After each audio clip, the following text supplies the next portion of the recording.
Hello everyone, and welcome to the official Forts Tournament 25, set in the 2v2 format. We are just about to get started here. As per usual for these tournaments, there is a delay running on stream, so there won't be a whole lot of chat interaction, at least not from me, during these casts, as well as all of the alert boxes going to be disabled during the actual matches. So we will be focusing on the content today and giving you those great matches. As always, there's going to be the bracket command, that's !bracket. You guys can see for yourselves the bracket instead of having to wait for us to cycle through the standings and such. We are currently awaiting the lobby. The hosting player will be starting it up shortly, and then we should be getting into the first round momentarily.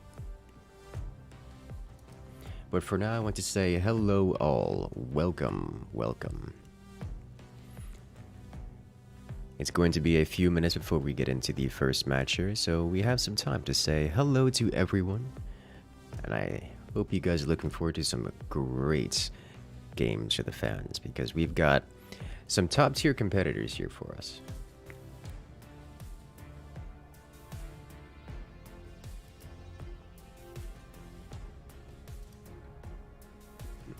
We will be joining with the other commentators shortly. Today we'll be joined by Fraz, as well as Romero Lagas, although Romero Lagas generally doesn't speak much.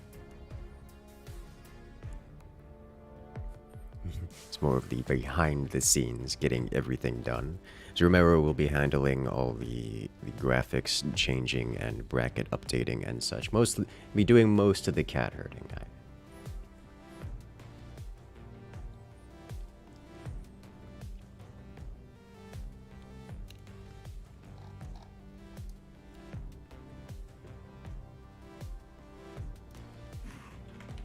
Alright, I'm just checking on the Discord here, keep up the timings with things.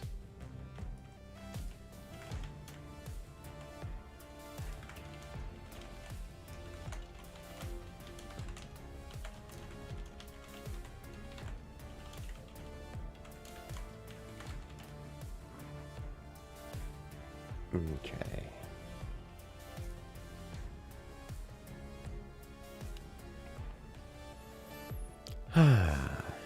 Unfortunately, Noise will not be joining us for this tournament, which makes me sad. We'll be missing him. We'll only have Romero here for the developer representation.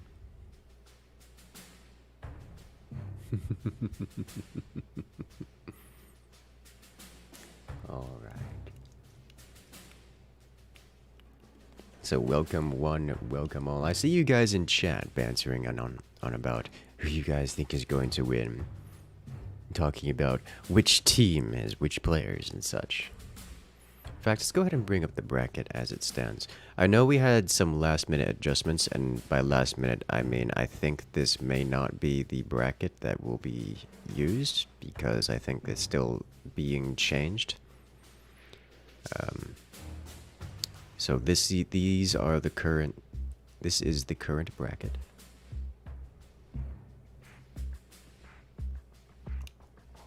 We had some last minute adjustments. This is why we call it the herding of the cats, because there's always something, always someone runs off. You have to get a replacement or something of this sort. But we will have the first match coming up here in a moment, because that one's not changing. Hello.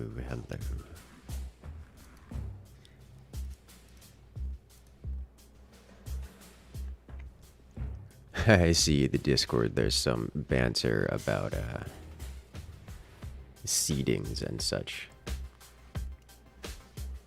Some people wanted to be seated higher, some people wondering why they were seated so high. Why are there two Etans on the on the intro page. Though that's because this is the winnings, the victors for all the previous tournaments listed below. Eaton has won more than twice, let's put it to you that way.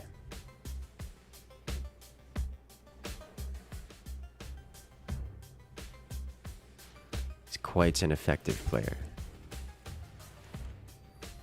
It's a joy to watch too, like he's actually really good, which is not a surprise.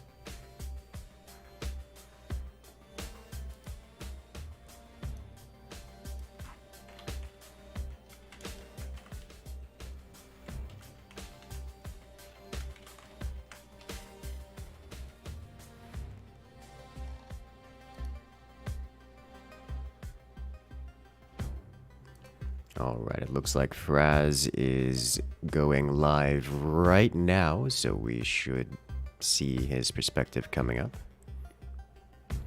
For those wondering, usually a fair few of the competitors are broadcasting their perspectives on Twitch. So if you guys want to go check that out, I should be able to get you guys the list of who is live and who is not live, but that list will change on the fly.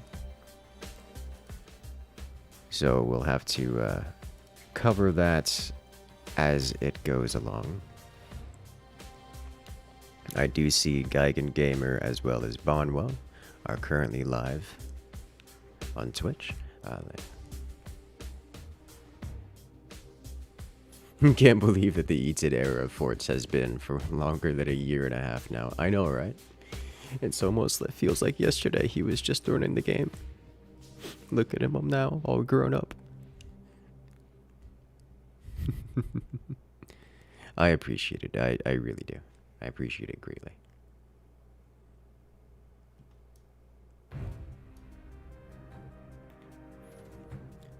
Alright, so do we have the lobby up yet? Not yet. Still waiting for that.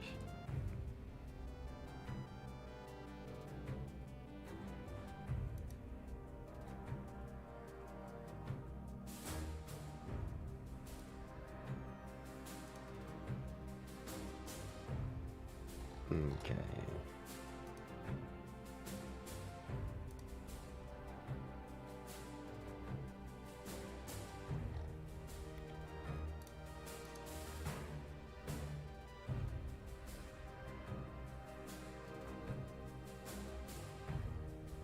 Excellent.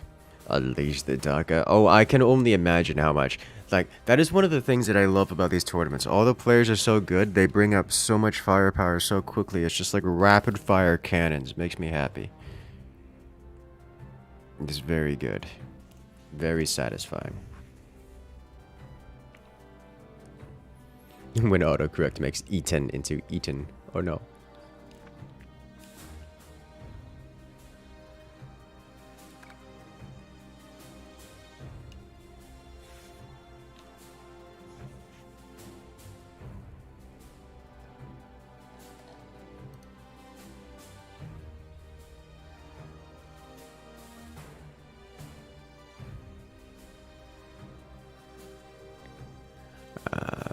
Alright, looks like might be going into tech support mode here. Let's see. How you doing over there, Fraz? Let's see, yeah. It looking like he's...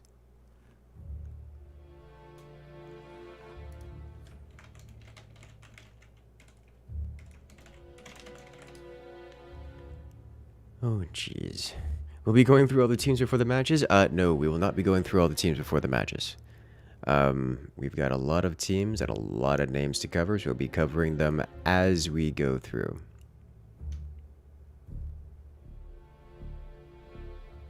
There was a debate in Discord about 20 mil plus cannon.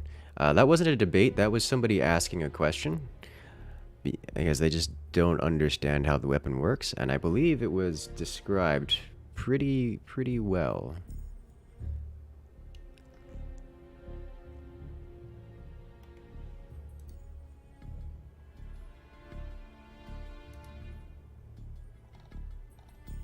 $20 mils are a known quantity. Most tools in this game are. It's not particularly complicated. It has very simplistic building blocks which you can combine in very creative ways, which makes it incredibly exciting, because even to this day we get new strategies and new things popping up all the time, which I love, by the way. It's great.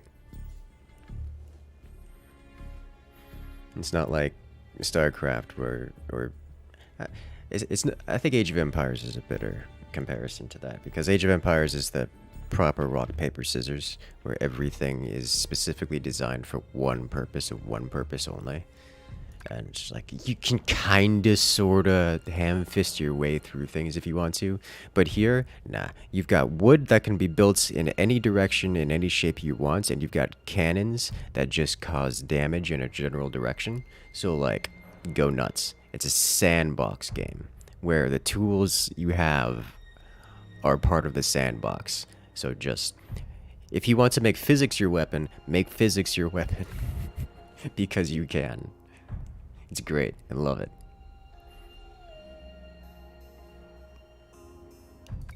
Lord knows when people manage to wield gravity as a tool in their arsenal. That's probably the most destructive thing we've seen so far. And it's destructive in the most satisfying of ways too, which is makes it one of my favorite tools.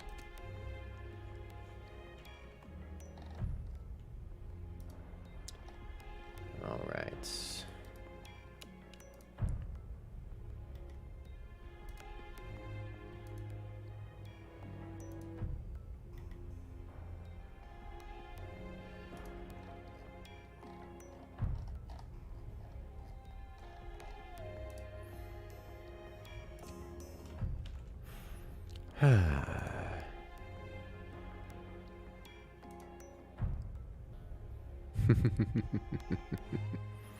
Oh, hello, Ethan. You're alive.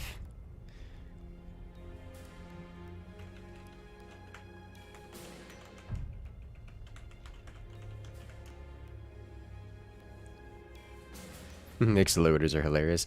They are satisfying. They are very satisfying. Yes, yes. Tournament time.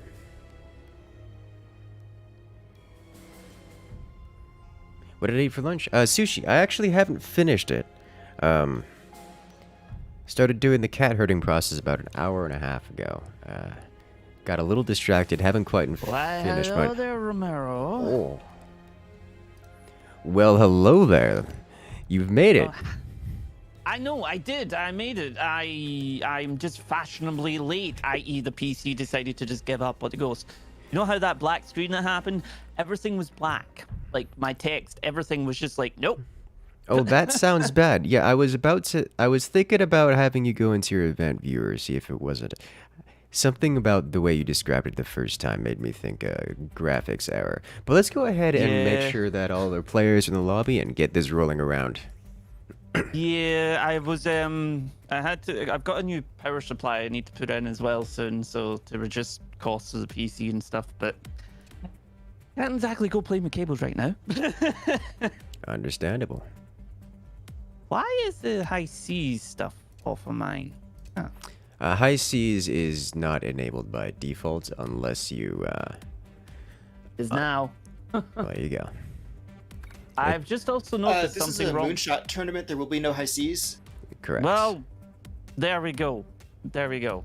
I've been told. Surprise. Romero, you have to forgive me. I am suffering a little bit of a migraine today, so I'm not exactly the best. I apologize. We'll try to keep the explosions quiet.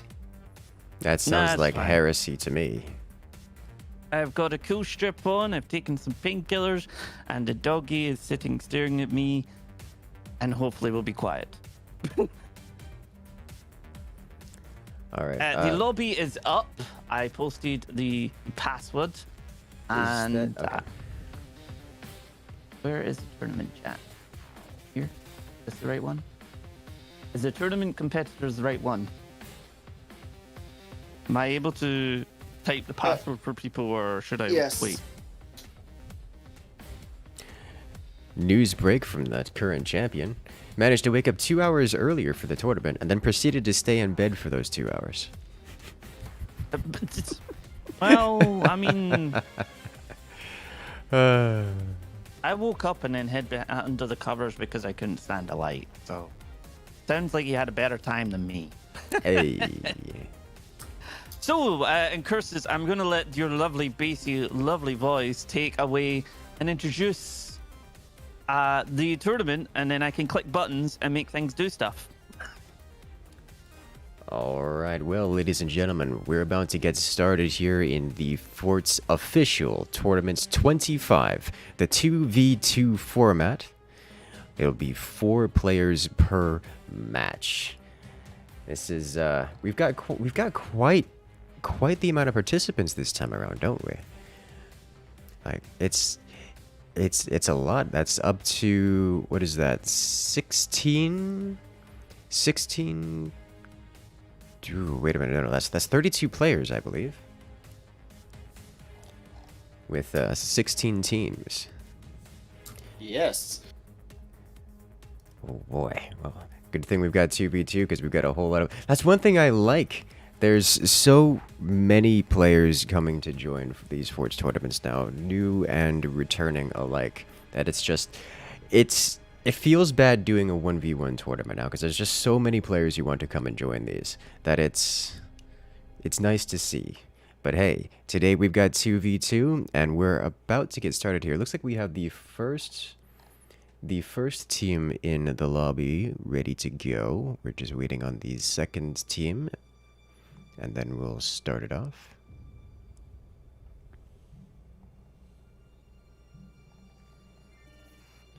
Okay, so we're looking for Team Winner and Sycamore. Oh. And wholeheartedly apologies for the delay, folks, because that was completely down to me. You can thank Incursus for getting all the graphical stuff ready to go, because the last time we did stuff was the last stream, whereas Incursus is the professional streamer here. I am the professional, maybe, video editor here.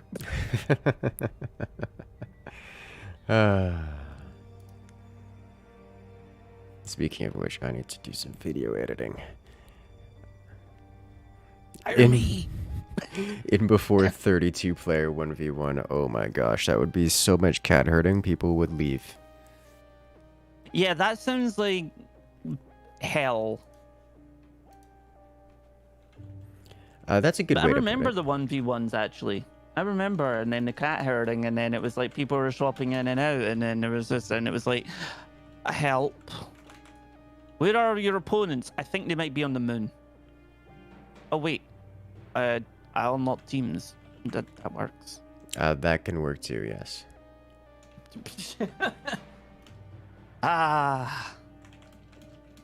Rome, are these players set to go first? I believe it was... Is the challenge bracket updated? The selected team should be highlighted. We might be going slightly out of Oh, the, yeah, that's right, order. because we were doing the, okay, yeah. Okay, then, so we have... Understandable.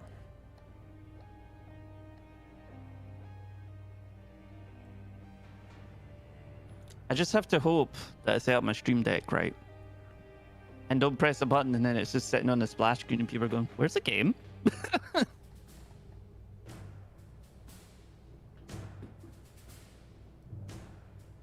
You know, maybe we could make someone do animated GIF buttons for the stream deck for Forge tournament stuff. Aha! Hey. Here's an idea.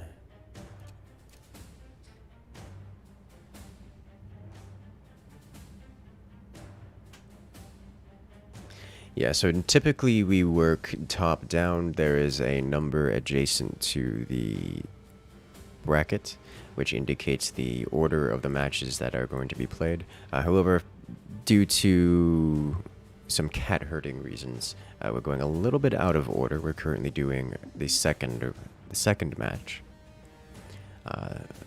which it looks like the players are getting into the lobby now.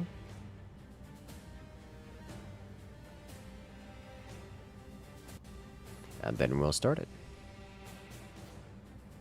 Just one moment.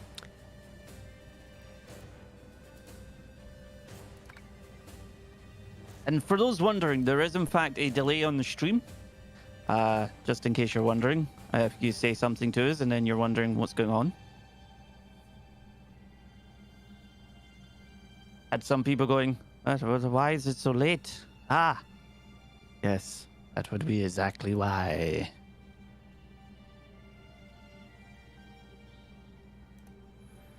All right. You could be like Incursus, who'd be like, schedule it and everything else. Or it could be like me, who's 10 minutes late and puts it up just there and then. I because I don't like stream. schedules and timings and countdowns. I and do order. as well.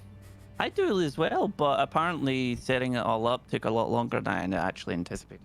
Ah. I'm just going to make sure that OBS saves that nice thing so we can just tweak it for the next one. All right, so Romero, can you double check for me when you get the chance to make sure we've got all the settings for the lobby correct? It looks like the teams are on the appropriate sides, and we have a map selected. And I apologize to Nose, who spent all the effort to make these I overlays and the know. introductions for teams, but in the interest of time, we might not be using all of them. I'm so sorry. And he's not even think we here. got I most of can't them. even hear his beautiful voice. Well, in Cursus, that's why we have you. Oh no. It's possible he might join us later, but I don't know. I know. The time. We'll hold the time space in the is a lobby little for bit- him. Yeah. The time could be a little bit I could bring much. in an additional fourth voice, as an echo will probably say hi at some point. Yeah. We suddenly puppy. So Yeah, just well, to you fill everyone popped in, I apologize. We have commander bans from both teams. Team Brain Damage, I believe, has banned Scattershot. And Team We Will Die has banned Seep. So neither team is able to use either commander for this match. All right. So no scatter shot. And no Seep. Interesting that Seep is banned, as Seep generally doesn't get banned unless it's a missile-based map. And we're going to be playing on a missile-based map this time around, because it's balls 2v2. Also, this is one of the best maps that ever existed.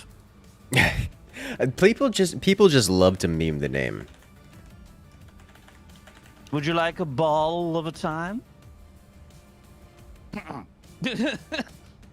Hey. And if we are ready to go, we can bring up. I'm hoping. Is this the button? No, that's not the button. Is that the button? That's the button. There we go. Brain damage against We Will Die. I don't know if that's going to be. Although, why are they called EMR? Going to be WWD. Are we the wrong team here? I believe they changed it at the last minute, which caused the namings to separate. Oh well. I think we're ready to go to for this very first match. It looks like it. Shall we begin? Just a quick double check from Romero. The settings are correct. Moonshot, 15-minute time limit. Map correct. If you could check the overlay for Nose's beautiful captions. It looks like we're good to go then. All right then. Shall we proceed? Start it up when ready. Yes, so. Begin!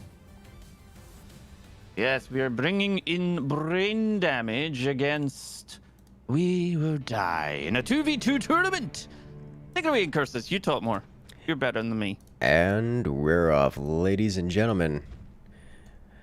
We have the first match of this tournament ready to go. So first off here on the left-hand side, we have Team Brain Damage.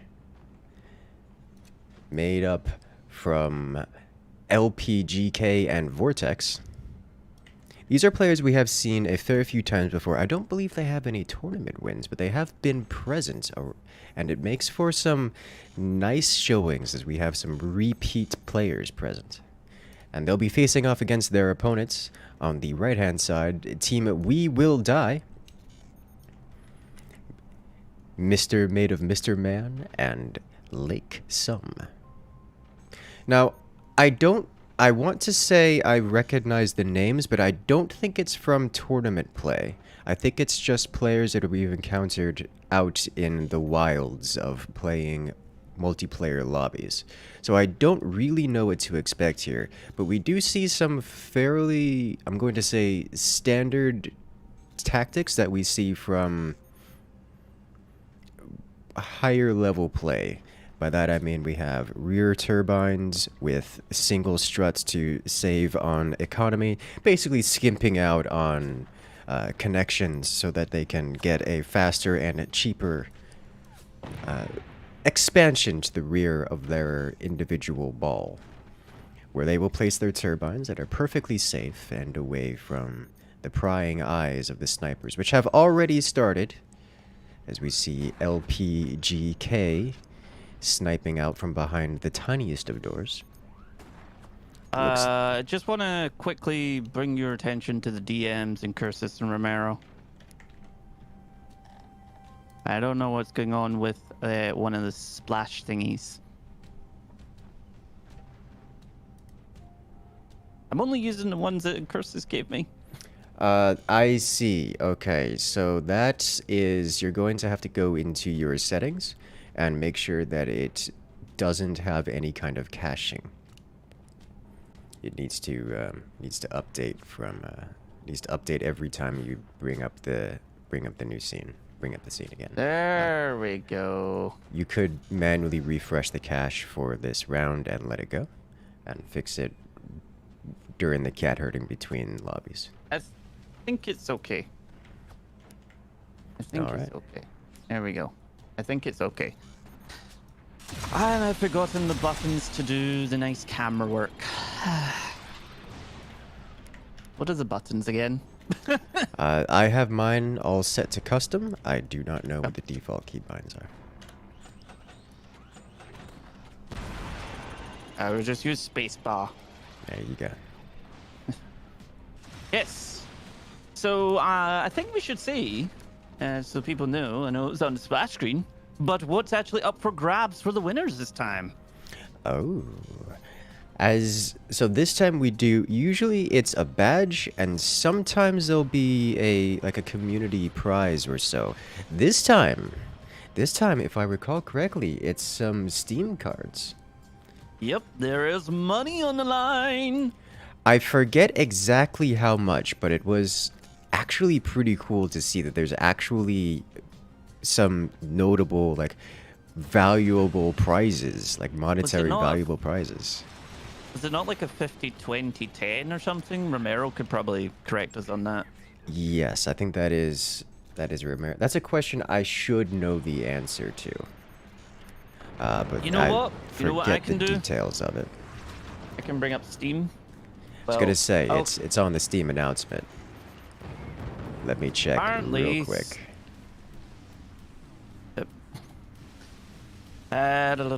First prize. Oh, actually, it's a lot higher. So first prize is $100. Second prize is $50, and third place is $20. So yes, some proper money in the bag for people today.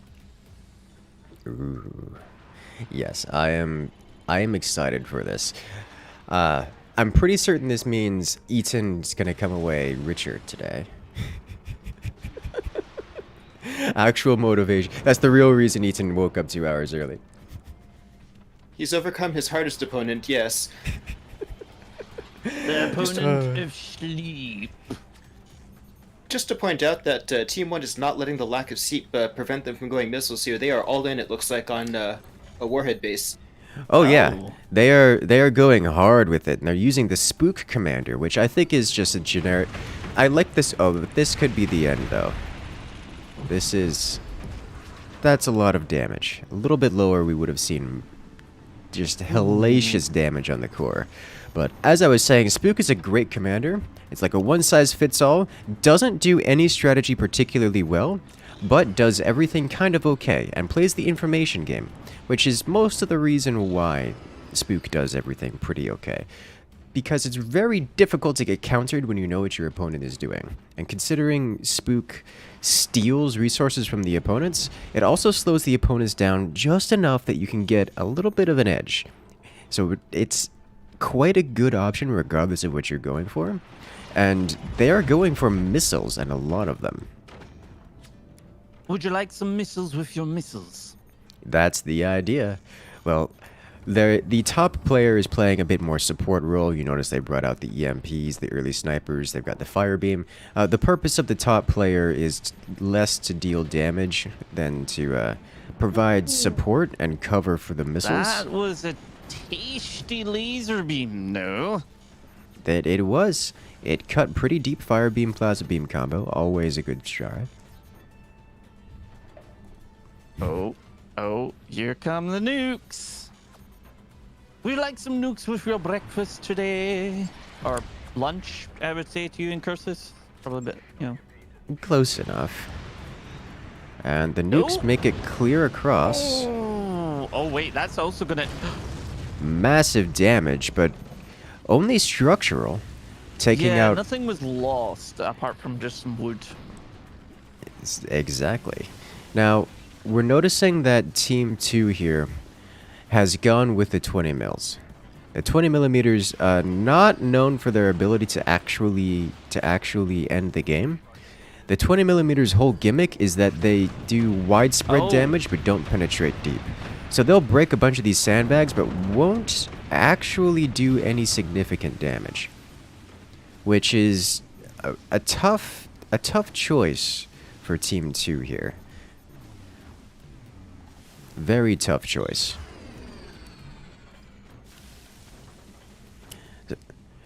Realistically, at this point, I do not see a great win condition for Team 2.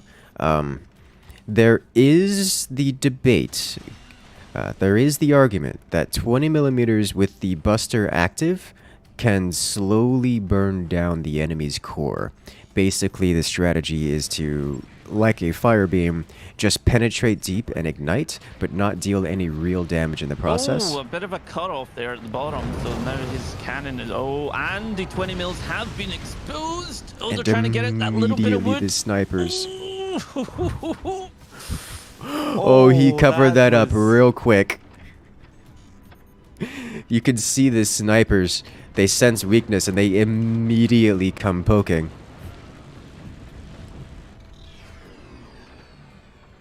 Oh, jeez.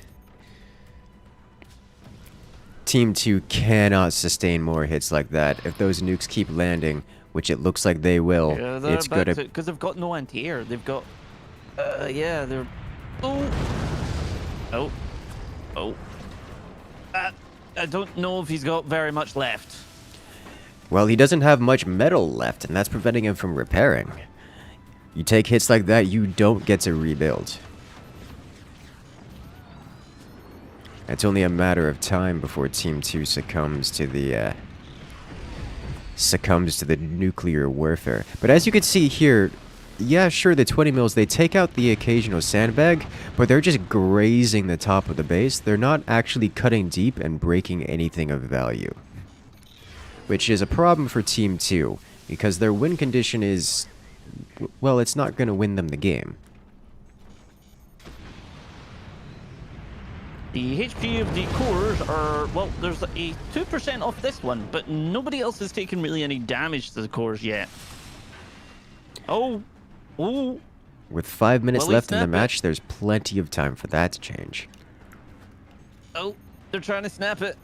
Could it be? Death by sniper. It's beautiful.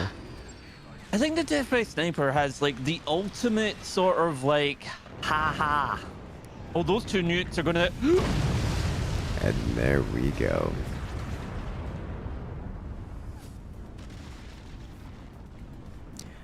Mr. Man has been eliminated. Only one player left for Team 2. Team We Will Die, making up for... staying true to their name.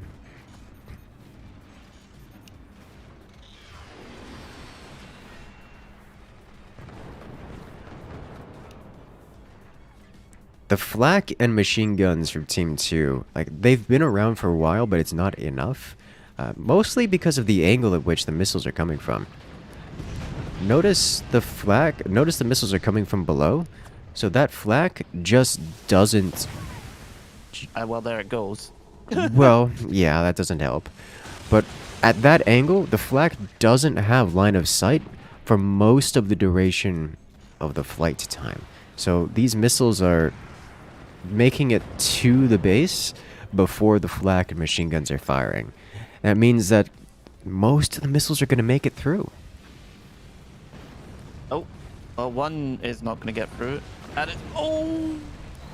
Incendiary nuke. Oh! Ooh! Oh, wow. The plasma, the laser beam, it actually touched the core but didn't deal it. Okay, dead. And they took it out of a sniper. It is out of there. Oh no. In true fashion, the laser opened the way and the snipers, they smell blood and they come sniping. And with that, brain damage takes the very first round. Congratulations. As they move on to the next match.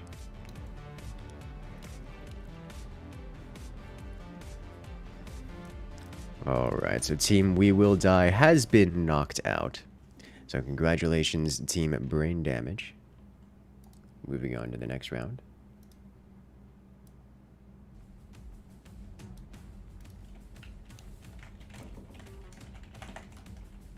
Which, I believe, who are we waiting on?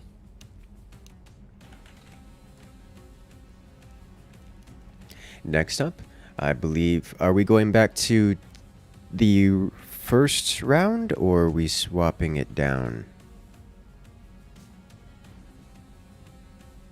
It's the number 3 match would be Team Juan versus Team Mod Search Bar. We might have another substitution. One moment, please. Alright, understandable. So as we work on the orderings here, we'll go ahead and pull up the bracket so you guys can see. T-Mine here making a very good sort of indication of the last match. We Will Die certainly died. Yes, they did. Ba-dum-bum. Had to. This is what migraines do to me. I just come out with dad jokes. Ow. And apparently kicked my table. I'm always down for a good pun. The shame Darkhawk isn't here. He had all the dad jokes. Oh no. You can't do this to me. Oh, yes. Oh, yeah. You know what? I'm going to go get him. I'm going to go get him now. Where is he?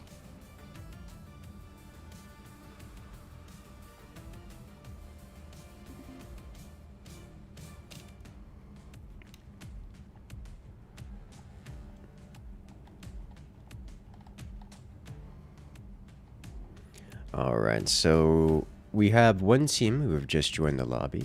That's Team WTF. The way too fluffy team. Their opponents should be the Lopati.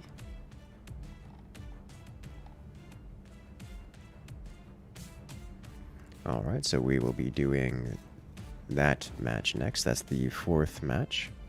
I believe Dami is currently live on Twitch if you guys want to go check out their perspective. If you wish to watch someone screaming and shouting and... Wait, that's me. Nope, Dami is not currently live on Twitch. Unfortunate. A lot of times we'll have the competitors streaming their perspective so you can see the first-person camera of all of the explosions, which is always fun. You guys get to see both sides of the thing of the match. We actually don't have the German casters online right now, which makes me sad. Germans are strong. There are so many. Oh dear. Darkhawk's coming. You ready for this, Incursus, before we start? Always. Did you hear about the accident in the clothes factory? Someone fell into the color pit. They died. Hey. Get it? Died. Oh, thank you so much, Darkhawk, for the lovely entertainment. You're brilliant.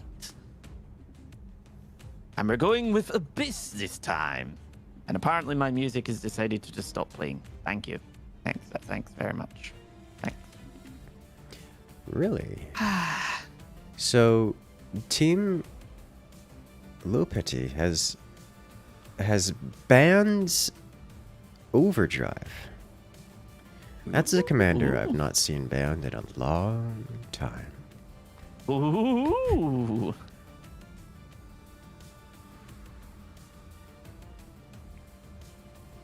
Okay.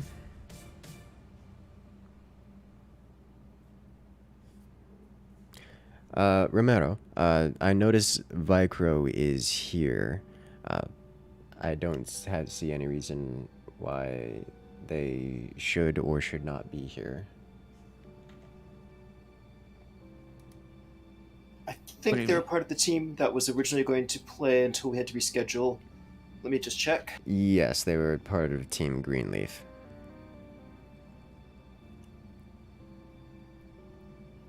Which is, I believe, the next upcoming match. Well, who are we way too fluffy and no wait, we're working on one and mod search bar, right? Oh, GRL have left. That's fine. Like I don't mind if they're here. I just don't know if. Like I don't know. I don't think there's anything against the rules about them being here.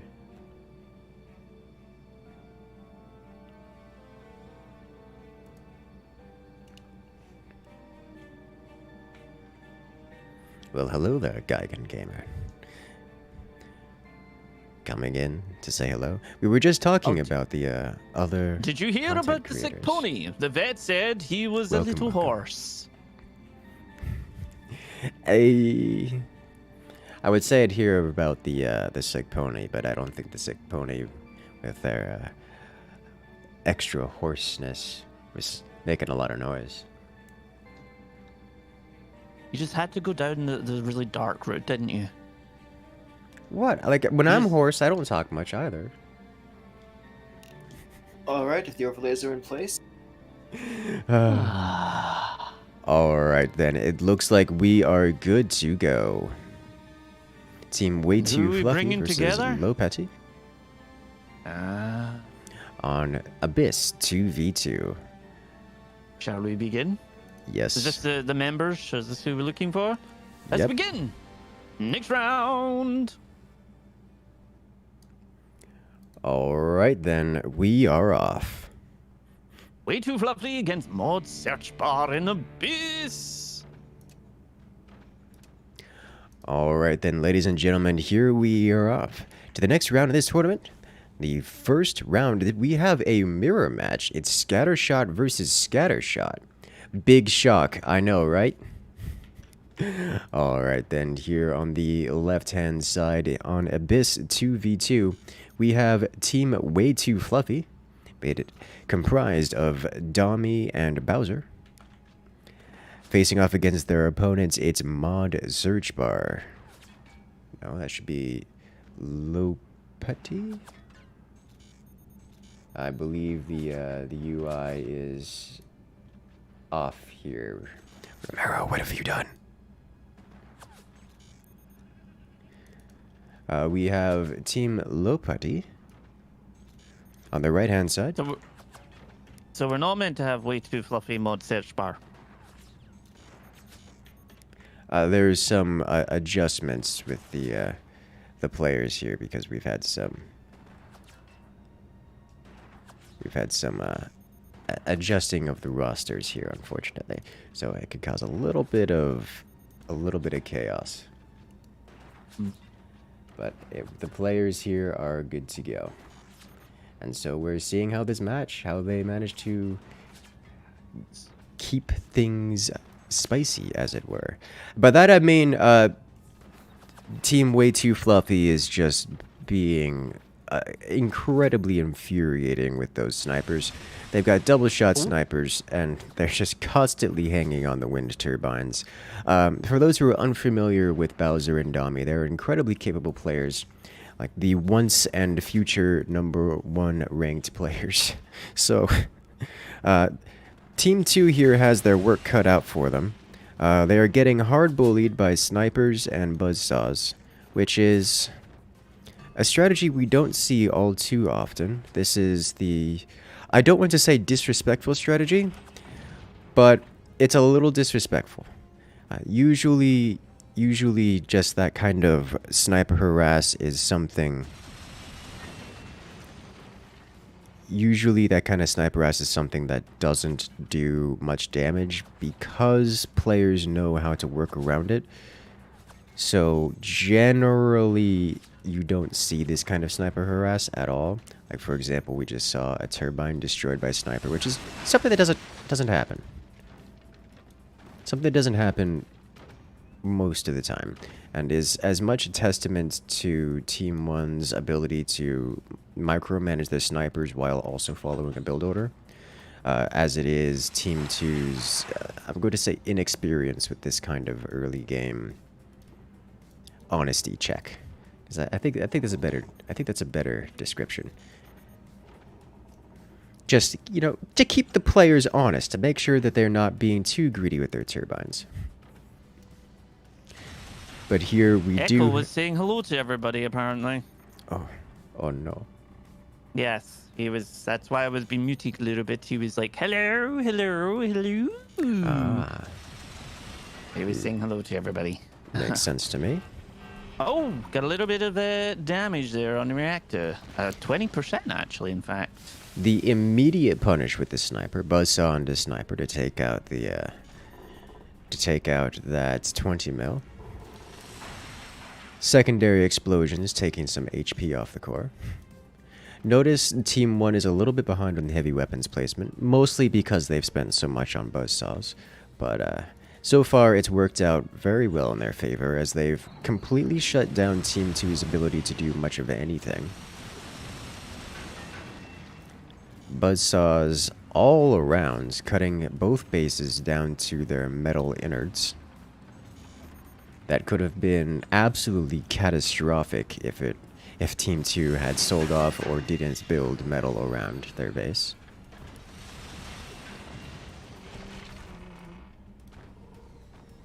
Interesting choice for Team 2 here.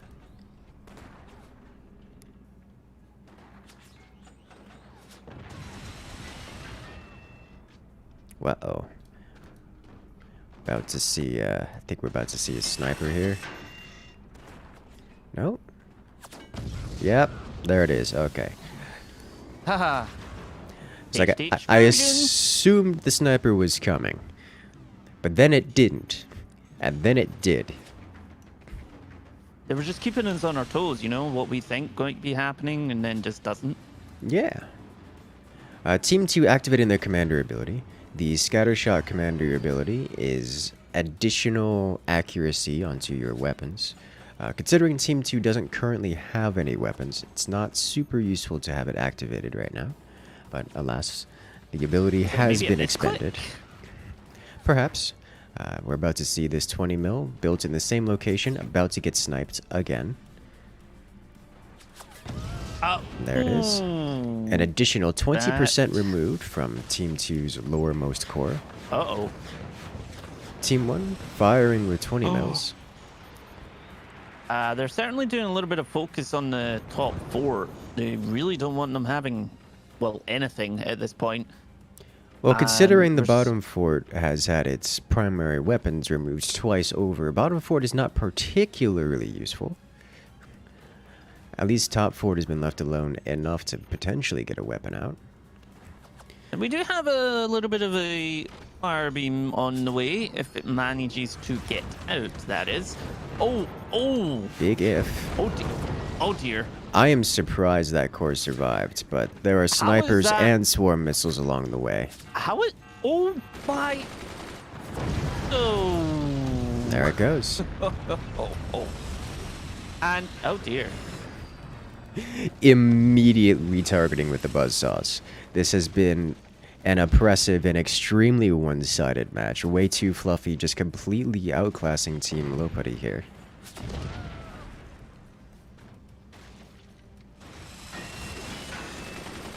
Oh no, they gotta snipe the 20 mil again? Yep. Yes, they are. Yippity-doo, yippity-doo. Oh no. The snipers. They're so oppressive.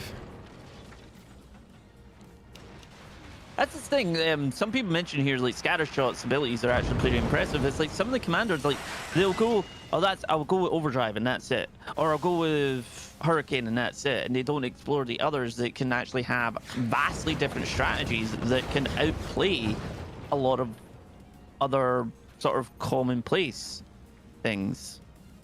And we saw there that it literally made the 20 mils completely accurate and took out the core. Yeah. Yeah, it's a good strategy. The 20 mil the 20 mils with Scattershot is a fairly common and incredibly strong strategy. Just because the 20 mils are inexpensive, and with the additional focus accuracy in the burst shot during the active, it makes them actually focus their fire, which is the whole reason why 20 mils are not typically used in the first place. The scattered damage that doesn't penetrate and hit deep means that the 20 mils really can't deal the same kind of damage as a cannon, for example. But with the active ability, 20 mils will break things. All you have to do is just fire during the active, which is really easy to charge up.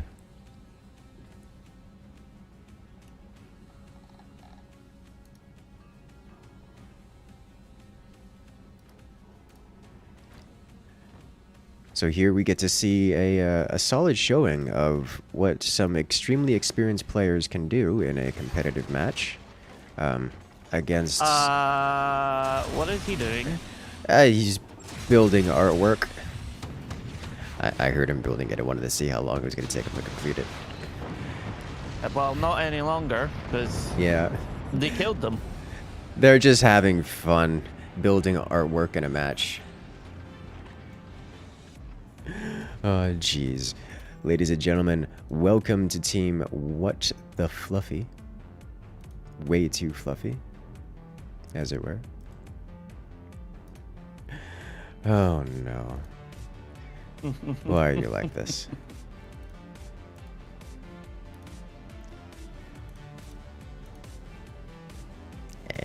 Hey, we fixed the nameplate. Team Lopity. Got it. Yeah, they got fixed at the end. Thank you, Romero. All right, then. Off into the next round. Which is going to be... Who actually we're going to have this time?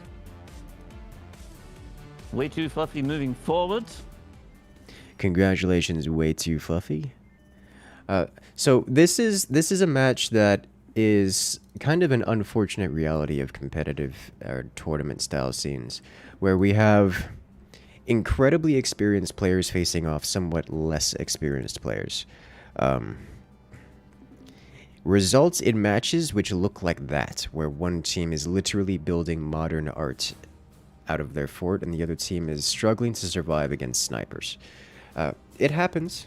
And I've said it before and I'll say it again, we always appreciate the new players, because those new players, they stick around, they get good, and they don't get arted on again in the next match or in the next tournament.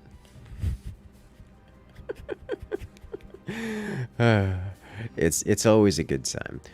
Usually I prefer to see it where the newer players will face against the newer players, because I'm going to say probably about half of the players in this tournament are, I'm going to say, fresh signups, those who haven't been in a tournament setting before.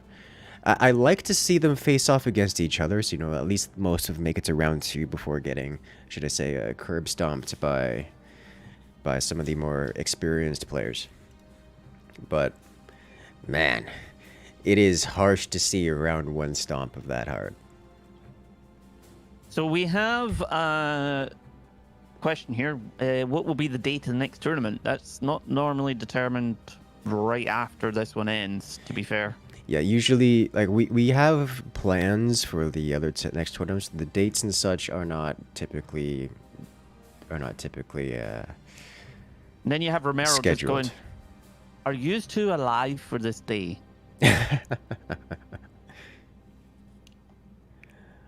All right, then. So this time will be Team Juan versus Team Mod Search Bar. So just to address that, in a perfect world, we would hold a tournament approximately every 2 months on the corresponding weekend, you know, adjusting for things like holidays and so forth. The reality can be somewhat messy. As we have seen every day. But yeah, so we do fairly consistently have these tournaments running. That's why we always have the announcements going up, so you guys don't ever have to miss it. Just make sure to keep your announcements tabs open, and there'll be plenty of time to schedule around it.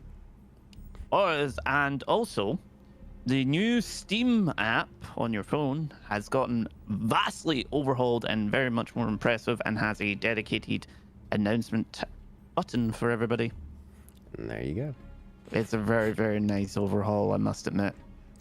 Alright, so we have Warthog and Scattershot banned, so we will not see either in this matchup. We have team... I'm guessing this is actually Mod Search Bar against Juan. Yes. Excellent. Alright then. Ready when you are. The map has already been updated, so we are good to Yep. go. Let us begin. Yes, we've got Juan against Mod Search Bar in this lovely, lovely game. And we have a very different commanders this time, so it'll be interesting to see how that goes as well. So remember how last match was basically a one-sided stomp where an extremely experienced team was facing off against what is ostensibly some new players? This match is the complete opposite, where we have on the left-hand side it's Team Juan playing with the Juan name, whereas their abbreviation in game is WON. It's Eaton and Tux. Eaton and Tux, two very well-known players. Dare I say, some of the most experienced players in this tournament so far. I think Eaton I don't like alone. playing against Eaton. Oh, but he's so much fun. He's got Maybe so for many you, cool you- new toys I to think play some- with all the time, and strategies, like fling stuff at me. It's great.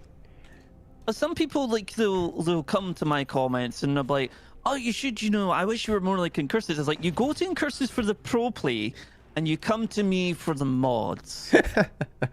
Hey, everyone there has is their a niche. video of me and Incursus versing each other where we used a fish mod and we basically slapped each other with fish.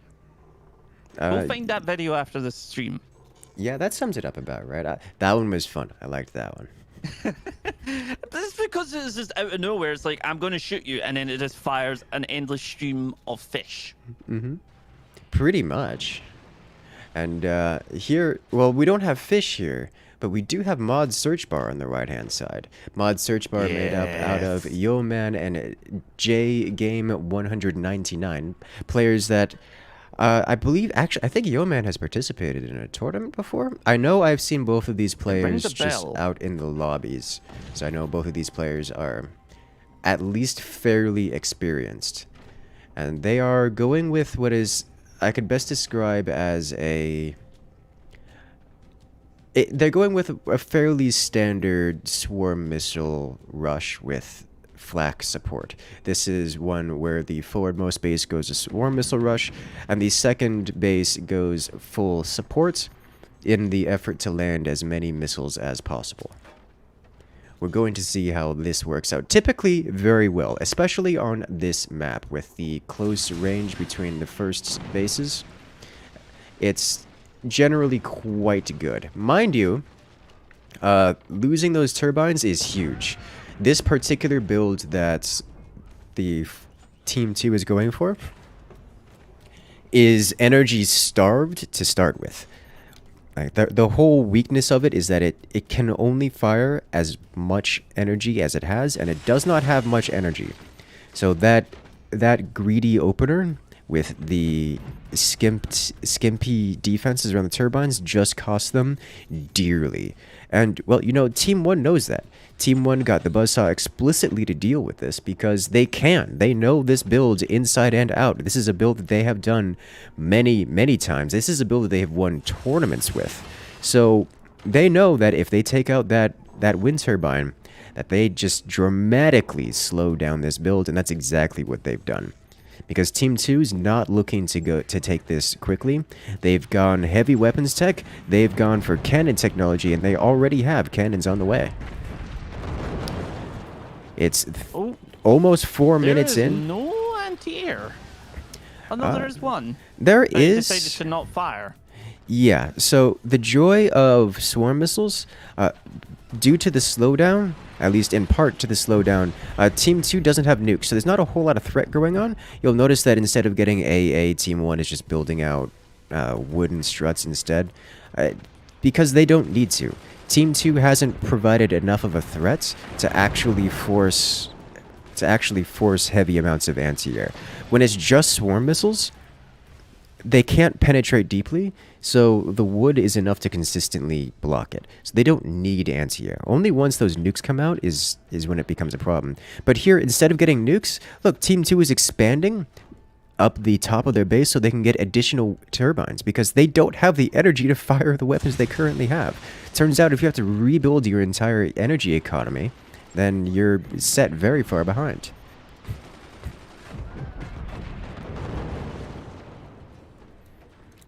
And in about 20 seconds here, Team 1 is going to finish up their first cannon, and they will have the commander active, the Buster commander active forward, which means once this cannon fires, it will have the depleted uranium buff, causing it to ignite and penetrate.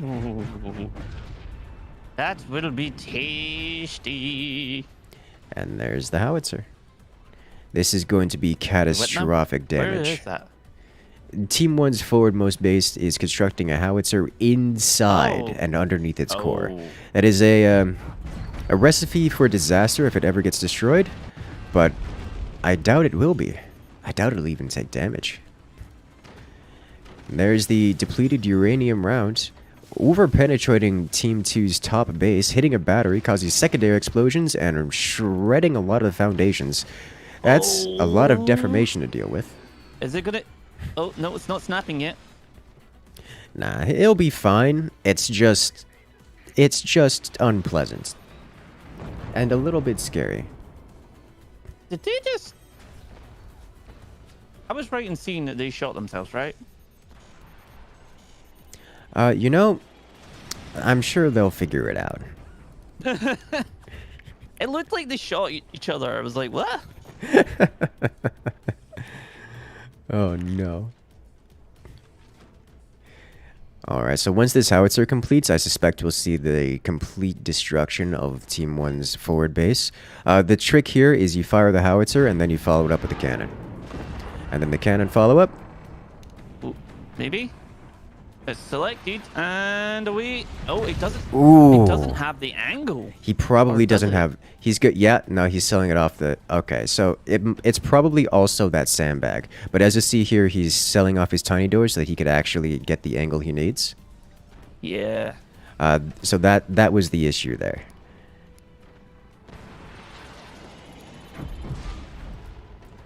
Whew. So now Team 2, I think they'll have an opportunity to... Oh... My. It was the sandbags getting in the way. Oh, and he just added an additional lip up there. Oh no. Okay, well, Team 2 gets to live for a little while longer. But Team 2 does have... he's not gonna... Yeah. Without the immediate follow-up, you get time for that to repair the howitzer damage, which means the cannon doesn't penetrate as far. So no, he'll be fine. He's gonna have an opportunity to fire his nuke here, which means Team 1 is actually gonna have to get AA or just face tank this nuke, and neither option is ideal for them. But Team 1 messed up a little bit, and it's going to give Team 2 the opportunity to fire. They just have to fire or this game ends. Oh, there's one metal strut in between that core and death. Oh, no. The second cannon comes online just in time to take out the nuke. That was Team 2's first and probably only hope in coming back, because that nuke would have made it across. There was not nearly enough anti-air for Team 1. That could have done catastrophic damage. But alas, the howitzer crosses, Straight and there it into is. the core. And they're trying to make that snap. Oh yeah, oh yeah. Now with it, this upper base exists only really to remove anti-air. It's not a serious threat, so it's not a serious threat within its own right. So all you have to do as Team 1 is just fire. Like, just go straight to the core, or go straight to the foundation. Just pick something. Just fire. Just get shots on target, because this base is not and was never meant to do actual damage. It was never meant to be a threat. Oh, it's chipping away. The core has 15% life left.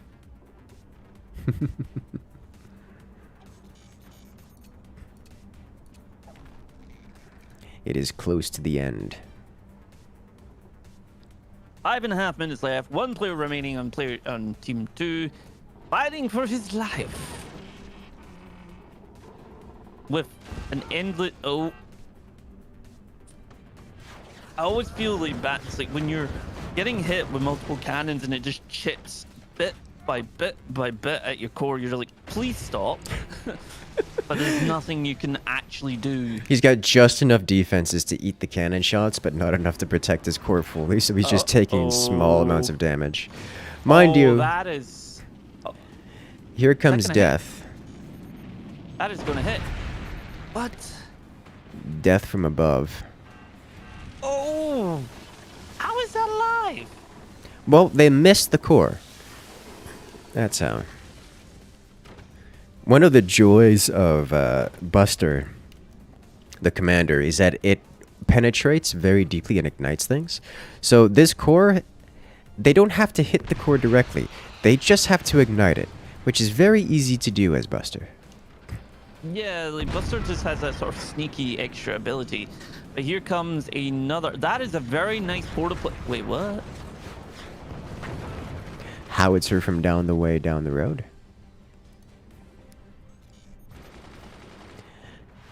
I'm just waiting on that cannon to get through. Can he land this shot? If he gets the perfect shot, follow up. Yep, that's more chip damage on the core. Down to 6%. You mad lad. You have to hand it to him. He's still alive. Yeah. He is still alive. He's doing well. Heavy shots and numerous cannon shots. Like, tip my hat to that. But we have another heavy shot about to head on over. Honestly, I mean, I guess a tier 3 is more likely to do damage than a standard shot at this point, but like, talk about a Hail Mary. And it's a standard tier 3 too. Oh, that's just... Oh my... No, let's go. There it is. There we go. Mod search bar have been booted. Oh. Ladies and gentlemen, here we have Team 1 winning. With a lovely, lovely shot at the end there. Big surprise. Give it up for Eaton and... Give it up for Eaton and crew, as it were. Eaton and Tex. That's beautiful. It was a very nice shot. And now we have... Well, with we... Moored search bar out. One will be going up against a way too fluffy in the next round. But I guess we are waiting on... I believe those two. No problem. All right, then. So let's see. What is the next match here? I know we're going a little out of order.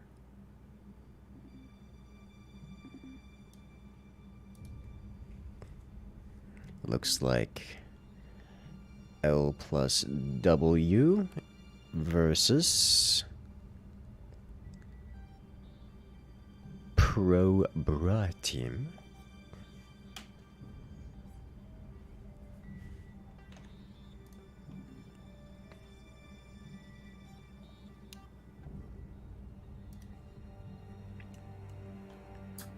Full credit to that team for holding out against some of the very best players in forts, by the way, because that is not easy to do. Oh yeah, yeah, for sure, absolutely. Like that was Eaton and Tax. You don't live against Eaton and Tax. And it's just Team 2 put on a good showing. They even managed to get a nuke off, which was kind of impressive given the situation. It was close. It was absolutely close. Close enough to be exciting, I'll put it that way. And that makes me happy, because I like good games.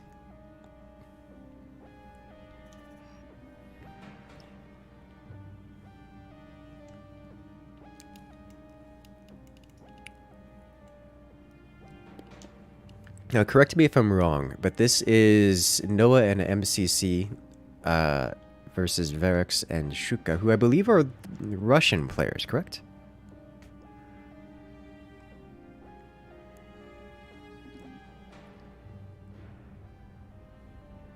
Vertex? I don't think I would venture a guess. You are braver than I. Understandable. Okay.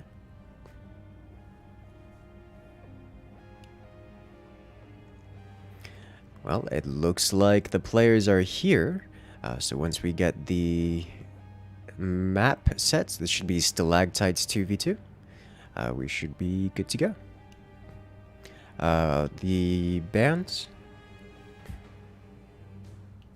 Team Ratio has banned Scatter, and Team Bro has banned Seep. All right.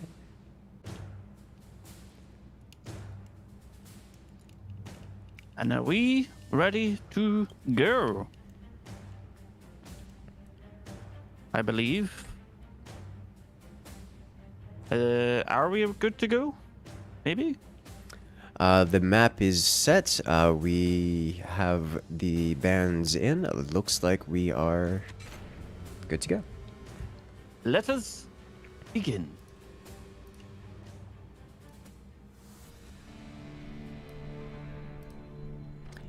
And we're Ratio off. versus Pro Brew team.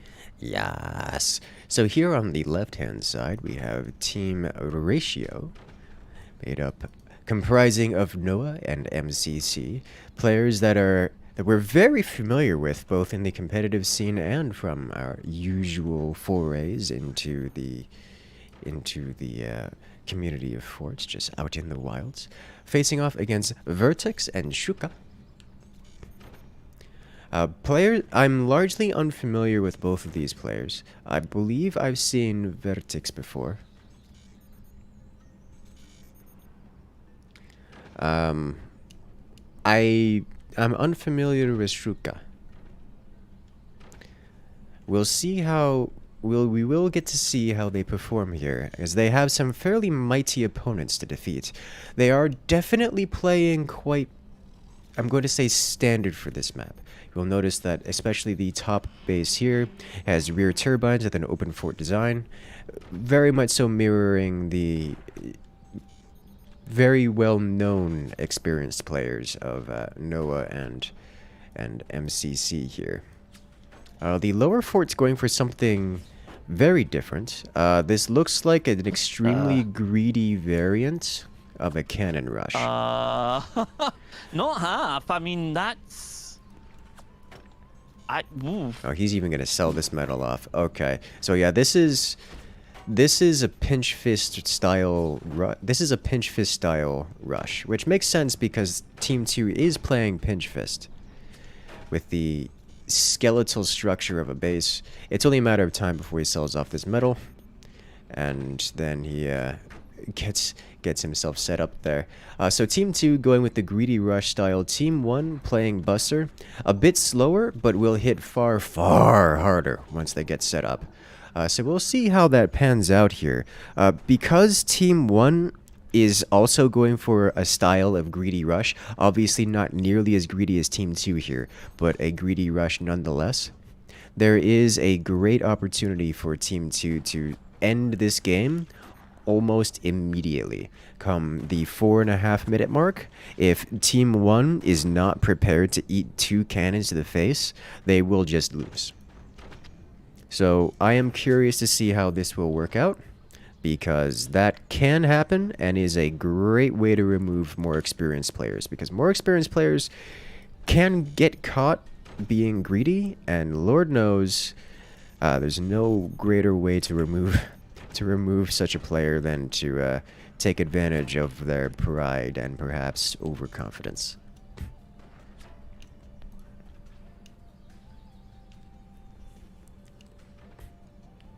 Now, here's the question. We're at 3.5. We're coming up on 3.5 minutes. This is the time when Team 1 needs to have their weapons in place. And there they are. We see MCC's going with a standard cannon, getting himself some tiny doors and a slide angle. Oh, oh, oh, that is a greedy bill on cannons. Oh, yeah. No. This is greed. I think fails to properly describe what Team 2 is doing here.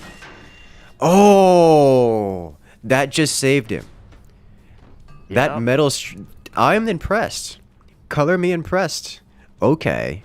So for those who are unfamiliar, the metal struts, while immune to the buzzsaw, still count as wood while they are under construction. This buzzsaw, this metal was attacked by a buzzsaw while it was still under construction and saved because this player here constructed a wind turbine in front of it as it was getting attacked. If that got broken again, the sniper could easily have broken through. And oh wait, here we have it. Oh no, he missed his shot. Okay, he's just going for the. Okay, Team 2's top base is just going for the delay action. He's not actually trying to deal damage with this. He was just aiming at the economy. He's got a magna beam to make up for the inaccuracy of the 20s. They are ready to fire. Are they ready to fire? Team 2's lower base needs an additional battery to make this work. Yeah, oh god. That was his they just got a fire. The magna beam going in. So close. He needed the extra battery so that he didn't have to chain fire. If he could group fire that, that would have been absolutely devastating, potentially game-ending damage. Oh man, that was so close. He just needed the extra battery. He did manage to get all cannon shots fired, but not in time. He needed to fire them all at the same time. Oh, so close. Alright then, it looks like... Oh, here we go, in round 2. Oh my... Oh, wait, what? There it is. Did he just oh, do and what I a think door he just snipe. done? The His fire heavy beam follow-up. His heavy fired and Ooh. ricocheted into his own base because the magma beam was currently firing. Yes. Oh, this is beautiful. My. Just barely survives. Reactor down to 1%, ladies and gentlemen. What is going on right now? I don't. Ratio is at the cusp of victory. Oh my lord. Oh, it's so close. There it is. It's gone. One player removed. All right. So Team 1 here still has a chance because Team... Oh, there's the exposure. If the second cannon can follow up, he doesn't have the energy. He doesn't have the energy to follow up. Alright, so this has gotten real hot real quick. Team 1 is not out of it, but they are at a clear disadvantage. Team 2 is still this incredibly greedy build that is not defended from Team 1's cannons. Team 1 can and will penetrate and can absolutely devastate Team 2 here. But this is not the place Team 1 wants to be. Team 1 is down an opponent, down on eco, down on energy, and taking hits all over the place. It's just a matter of time before Team 2 grinds them into the dust. Can Team 1 make the shot? He's going to be aiming for this... Oh, boy. Oh, that is just... The shots from below. He had so man. many defenses. He had a whole beach of sand in front of him, and it didn't matter because those shots were arcing all over the place. Team, That he's was he's out of metal. He can't repair. As this is rough. Oh, Another solid hit, but doesn't deal the damage he needs. He misses the energy production of Team 2 and slams right into the only place where he could have sustained a cannon shell. Uh-oh. Team What's so 1's about? Team 1's opportunities to actually deal damage are slowly getting away from them. Oh, There it is. well, I mean, the cannon's gone. That's it. Team 1's win condition is gone. I hate to call it before the end of the match, but Pro Bruh team, I don't see how they lose this. Like, they have to do something. They have to do something really bad to themselves. They have to throw super hard to get away from this lead. The one win condition that exists when a Magna Beam is on the field, however. Oh, he's trying for it. You can see the sniper. Oh, one more shot. There it is.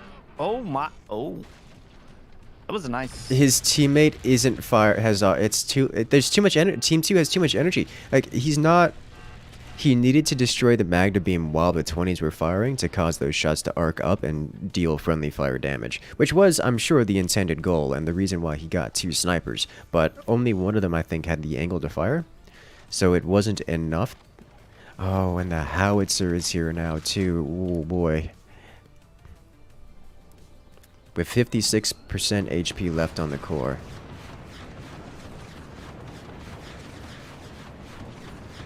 Well, someone's turning into cheese.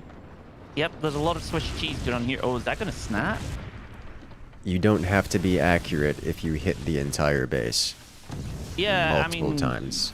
If there's not much of the base left, you've kind of done damage. Oh, jeez. It's so satisfying to watch this kind of firepower.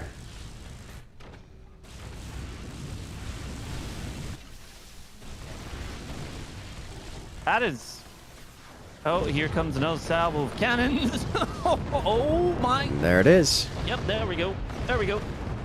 That was rather tasty. There you have it.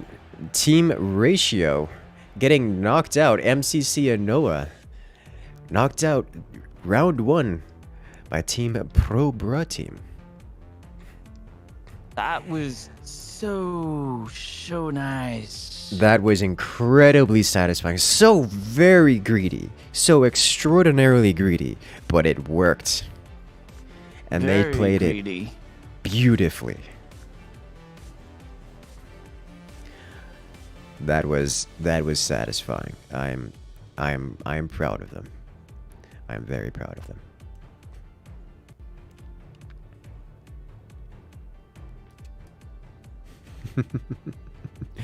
All right. Well played, Pro Bruh team. Moving on to the second round where they will face off against the winners of this upcoming match.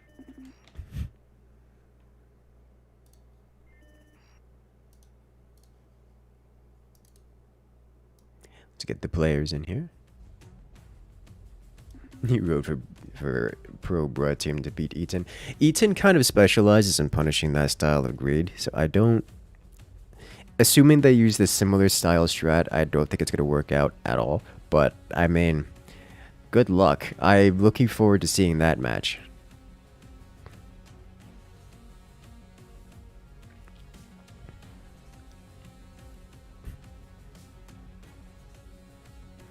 Alright, so this upcoming match will be Team Green Leaf versus Toast Admirer.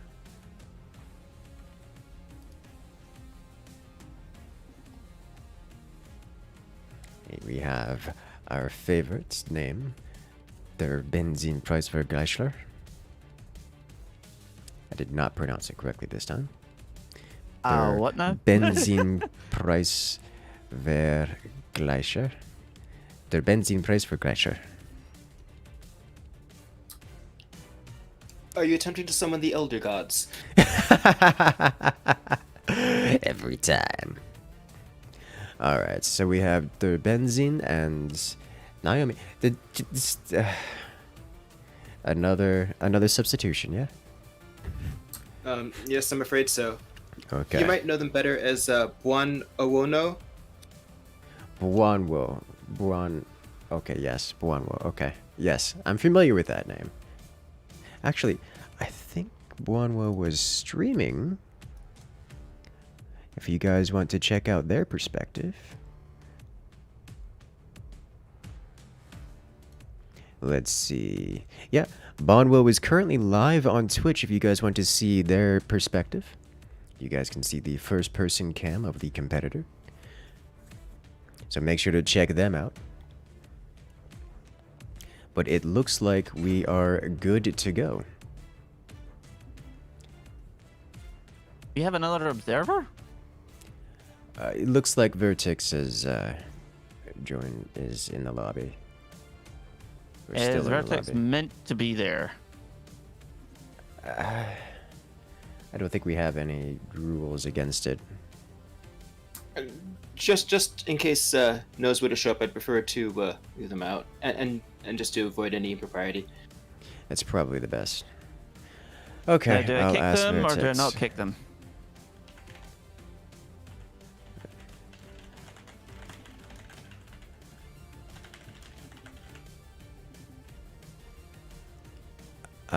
I don't know. I assume they... Okay, yes, good. Thank you. Thank you, Vertex. I don't need to roll my R's. I don't think... I forget. I don't know what the appropriate pronunciation for that is. I assume Vertex. But... Alright then. We should be good to go. Let's do it. Excellent. Let us begin. And we have Greenleaf versus... How the heck do you say Toast Admirer? Is that it? Toast Admirer, yes. Ooh, a nice tasty commander. Yeah. Haven't seen him in a little while. For that bonus damage. But here on the left-hand side, we have Team Greenleaf. Made up of Der Benzinpreis Vergleicher and Naomi, or Buonwo, as some may have known them by another name. Facing off against their opponents, it's Toast Admirer, made up of Vicro and Dranistian. Yep. Trade for trade. The sniping has already begun, as we have very similar opener. We have the same opener for all players, so we'll see how this changes things. Note the commanders. On the left-hand side, Team Greenleaf is Spook. Spook gaining access to the basically additional information, the information warfare game, allowing them to see and know what their opponents are doing at all times, as well as steal a small amount of resources in the process. Whereas the right side team is Warthog. Specializing in heavy weapons, causes all of their heavy hitting weapons to deal bonus damage, which is always slightly frustrating and surprising at the higher levels, assuming you don't know what's coming. Because as the better players know very specifically and very confidently how much damage each and every weapon does and every weapon combo does, so these more experienced players will defend with exactly the amount of resources, exactly the amount of armor they need in order to survive some of these heavier hits, and Warthog just throws off all the calculations. But as long as Team 1 sees it coming, which they do because they are Spook, then they should know to build the extra armors to survive.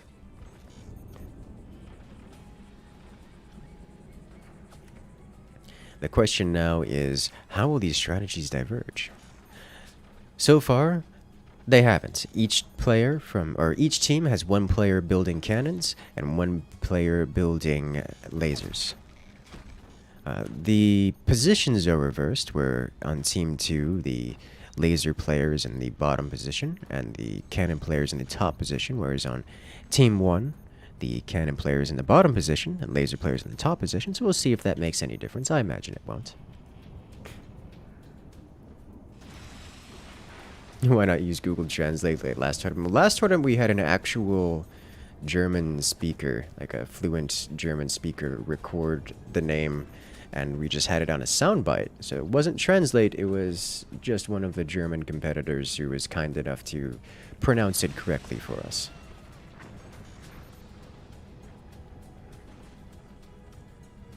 It's just the name. It's so long. Like, I can pronounce it. I just have to practice it a few times. So it's like trying to memorize lines in an act. It's not hard to pronounce. You just gotta spend the time to memorize the entire line. Because that name is more than one line of sentence. It's like a sentence long. Now you say that, and it seems easy for you to say. Well, that's fair. I'm actually saying it. I am fairly practiced of these things, I suppose. But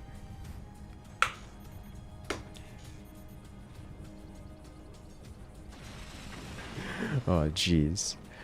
Alright, the first actual hostility has happened. Buzzsaws have been fired. I don't count snipers as hostile actions. They're just tools of observation. What better way to say hello than with high ballistics? Exactly. The most forts thing we've seen all day. It looks like we have Team 1 diverging a little bit from Team 2. Where Team 1's laser... Nope. There's just... Team 1 is just behind on the fire beam. I thought they were saving up for an additional second plasma instead of fire beam plasma. Nope, they're going for the same thing. And Team 2 only has one howitzer for the cannon player, whereas Team 1 has a howitzer and a 20 mil. Though it looks like Team 2's player is building up to build an additional weapon. That's going to be either a cannon or a 20 mil. Usually you see a cannon, not a 20 mil. Wait, is that a cannon or a 20 mil? I think that's a standard cannon, actually. Yeah, usually you see a cannon paired with the howitzer, because the howitzer does massive splash damage, and the cannon can take advantage of... Yeah, this is a standard cannon. Okay. The howitzer can deal massive splash damage, and then the cannon just takes advantage of it and penetrates deep through the already damaged structure. Now, the fire beam plasma beam combo does hit first, so we're going to see those fired. He's going with the ignition tactic, dealing pretty solid damage. But I have returned. That's I am very sorry close. about that. Could you bring me up to speed? Well, the first shots have been fired. Team 2 has combined the firepower of their howitzer with the plasma beam, nearly slicing Team 1's top base off at the foundation, which would have been game-ending. Energy beam is AA. Don't see that every day. But this howitzer shell will break open the... Ooh, slightly higher, and he could have taken out all of that energy production.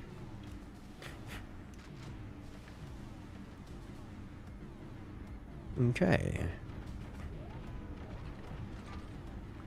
It looks like everyone's kind of stabilized, but everyone has far more firepower than they do defenses, so by stabilized I mean it's only a matter of time before something catastrophic happens.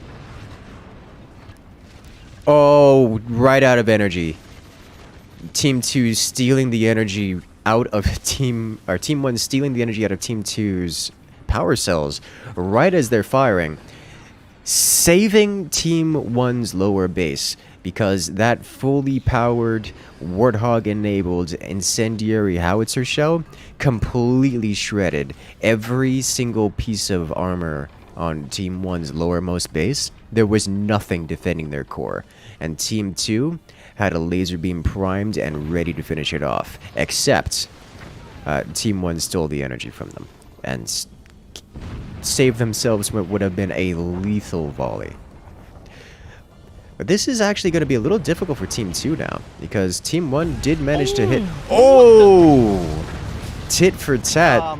Team 1 pulls the same trick. Commander ability enabled incendiary howitzer goes clean to the core, completely disintegrating Team 2's lowermost base. That's now a 2v1.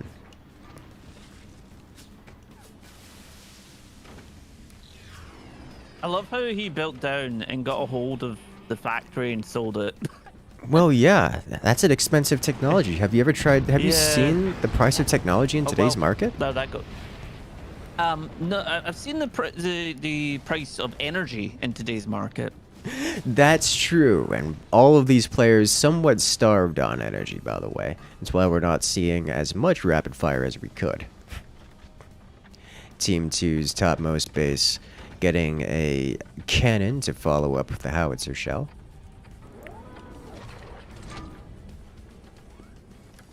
With the Warthog active, the howitzer is always an extremely heavy threat. Oh my! Case and point.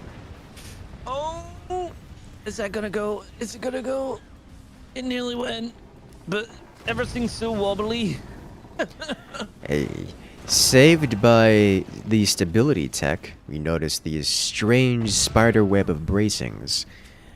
It's the extra bracings giving support where it's needed to keep the fort intact when you lose your primary foundation nodes. Oh, that's bad.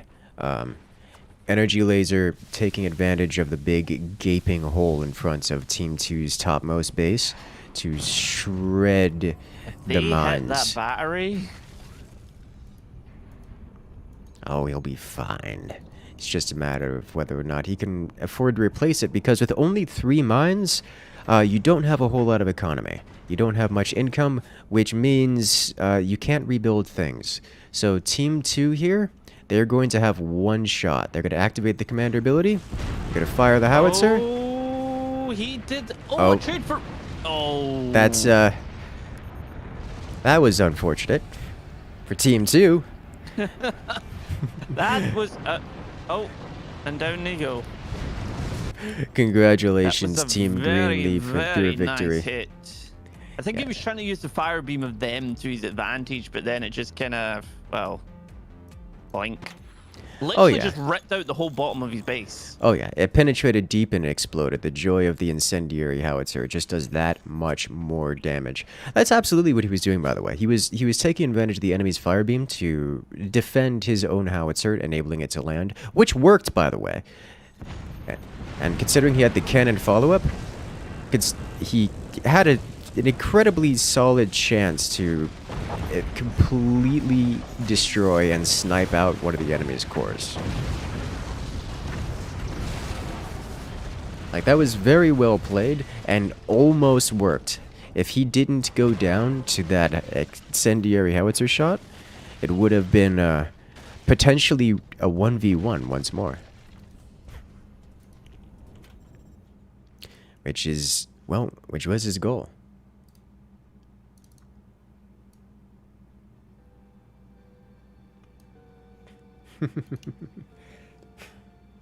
Very well played. Very well played by all players involved.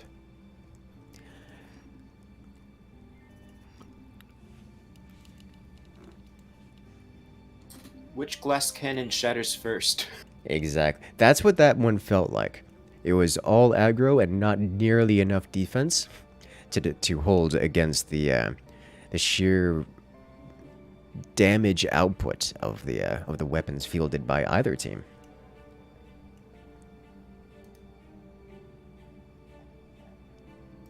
It's always impressive to watch that kind of damage happen.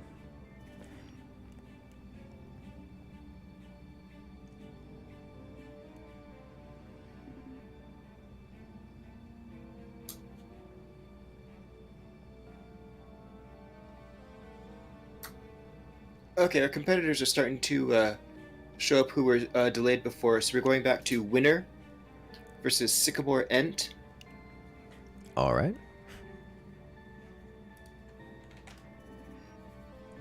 So this will Winner be... has banned Scattershot here, and Sycamore Ent has banned Buster. Excellent. All right, so we've got the bans set. The map needs updating. And then we will be good to go. As the players are here, the teams need to be adjusted.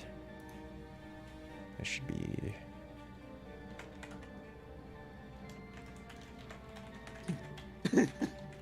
Sorry, there's just like there's such a weird thing going on in my chat right now because one of my mods has been sort of talking about a dog in the form of the name of Doggo and saying, oh, he's a golden retriever, and when Doggo is actually one of my admins in my Discord, and the person thought it's been a dog this whole time. And it'd be winding people up.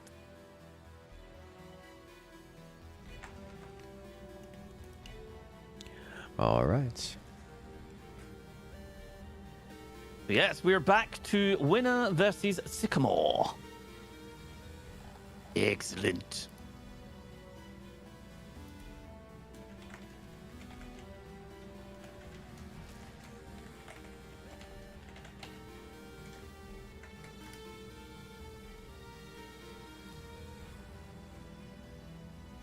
All right. Looks like the teams are ready. The map.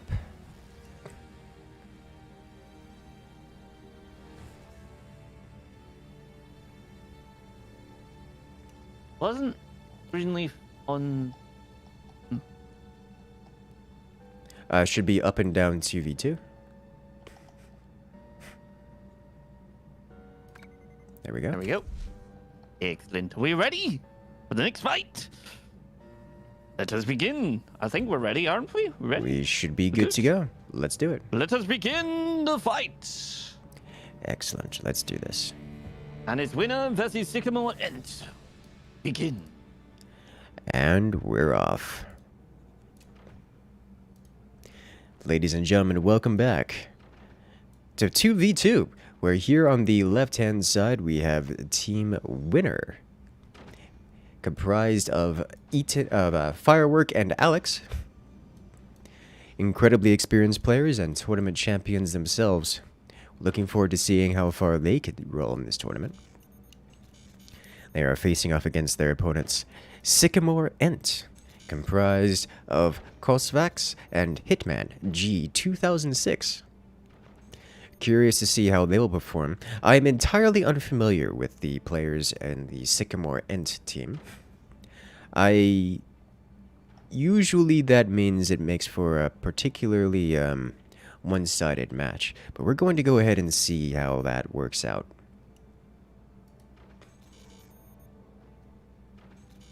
Oh, we haven't seen this commander yet before, I think, on the tournament so far. No, we haven't. Specifically referring to the Shakana commander. Shakana is... I mean, it's not a bad commander. It's just a commander we don't see often because it requires a little bit much in the way of synergies and cooperation. It's something that's just an extra requirement that most strategies don't require too much of beyond focus fire. Specifically, Shakana enables the upgrading of the kind of hybrid weapons. We're talking Firebeam, we're talking 20 mil into their heavier weapon counterparts. So let's say Firebeam will upgrade into Plasma Laser, and the 20 mil will upgrade into the standard cannon.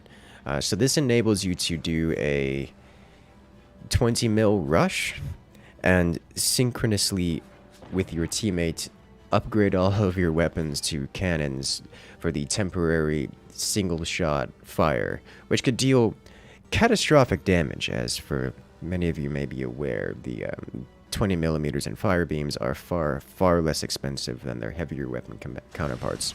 So you can get the same heavy weapon damage for a fraction of the usual cost.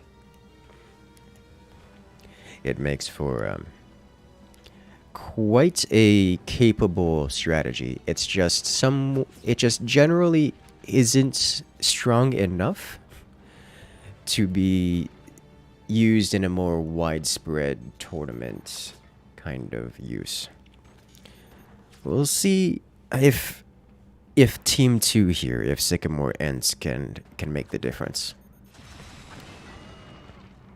Oh, nice sort of like delay on resources there though. Indeed. Nice little buzzsaw play. He's trying to use the snipers to snipe out the turbine. I think he's spending probably too much APM on that. He's floating some resources away. There you go. Spending it on his howitzer now. It still boggles my mind sometimes seeing like pros and they just like bum bum bum bum bum cannon. I'm like, what? Mm-hmm. And I'm sitting going, oh, I'll get my first piece of technology. This is why I went mods. So for perspective here, Team 1's lowermost base is a quarter-way finish with their howitzer, compared to Team 2's lowermost base is a quarter-way finish with their 20 mil. The 20 mil is about a third of the price of a howitzer and requires fewer infrastructure devices.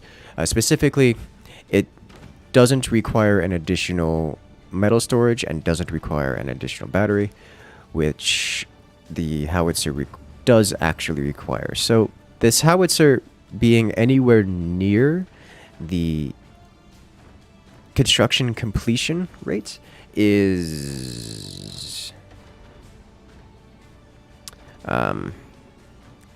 not the ideal world for Team 2 to be in.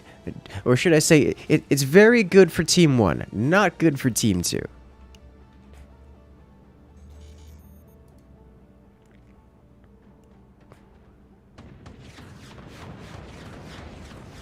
Ah, the sound of a 20 mil is just satisfying. You know what I like the sound really of is even more satisfying? No? The Detonation of a core. Yes, There you have I it. was going to say deck guns, but you know. Ladies and gentlemen, it's Canada Clock, and Team 2 was not prepared. One player has been eliminated. Team 2 has one player remaining with a single 20 mil, and it looks like Team 1 is ready to remove them.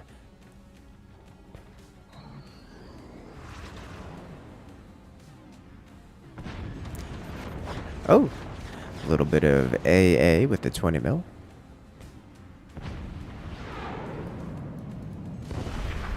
Heavy hit. Oh, here comes the snipers. Every time there's an open door, the snipers, they come peeking in. Secondary explosion onto the core, dealing 15% damage and removing Team 2's only remaining weapon. It has seemed that snipers have been a bit more of a very common occurrence throughout most of the matches of the tournament, and I'm not usually used to seeing that, to be honest. Oh yeah, in all of these tournament matches, or really any high-level play, snipers are just omnipresent. They are everywhere. They are devastating. They are almost game-breaking levels of balance they are a balance concern in the hands of a good player. They are oppressive and incredibly defensive in all the ways if handled appropriately.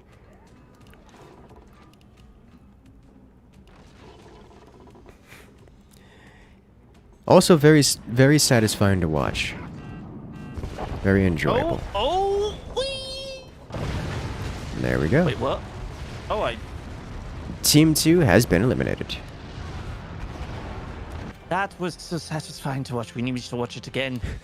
We need to watch it again. Just a Snap. little slice off the top. Snap. Whee! Boom, boom, boom. There you have it. Well, Team Winner winning their first match, moving on to the second round. Yes, very nicely. Winner winning. Yes. Surprise! All Oh, right, so dear. we have 2 more matches left in the first round.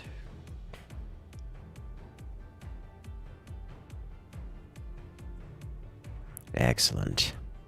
Congratulations to Alex and Firework.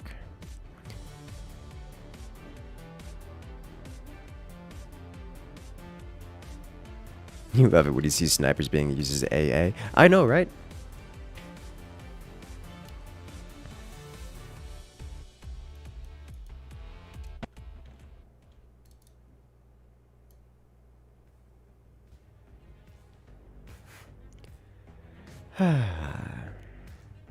We now have, I guess we're waiting on Danke and No Name?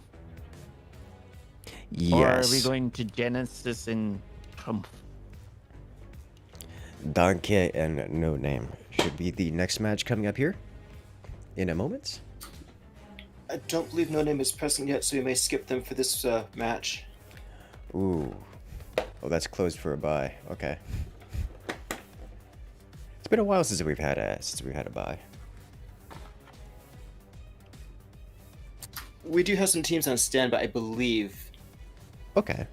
That's better.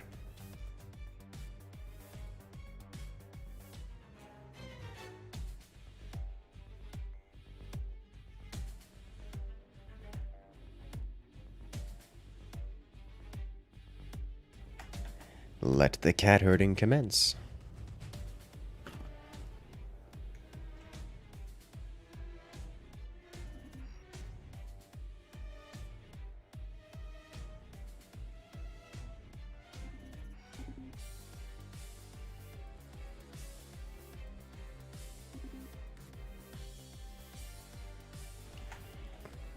All right. Let's see. For Duncan Merkel, that means Ambrulo is here. Is Ambrulo currently live?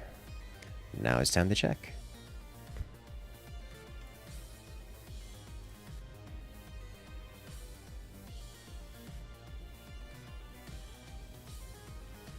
Nope. Ambrulo. Don't you want to show everyone your first-person perspective? Ambrulo, another content creator here in the Fort side of the world.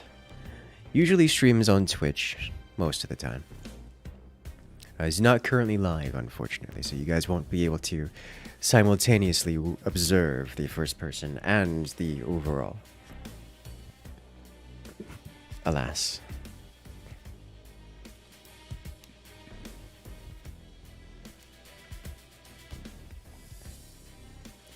Okay.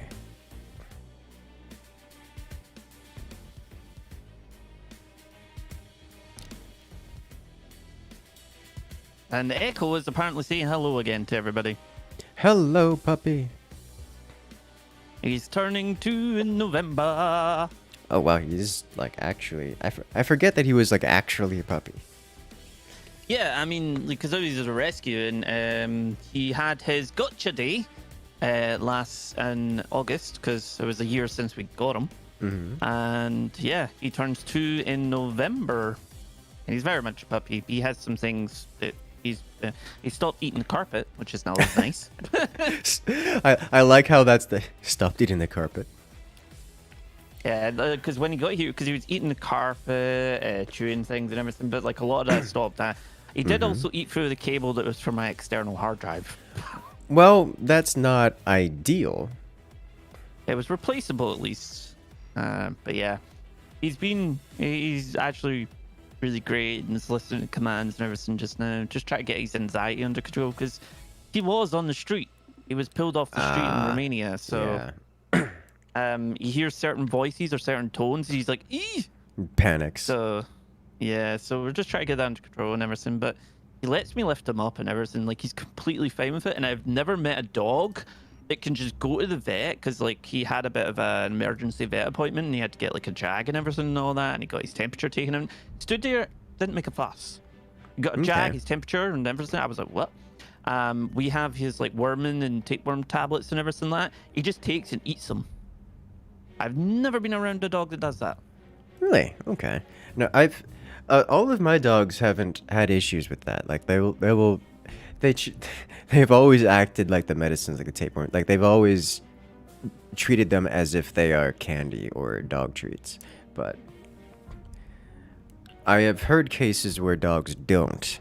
So to me, I guess it's kind of normal for me to have, for my doggos, my puppies to have that and be an easy experience for that specific realm of puppy care.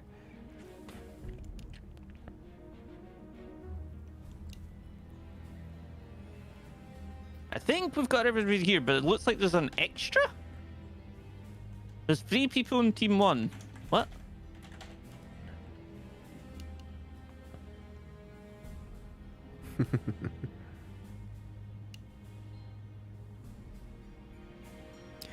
All right, so looks like we are doing the final match. We'll come back to Donkey Miracle's match after this one.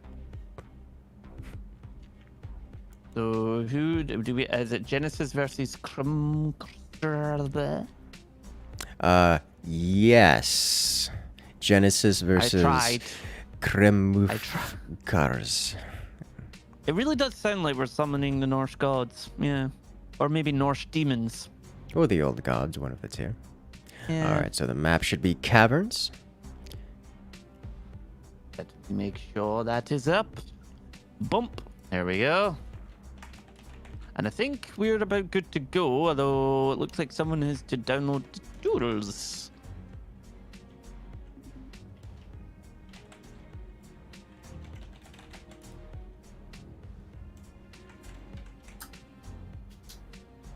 I should mention that, Fraz, we love your location to be more central to most of our players, but I'm seeing some vicious ping spikes here. Are they settled now? I've seen about 200 on Fuel Philly, but that's about it.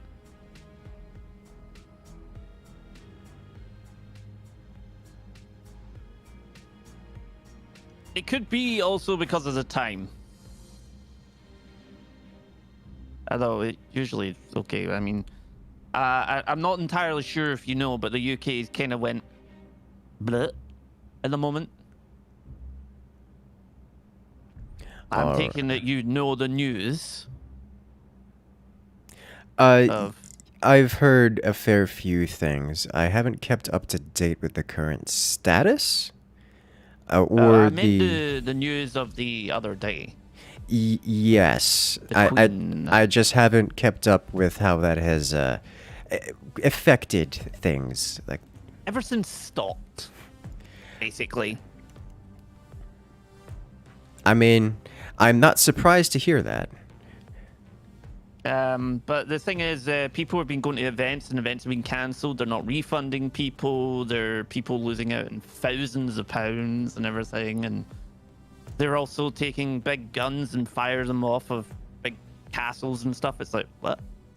All right. Well, I mean, it's like, I'll just hide inside.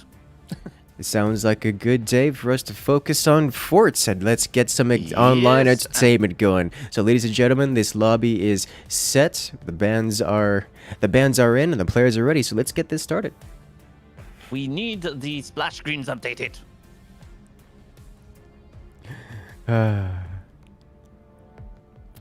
Let us begin the fight.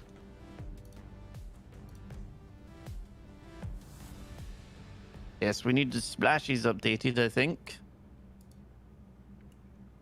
Yes, the splash screen still shows the previous match.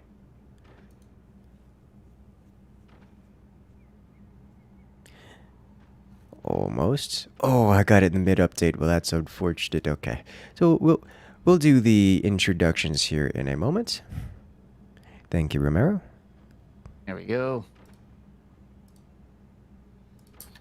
I apologize. That server's in Australia, and it takes several seconds for my commands to go through. Oh, I can imagine. We have dealt with Australian connectivity for a long while now. All right then.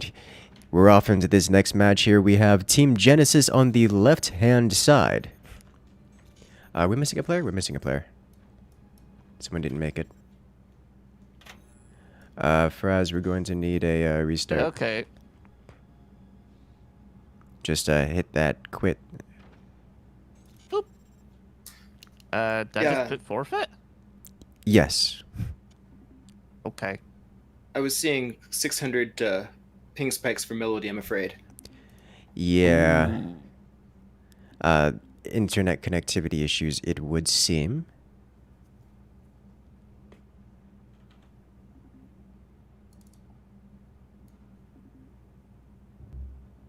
So we'll give them a moment to come back. Typically during the match we can just pause and let them reconnect. Because it was the start of the match, I just might as well restart because they didn't join on connect.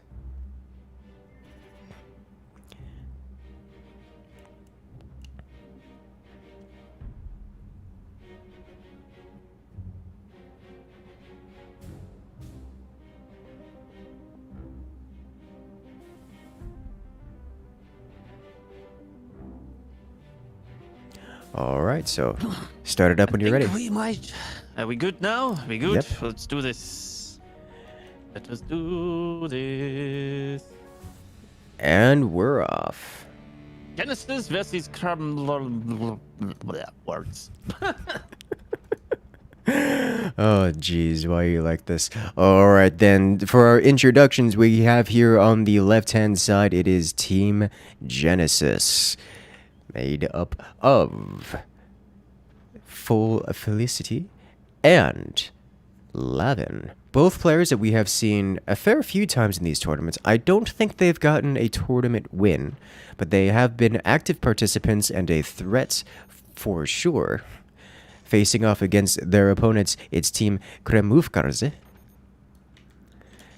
I think that's how you pronounce that. Chat, please correct me. I do enjoy pronouncing things appropriately when given the opportunity. Comprised of players Emlodi and Imposter. These are both players that I'm fairly certain I've encountered before. Have we seen Emlodi in a tournament before? Oh, I don't remember. Don't know, in fact. Oh, I know I've seen them before. I just don't remember. I don't remember the tournament showings.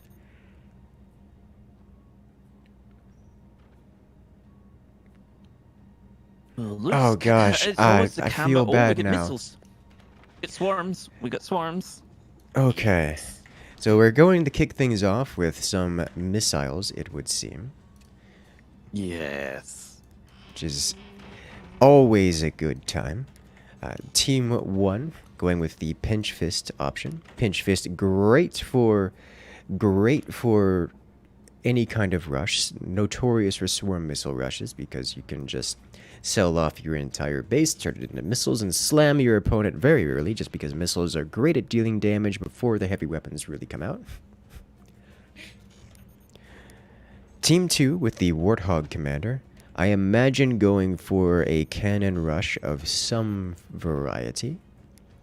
Although they are definitely behind, as Team 1 is going for a laser rush, and almost has their laser production facility completed.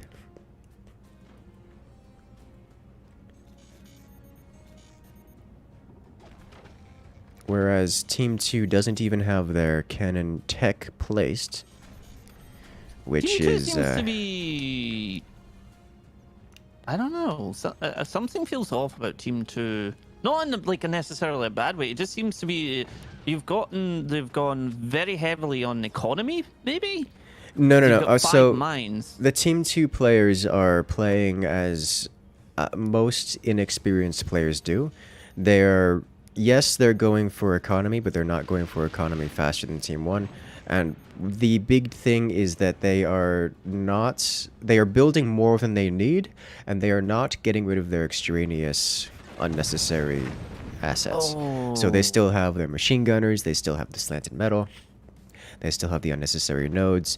So they aren't utilizing all of their resources, and they're building out big boxes that is far beyond what they will ever use for anything. So it's costing them time, energy, and money for no real reason. And it looks strange because most tournament competitors are experienced enough to know not to do that. So it's just It feels like they're building big boxes and they cannot lie. Sorry, I had to. I'll leave yes. Yes, they are playing like the average player, which is not normal for the competitive setting. Let's just put it that way. So it doesn't look normal because of that.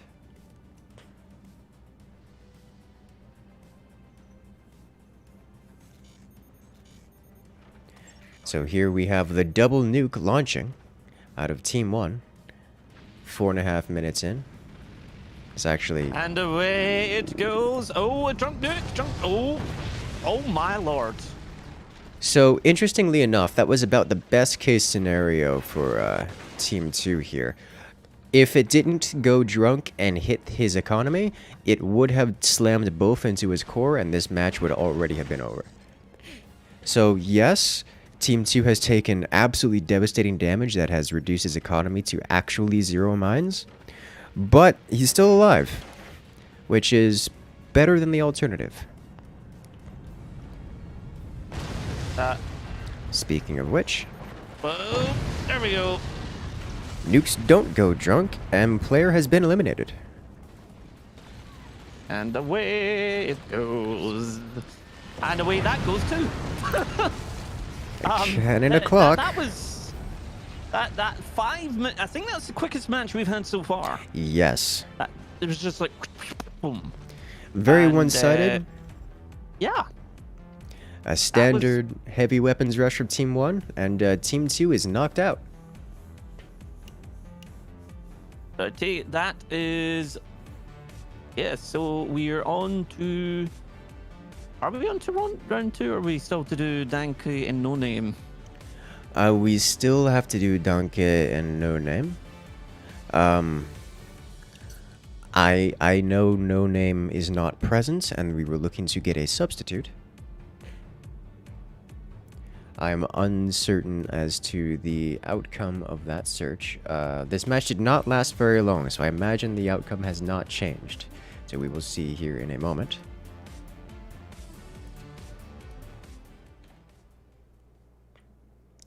It is possible to move on to round 2.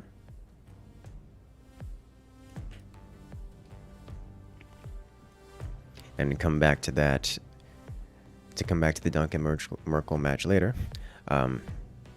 We shall see. Let me check on the competitors chat.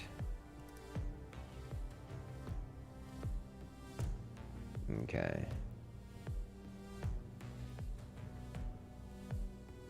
Someone's saying here, the looks that match had some two very clean kills. It didn't look like there was much of a fight. It just kind of was like boom, boom, bad. Yeah, that was one of our shortest matches so far on the whole tournament, actually. Yes, and it was a nice clean execution from Team 1. The drunk nuke happened because Team 1 accidentally hit their own nuke, which is less clean, but it still worked out for them.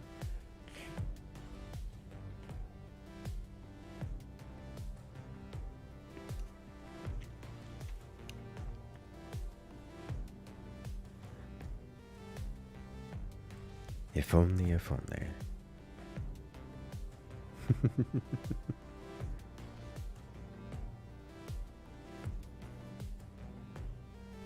My chat right now are just apparently petting a dog. Well, I say petting a dog, but it's one of my admins have come in and they're just like, oh, come here, doggy, we'll pet you. I don't know what is even going on right now. They have this bubble of conversation going on, talking about petting dogs. Mm-hmm. Just a quick update. We have found our next alternate team. We're contacting them in the order that they signed up. Some prize competitors here. We will have Mateo and Teutonic, who you might recognize. Mateo is such a good player. I feel like there's a story there, like Mateo and Teutonic just being out of time zone and not wanting to participate, and then deciding to put themselves in the backup just in case, because I think it's 5 a.m. for Teutonic right now. He said that Mateo was going to sign them up, but an Eaton moment, we'll say. yeah, that tracks, because Mateo and Teutonic, they're incredibly good players. For those who are unfamiliar, they are previous champions, like multiple time champions. So when we say if they are the ones that are being substituted in here, we might have they might have gone from not participating in this tournament to beating Eaton's team, kind of caliber here. Oh, it's glorious. Do we have a change of map yet, or we can make sure we're all good to go for people? Let's get the competitors first, and then we'll deal with the map. And the map is easy. But man, 5 in the morning for Teutonic. Like I knew his time zone was not ideal for this time frame, but I didn't know it was 5 is he in the morning. Australia then? Is that? That's got to be Oceanic, yeah. Either like Korea, Japan, or Australia.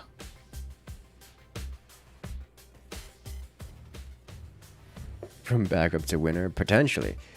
Like that's like a second place at least. We'll see. Got high expectations here. Then again, it is 5 in the morning. You know, 5 in the morning can do terrible things to people. Oh, I know. And we've saved snow leopards for them, so anything can happen. Oh yeah. Just wait until someone gets sliced off the top of that. Whoop.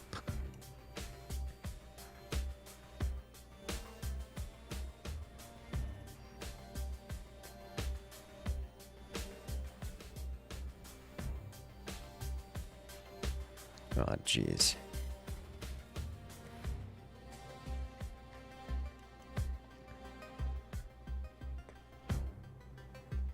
All right. Team Duncan Merkel has joined the lobby.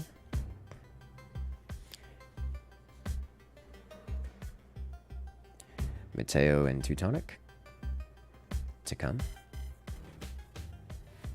Return to the gods. Yeah, they are incredibly capable players. I'm looking forward to seeing. It's been a while since I've played against Teutonic.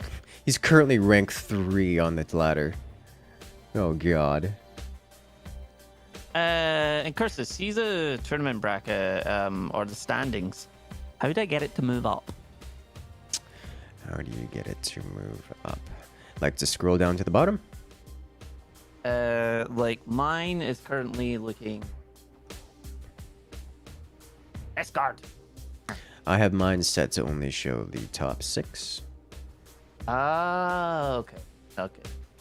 If that's what it is, then that is what it is. Yes. It is possible to adjust that if you so desire. Nah, I'm not gonna fiddle with anything. All right. I've seen what happens when I fiddle with stuff. It doesn't work. Understandable. All right, then. Our players are here. The teams are set. The map is ready. The bans are in. Scattershot and Seep have been banned. Mateo, rank 344. Not on that ranking grind at this time. And I think we are ready to go then, aren't we? Yes, we are. We just need Finn to ready up. There we go, and let us begin. Time's up. Let's do this. Boop. And we're off. All right, so here we have on the left-hand side, it is Team Duncan Merkel. A very what? Why are you like this? Okay, we're already starting off weird. I love it. We have Team 1 here, the Duncan Merkel team, comprised of Ambrulo and Finn. facing against their opponent's team No Name. It's Teutonic and Mateo. Two very big, well-known names who were not originally intending to be participants in this tournament. They signed themselves up in as backups just in case, and we went through a fair few backups. So here they are. Now, if I recall correctly, it is currently 5 in the morning for Teutonic, so we can expect less than ideal play, but less than ideal play from players of that caliber can be absolutely devastating to the enemy team, so I still have high expectations for them, even if giving them an out, as it were. Interestingly enough, we do have a mirror match. It is Warthog versus Warthog, so we will be seeing some heavy weapons on all fields, as Warthog specializes in heavy weapons, with their commander active ability causing all of your weapons to deal bonus damage.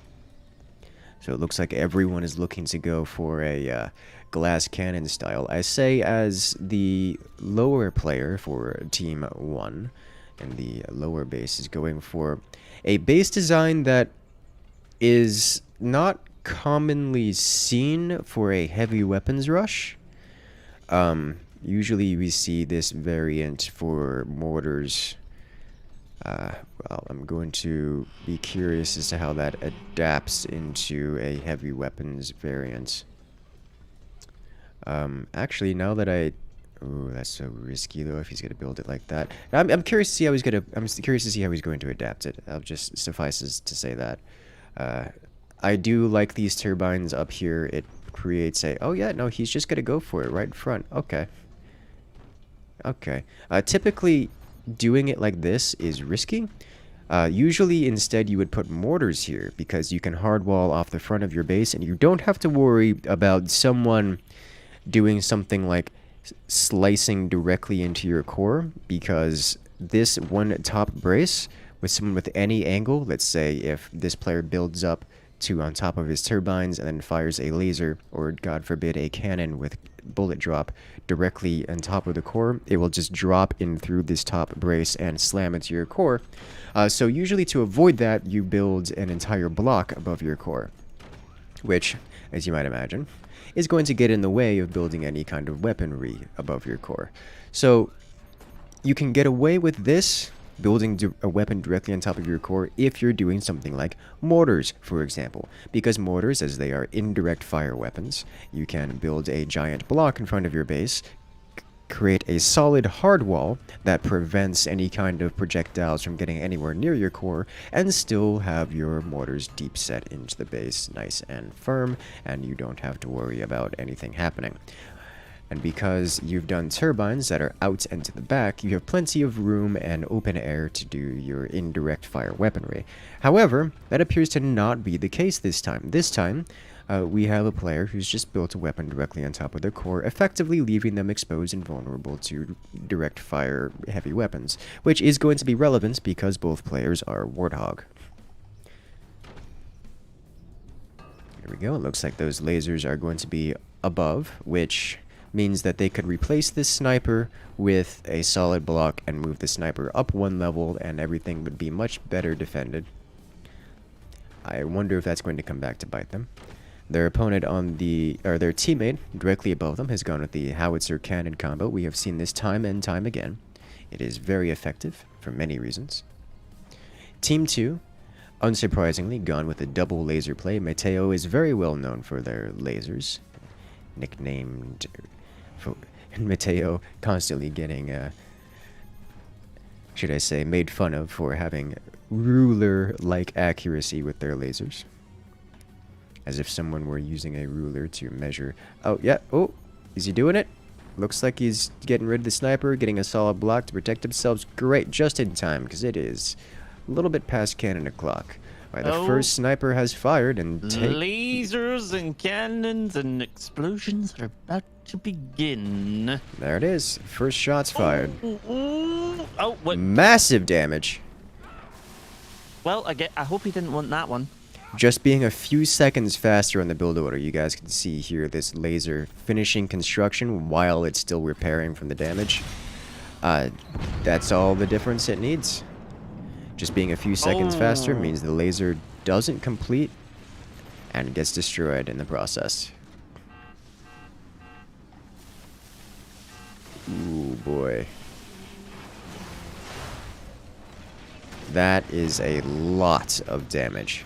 I think he was not prepared to take that much deformation damage, and just his entire front of his base just collapsed on him. Not the world you generally want to live in. But Team 2 will recover from that. That's so much damage. He's going to need to rebuild his tech and everything. But I mean, he didn't lose anything. He didn't lose any of his weapons. So as long as he doesn't lose his weapons ever, then he'll be fine. Which is not generally the strategy you want to bank on, but you know. Oh, that's it. Oh! Wow. Very well played. Oh, I need to see that again. We need to see that again. That Remem- was such a nice hit. Remember last match when we were talking about Warthog, where you think you're safe because, you know, you're familiar with how much damage Warthog does? You can have all of these defenses knowing full well that you're safe from the Warthog shenanigans. Just surprise Warthog. Or you're safe from the normal shenanigans. And then Warthog comes in and just ruins your day by punching through an extra layer of metal. Yeah, that's what happened here. Yep. Slicing with the Warthog active, you can see the extra chunky laser beam cutting through 3 layers of metal, causing catastrophic damage, slicing the base entirely off of its foundation and dropping onto their opponent below. Finn and Umbrulo have been knocked out. Congratulations to Team No Name, which I believe has been updated to Team Perfect Ping now, for taking their first victory in round 1. And spare a thought for them, considering who they were not expecting to face this round. Oh yes, oh yes. I'm fairly certain Team Donkey Merkel, not at all expecting to face Mateo and Teutonic, because that is a power couple, and they will do some serious damage. That's like saying, oh, we've got an easy. That's going from, hey, we have a bye this round because we don't have an opponent, to, oh my god, we're facing against Eaton times 2? Oh no. So that, very well played, very well played. Alright, it looks like the next competitors are already in the lobby. Excellent. And I believe we need the splash screens updated. Winner against brain damage, I believe, isn't it? On Abyss. Yes, the bands are Scattershot and Spook. So we will not be seeing either of those commanders in this match, in this round, as this will be the first match in the second round. We've moved on to the round of 8.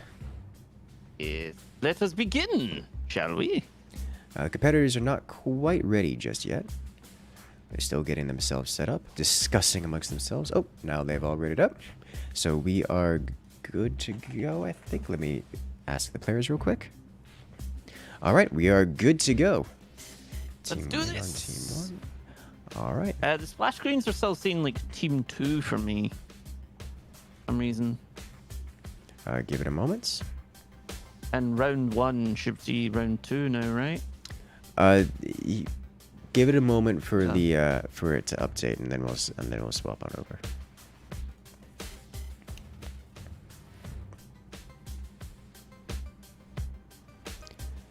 I guess we shall start though. Yes.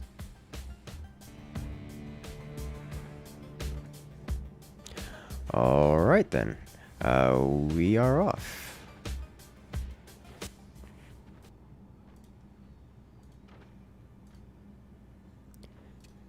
Here we have Team Winner versus Team Brain Damage. We have Team Winner on the left-hand side. We have seen them in the first match, where it was kind of a one-sided match. Our Team Winner is Alex and Firework, very well-known players here in the community and in the tournament scene. Facing off against their opponents on Team 2, it's LPGK and Vortex. of Team Brain Damage. Relatively newer players to the competitive scene. Team Brain Damage is going to have their work cut out for them.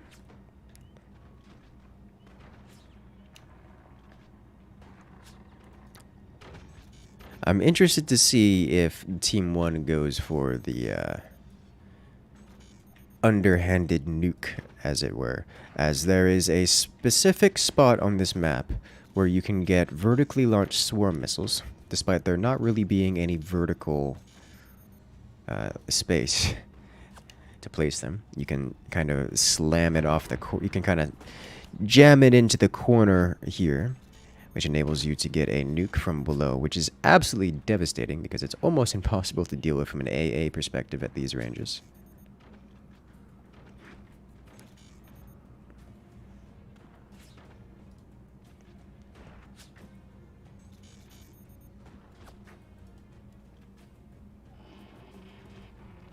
Okay. Hopefully the graphics will get an update here in a moment. I'm still showing Team 2 instead of Brain Damage for the right side team here. Brain Damage just want you to know that they're definitely 100% Team 2. Yes.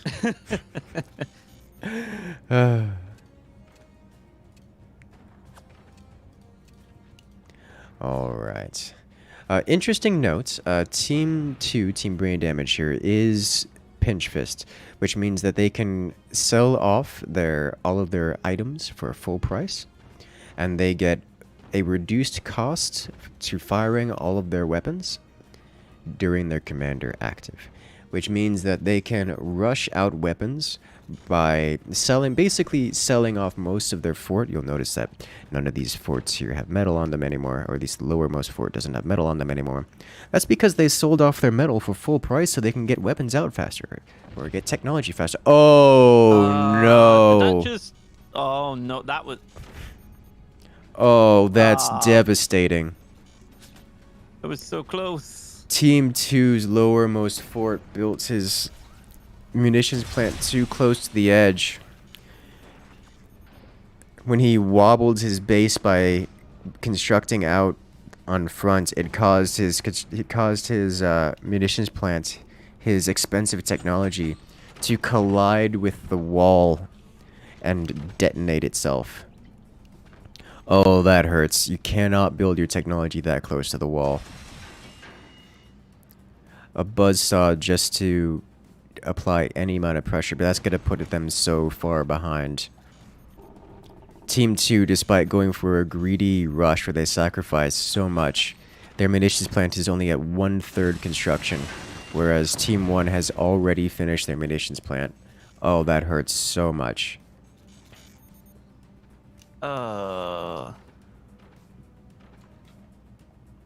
Will they be able to come back? Who knows? I mean, they're trading shot for shot right now, so they're going to be behind. They're going to lose out on a couple shots, as they are both behind in time by a good 60 seconds, and also behind in money by a good 800 metal, which is kind of a lot. So, not a great place to be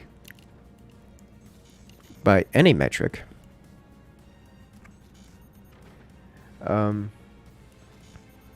It's especially bad considering Team 2's topmost base is not going heavy weapons. So, Team... One peak. Wait, what? You got 1k ping. He's got 1k ping. Oh, it just spiked for a moment, but he's come back down to earth. Someone tell him he shouldn't be taking a trip to the moon. Probably not wise. But as I was saying, Team 2's strategy, they had one player going for shotguns and harassment weapons. We're talking suppressing weapons that are meant to remove anti-air and apply pressure just anywhere and everywhere. Whereas their other player is actually getting the hard-hitting weapons that deals the actual game-ending damage. Unfortunately, the player that was meant to do the actual damage Well, they lost their technology, so they have to. They're a solid 60 seconds behind. Like, he's getting the howitzer now, but at this point, he's so far behind the other players. It's gonna be some time, and so Team 2 will not have any real threats for a significant duration, whereas Team 1 is just going to be laying in the heavy weapons here any moment. I'm actually surprised that they haven't already. It is now 6.5 minutes into the game. Typically,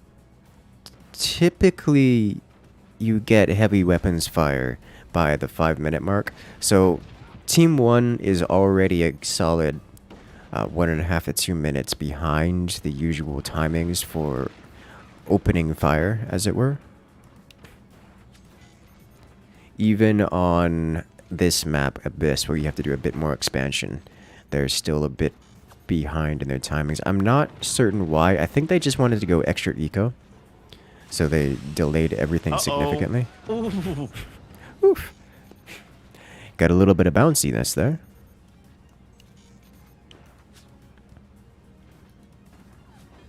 So you'll notice Team 1 has gone up to... in fact, all players in this match have gone up to the maximum amount of mines at 6 mines per base. But here, Team 1's howitzer is completing, and that should be immediately ready to fire. Alex firing at the top base, where his teammate, Firework, can finish the core. Oh. There it is. Clean execution. All of those harassment weapons, shotguns and such, as fun as they are, don't actually apply a real threat to the opponent. As you can see, Team 1 coming in with a plan to eliminate, and eliminate they have.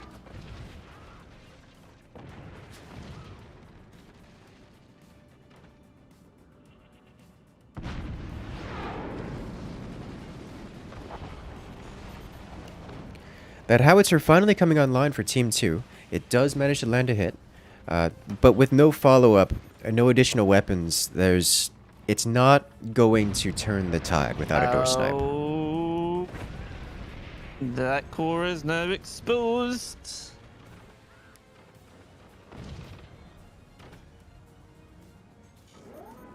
He's got it covered up, but you can see him changing the doors around on the... Oh. If that was a little bit higher, that would have went straight in the door of the laser, actually. And the laser is not sufficiently defended, mostly because the laser needed to be re-angled in order to get a shot on the lower base. I suspect it really still can't get a shot on the lower base. Not without doing some... Yeah, he can't... The laser can hit there and take out some resources, but it doesn't look like it can get any lower. Unless he tries a bit of portal action, maybe? Yeah, he might do a portal, or he might basically tier 3 the thing. I imagine portal, given the context. But... Or he could just sell it. Or he could just use it and build another one. At this rate... Team 1's lower base will be doing sufficient damage once the cannon comes out to end the game himself. The howitzer plus cannon combo is devastating, especially because they have Warthog, which just increases the damage output significantly. Oh. Yeah, the laser player at this point can just keep focusing on the economic expansion. Yeah, Well, with there those... goes all of that. Yeah, with those mines removed, it's Team 2 will not have the money to repair from the howitzer damage. Oh, and the howitzer even getting taken down.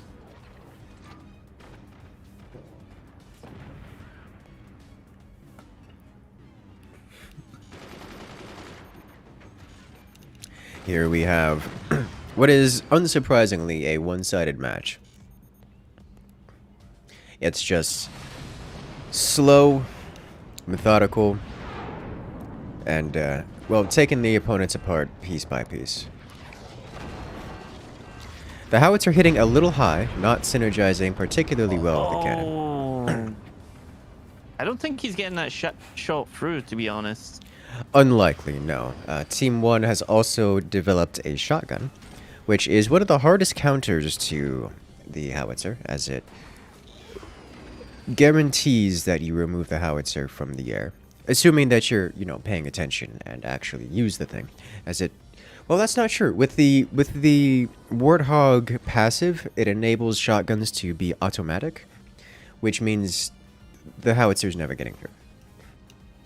But usually players are accustomed, at least at this level, they're accustomed to using... Oh, wow. Didn't even need the cannon There was follow-up. all background bracing in front of that. Yeah, so that just... We're straight to the core, blew it up. That does it just fine. Yep. The Richer will self-destruct. They won. Yep, that's it. Congratulations, team winner. Moving on to the semifinals. Alright then. Next up we have Team 1 versus Way Too Fluffy. I like that name. Hey, we're way too fluffy. We're way too fluffy. Firework has too many badges. He is one of the many. One of the few, I should say. Is more accurate. One of the few with more badges than we can render in the lobby. Well, jeez.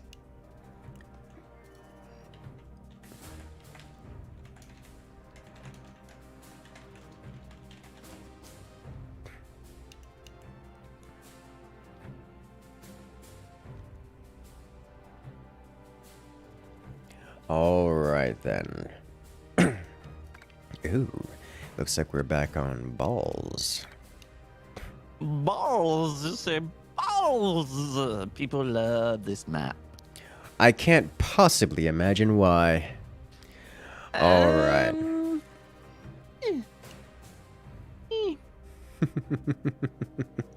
Alright, so we have Warthog and Spook banned. So we will not be seeing either of those. But this map is known for seep play. I imagine we also might see Scattershot. We might see a Scattershot mirror as well. Both of these teams very fond of Scattershot. Something about snipers. Alright then. I guess we are ready. We are ready to go. Oh, wait. Hold on, Eaton. Eaton readied up and then said, well, I just disconnected from the lobby.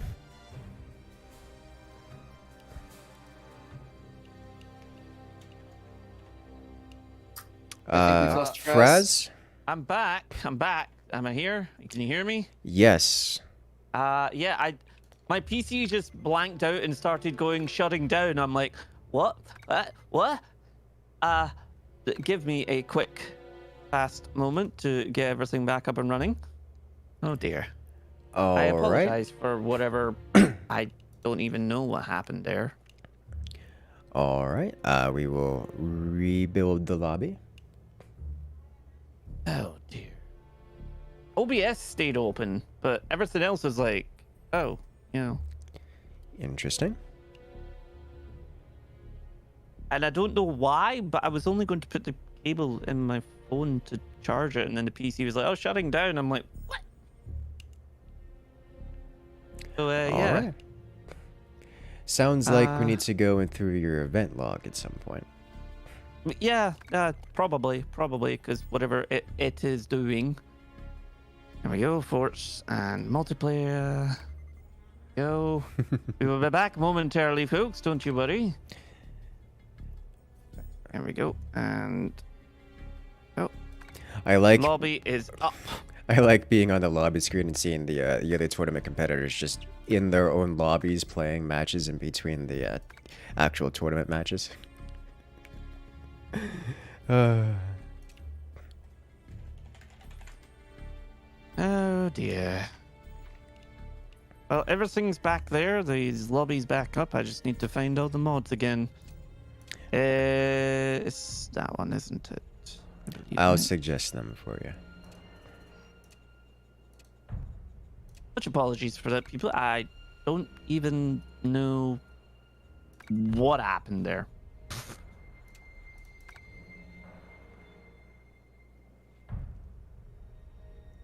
Alright then. There we go. Just need the other team.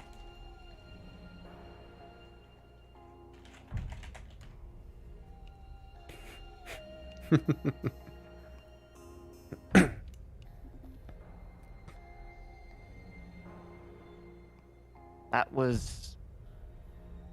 Yeah. Alright. Hey, you know, it happens. It's just like, oh, shutting down. And I'm sitting going, what, huh? Surprise. Like, no. Like, we did will it- not do that? Did it just turn the game off, or did it like actually like the entire operating system start shutting down and you had to press the cancel button on Yeah, that? like it came up and black screen that said shutting down, and I managed to hit escape enough times because OBS stayed open. It was like, do you really want to do this? Okay. My event viewer says access to drivers and Windows Update was blocked. All right, sure, whatever that means. Oh, great. Oh, that doesn't help. It shut down everything in the background as well, so like my stream deck and everything are just like, nope, don't want to work. Yeah. That's not ideal. What in the world has gone on there?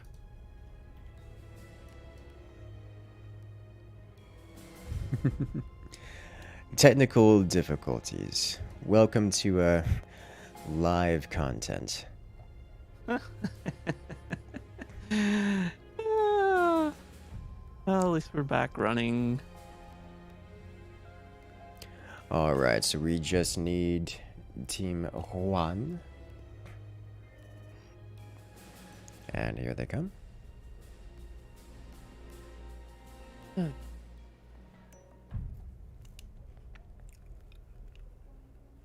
So Spook and Warthog are banned for this one. All right.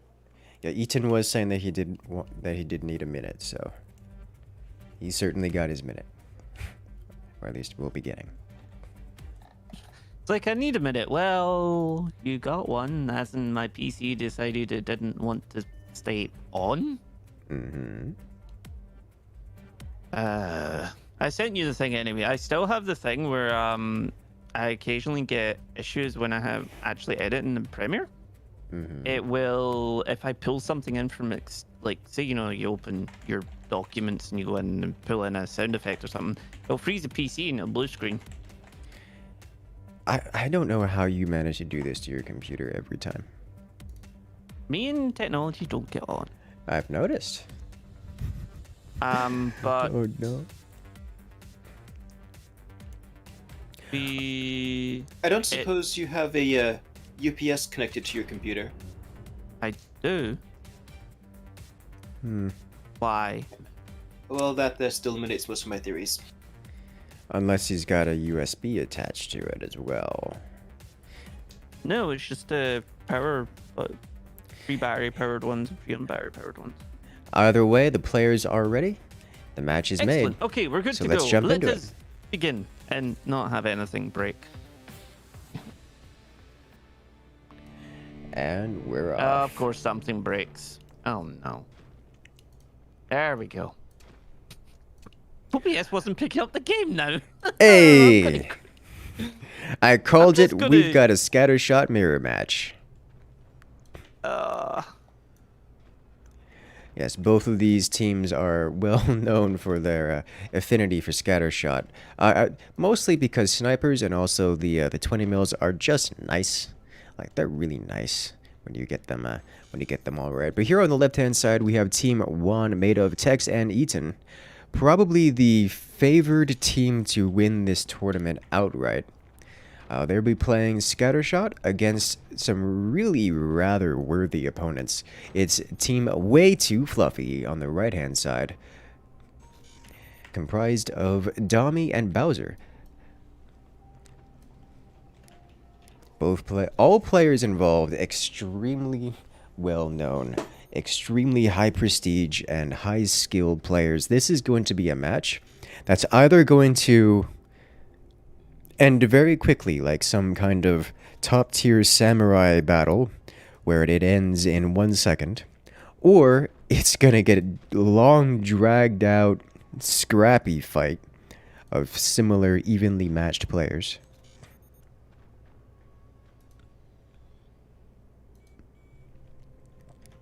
Of course, the map is balls. And in this mirror match... Balls, you say? Yes. And in this mirror match, I do expect to see a lot of sniping. So the passive of Scattershot... Scattershot has two passives. First, projectile-based weapons, such as the buzzsaw, and snipers fire an additional projectile. So snipers just fire 2 bullets instead of 1, and the buzzsaws fire an additional buzzsaw, which makes it cut way deeper, which is a significant strength of Scattershot. The second passive is that it increases the strength of energy shields. I do not know why this is a passive of Scattershot, but it is a passive of Scattershot. The active of Scattershot causes 20 mils to become more accurate and fire burst fire.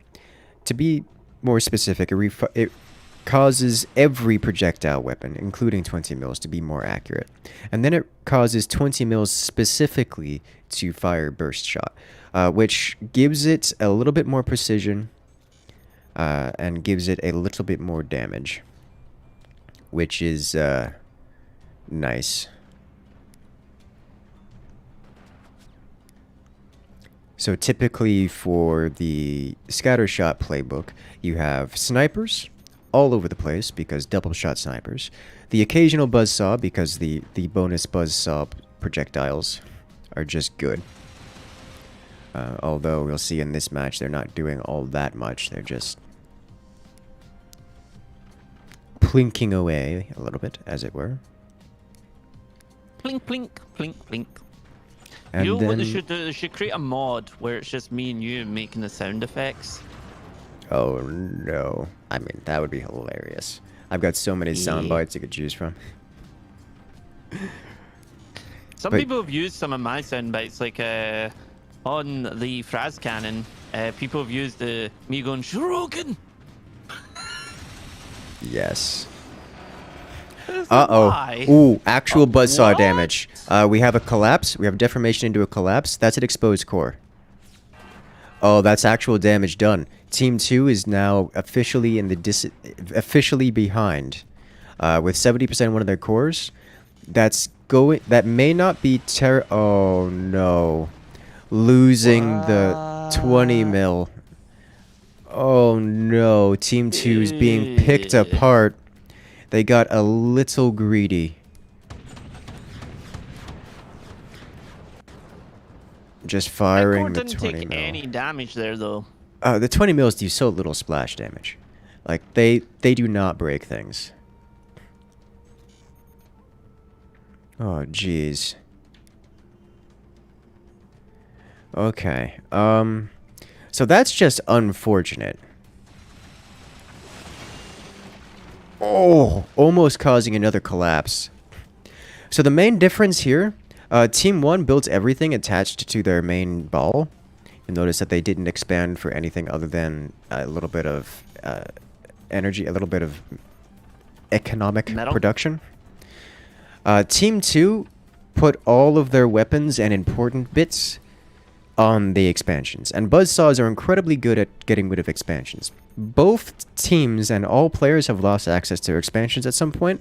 The difference is that when Team 2 lost access to their expansion, they also lost their weapons, which has put them at a massive disadvantage, whereas Team 1 is effectively inseparable from their weaponry. So I can see that Team 2 also has the issue of a very red bar here going on, which looks Yeah. painful. The top player was relying on the structural support of the lower ball in order to keep themselves aloft. Not entirely. relying, so they're still up, but only just barely.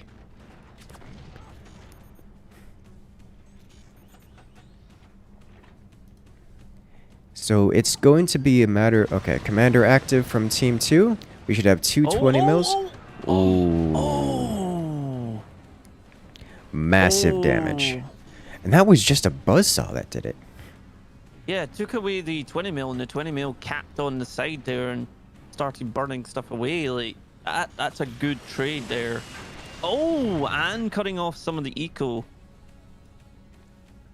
Yeah, I didn't see the weakness in Team 1's top base there. It looks impenetrable to buzzsaws to me.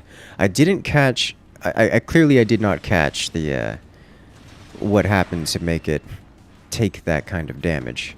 A return fire with the scatter shot active does get rid of a 20 mil again, reducing Team 2's top base to, well, toothless once more.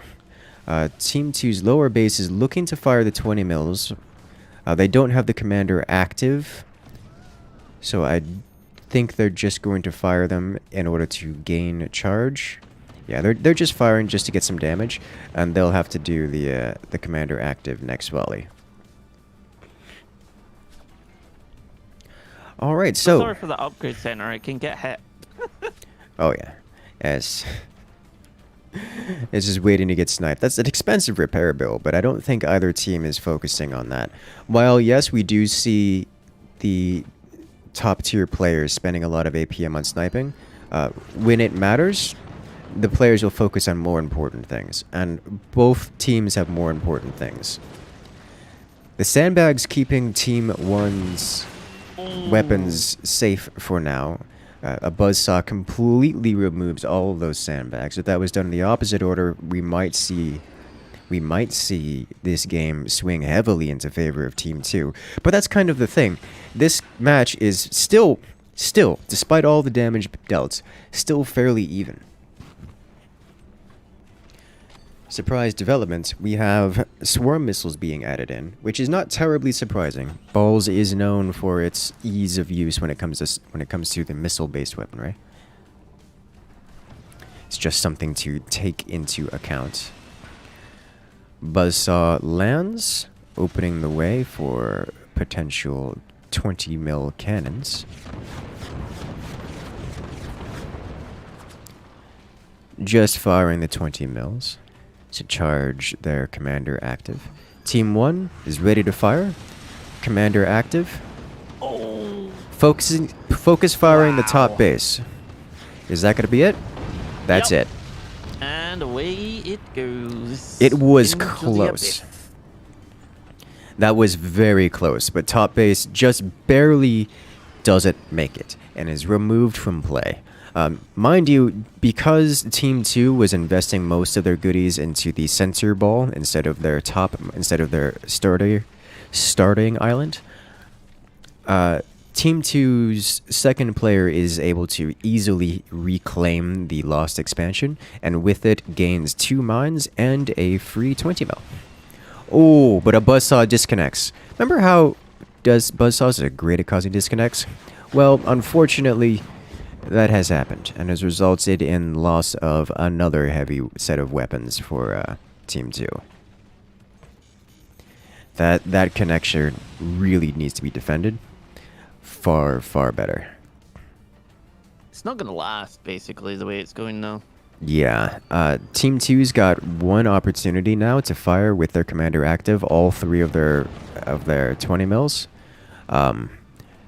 If they don't do catastrophic damage... Ooh. One cannon down. Oh. Well, they got one cannon down, but not really much else in the way of other damage. Yeah. I mean, it's nice they removed one weapon from Team 1, but it's not going to be enough. That's one weapon. Team 1 is now returning fire. At tit for tat, Team 2 loses another 20 mil. The expansion now only has 2 mines and no weapons. So... oof. Team 2 just needs much more firepower if they're going to have a hope of coming back in this game. Mind you, they are currently working on that firepower.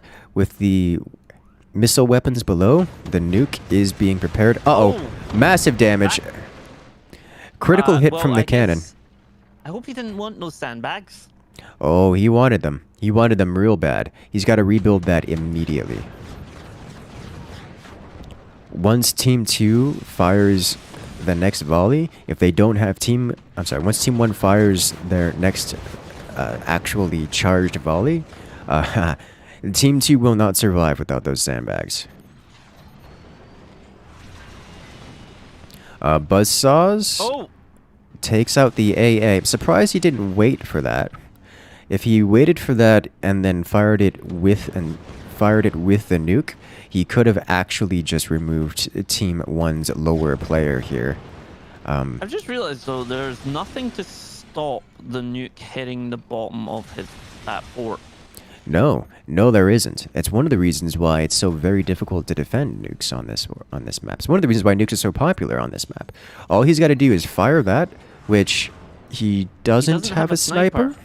Oh no, he doesn't have a sniper, and the buzzsaws are coming in. Oh, this is potentially game ending. A swing and a miss. The cannon doesn't land its shot.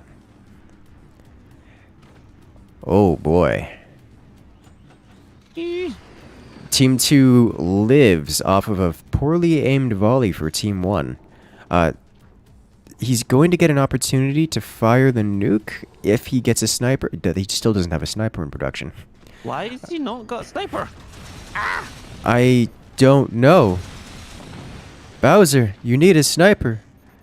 I think he's just trying to rely on the 20 mils for now. To cut deep. Oh, he gets it! What? The sandbags are too heavy. Just the disconnect. What? That's a player eliminated. Team 1. This is down to a 1v1, and I think Team 2 is at the advantage here. Yes, Team 1 has access to more stuff, but Team 2, that more stuff doesn't include most weapons. Unless Team 1 nails this shot and lands it directly on the core, he doesn't nail it. Team 2 is going to have an opportunity to come back here. The nuclear weapons are armed and ready. Oh no, the sniper's just... He's still got an extra sniper. He could fire the nukes right now. There's not enough AA to stop this. It looks like he's just trying to finish off the remnants of the lower base to make sure there's no economy there. That was not that great of a shot, to be honest, but... Yeah, the nukes went wild. Definitely, from our spectator perspective, we know that nuke should have gone toward the core, but from his perspective, there's nothing at all wrong with trying to remove the economic advantage that Team 1 has here. We are down to the last minute now. Yes, and neither team knows who's in the lead at this point. So both players are going to be scrambling for as much damage as they can, as any damage on the core can make the difference. Now, we know, because we have the spectator readout, that in 30 seconds, Team 1 will win this, unless Team 2 manages to deal additional damage to the core. But this has been a dragged out, knocked down, scrappy fight. Literally 3% between them. Yep, and it is that close. The nuke, I think even if the nuke lands here, it's not enough. Not enough. Oh no! There's not enough splash damage. Oh my lord! So very close.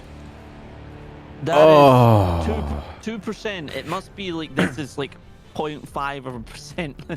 Wow. Oh Very man. well done to both teams. This is one match I wish could have gone longer. Oh man, an extra 5 minutes could have made all the difference. Oh ho ho ho. That's so very close, but congratulations to Team 1. Moving on. Oh man. That was a good match. You see, these are the kind of matches that we're here for. Well played, well played.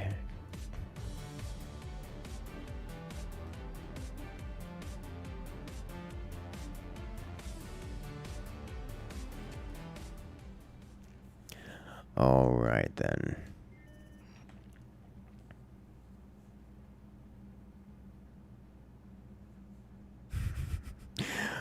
Jeez, I want more matches like that. It's so good. I always love it when you get like that, like to the bitter end, to the like the smallest percentages possible. Obviously, the losing team will like be kicking themselves. It's like I could have just nudged something back, but it's like they have to, like, you know. Congratulations to both of them, both of the teams for doing that. That was amazing. Yes, very amazing. Chat is calling for a rematch. I know, I want the rematch.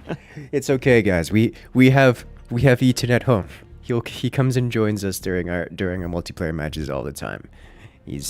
We'll get our rematch. We'll get our rematch. Just for the sake of the tournament, we will be continuing through. All right. So we have Pro Bra Team and Toast. Toast Admirer, please. Let's see. Toast Admirer should be Team 2. Pro Bra Team, Team 1. The Commanders. What map is it? Up and down 2v2. There we go. Shame is not double elimination. Not this time. Double elimination with 32 players would be an all-day event, and some people like sleeping at some point in time. Mostly our competitors. What are you trying to say? I like sleeping. I know I don't know that much, but I like sleeping. Although after this, I'm going straight into an edit, so... Alright, so we have Pro Bra Team versus Toast Admirer. The players are ready. The match is made. Let's do this. Excellent. Begin!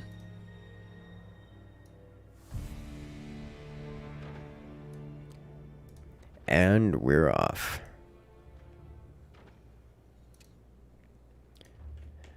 Okay, I'm just then. going to say, make sure you listen to the lovely Incursus voice. I'll be back in a moment because the furball needs a pee.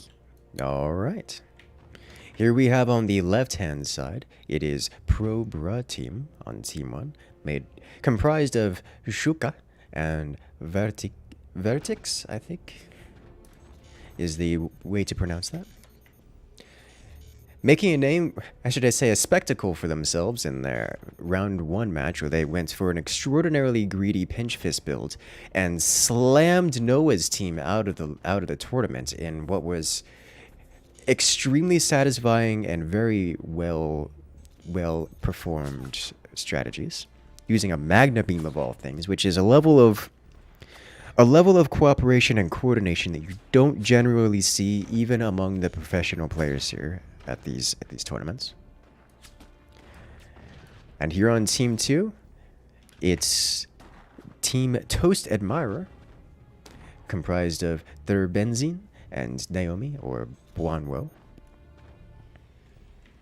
Players that we have seen multiple times before, having appeared in tournaments several times. These are, Thurbenzin is a fairly newer player to the tournament scene. Buanwo we've seen a few more times. But these are still quite capable players, and I am excited to see how they match up. It does seem that we have pinch fist things happening on both sides, as this is a mirror match. A little bit more greed coming from Team 1. You can tell because Team 1's missing most of their base at this point. We'll see if that pays off for them. Last time, it did pay off for them. I am interested to see how it works out. They do seem to be going for a similar, if not the same strategy, albeit the specific selling of the base is a little bit different. It's going to make for an interesting combination here. Mind you, because both teams are pinch fist, the timings are not going to be so dramatic as the difference in their previous match. Also, you'll notice Team 1 not going nearly as greedy as they did in their previous match. Buzzsaw, for example, ricocheting off instead of what would have simply sliced them. Quick note, if a buzzsaw breaks this node here, this base collapses. So this base is still vulnerable, but making that shot is extremely difficult. We'll see if that happens here. Team Judging 2. by the number of batteries. Yeah, judging by the number of batteries, I think Team 1's lower player... I think they're going for the same strategy, and Team 1's lower player is not going to be missing batteries this time around. Oh! Ooh, he was so close. So close to slicing that off. If it didn't hit the background brace, if it didn't hit the background and instead nailed the foundation here, that would have been catastrophic for Team 1. Similarly, Team 2 has a similar vulnerability, although that shot is much, much harder to make. These guys are raising the bar on greed. They are. The question is, do we see a Magna Beam out of Team 1's top player? So far, it's just fire beams. They're clearly not going for the exact same strategy, mostly because they've built a howitzer instead of the 20 mils. And we're not seeing a Magna Beam. So I think it's just going to be howitzer fire beam, which requires less coordination, is generally much more consistent. Less memey for sure. It's hard to give it a power level in comparison, like how strong it is by comparison. It's more consistent, we'll put it that way, and consistency is a strength of its own. Team 2 going with the howitzer cannon. Team 2 ahead in the howitzer cannon construction. Team 2 also going with a heavy laser as opposed to the multiple fire beams. Multiple fire beams generally very good before the heavy weapons come out because you can snipe them out. You can snipe out heavy weapons while they're in construction. Also very good support weapons for your teammate, especially if your teammate is going for things like cannons. Seems to be exactly what they're planning to do. Oh, Buonwo. Or Naomi. Missing the first plasma shot.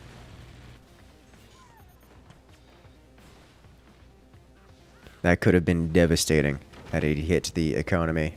Or really most any place at all. Team 1 with their greedy pinch fist builds is not particularly well defended, and we're about to see the consequence of that, as a single howitzer removes them without even the need of a follow-up. Team 1 loses their top player. With no firebeam support, Team 1's lower player can still deal massive damage, as Team 1 has gone with the howitzer cannon, and howitzer cannon is absolutely enough of its own accord to eliminate players. We'll see if that manages to happen. Team 2 is certainly not immune to the devastating damage of the howitzer with the cannon follow-up. It's just a matter of will they land the shot before Team 2 fires their next volley. The answer is a solid maybe. Team 2 fires, damaging the foundation of Team 1, but not breaking it. The cannon follow-up does not hit the same location as the howitzer, so no bonus damage present.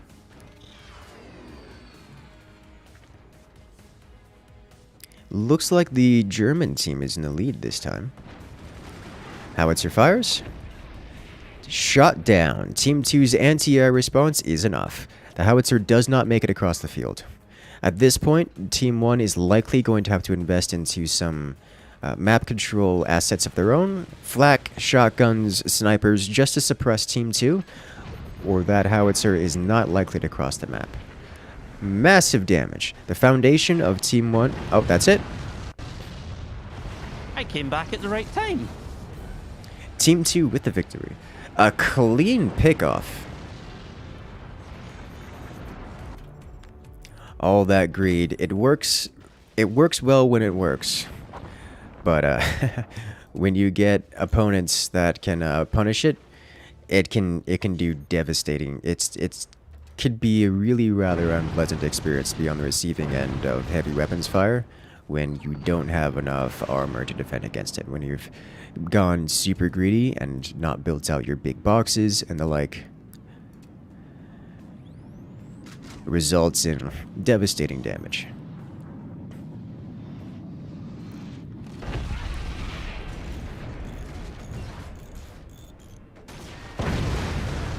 So, I came back at the right time then, did I?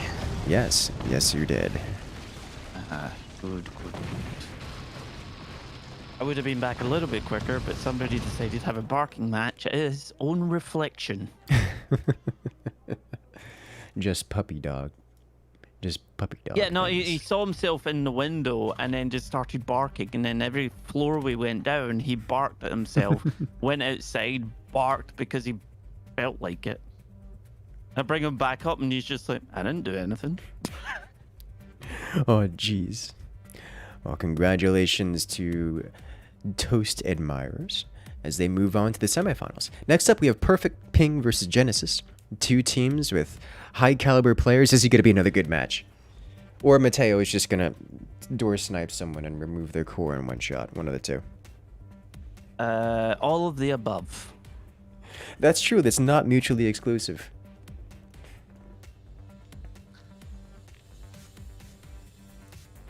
I do apologize for having to nip away at that point, but hey, when a dog's bladder has to go, a dog's bladder has to go. Hey. Now he's away back to sleep, so.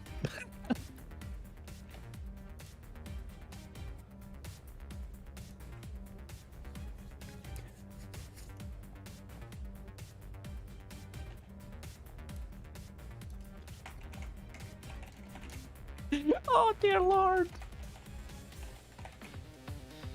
Oh, it's 3 a.m. in Thailand. Oh no.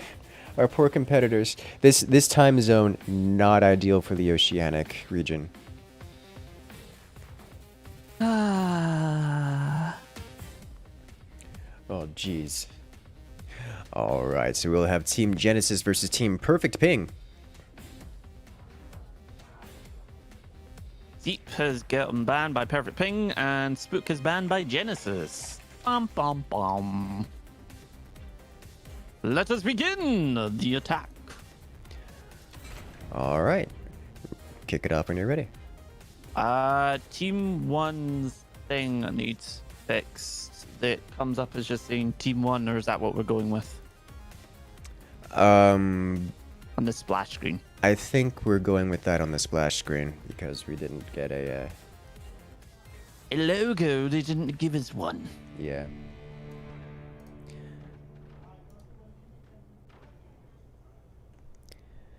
Something about being a backup team. Alright then, we are off. Ladies and gentlemen, welcome to another high caliber match. Here on the left hand side, we have Teutonic and Mateo, part of Team Perfect Ping. Jumping at the last minute, these players, despite being tournament champions and very well known players, didn't sign up as part of the main line, but instead as the backup team, just in case there were dropouts, they would participate. Well, there were dropouts, a lot of them, and so now we have Mateo and Teutonic here with us. And we kind of expect them to run through the opposition. Mind you, their opposition on Team 2, it's Team Genesis with Lavin and Full Feli. Both very competent players. Not exactly lambs to the slaughter, let's put it that way. So we're expecting quite a good match. Now, it's worth noting that Team 2 has gone pinch-fisted. We have seen pinch-fist several times before.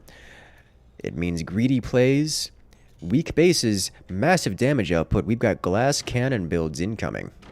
So we can see this match end very quickly in either direction.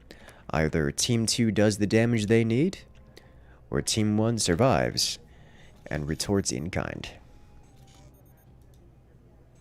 Looks like we've got a fairly standard missile rush from Team 2.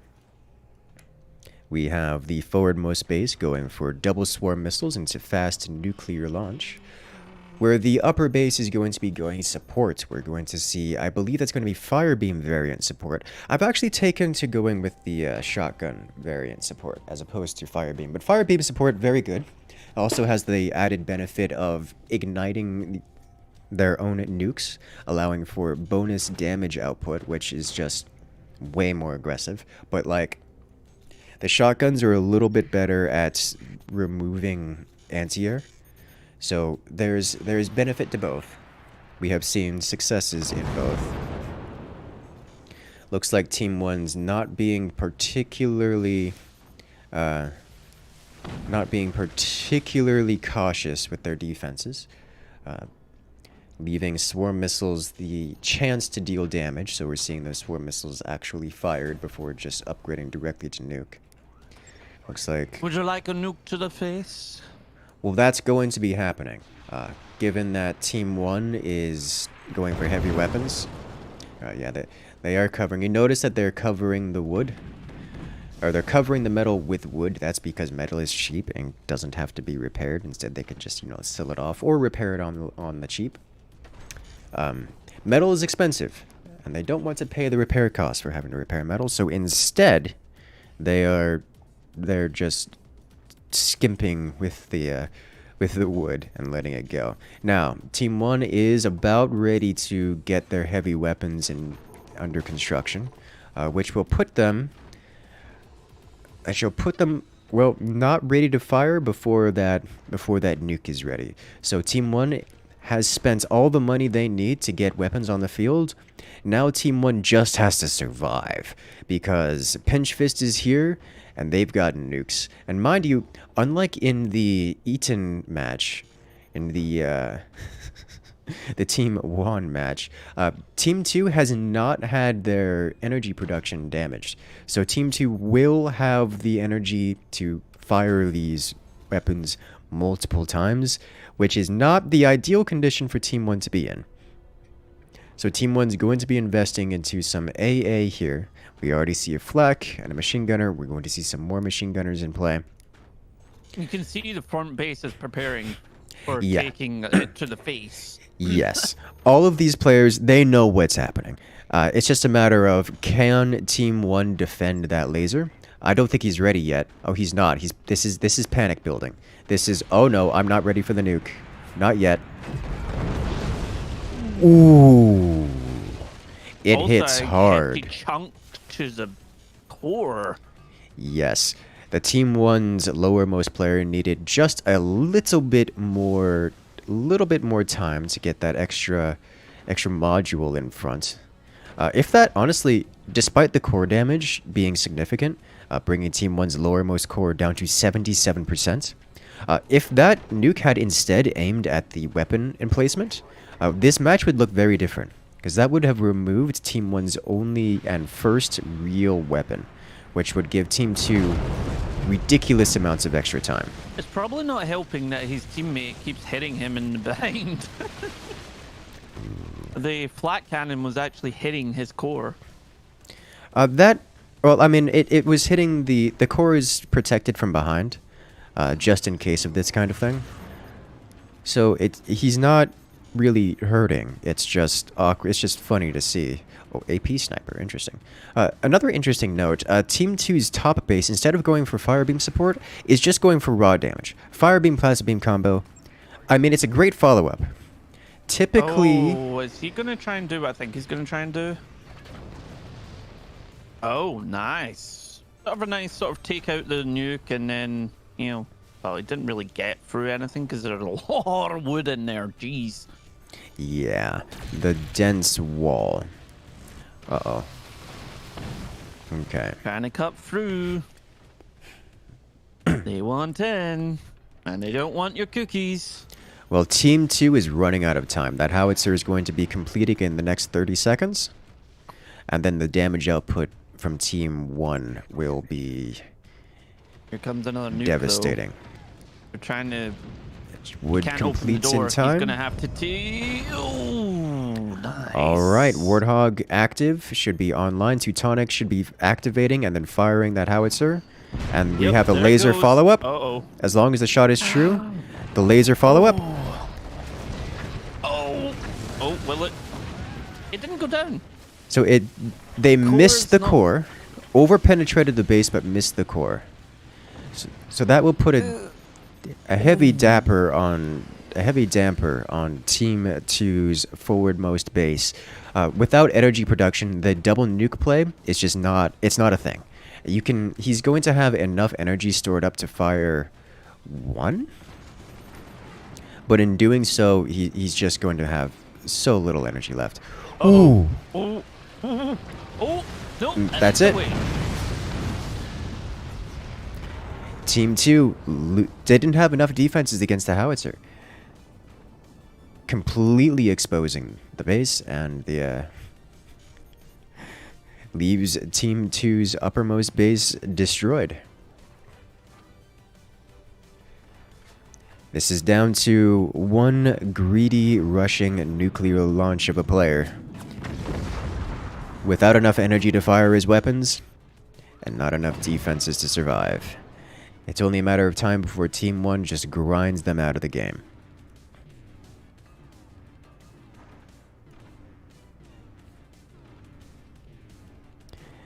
Let's see how long. Are we going to see more art? Oh, please no. Mateo and Teutonic are not. Mateo and Teutonic are not known for their artistic appendages. But we do have another set of nuclear launch. These should get shut down. Yeah, that.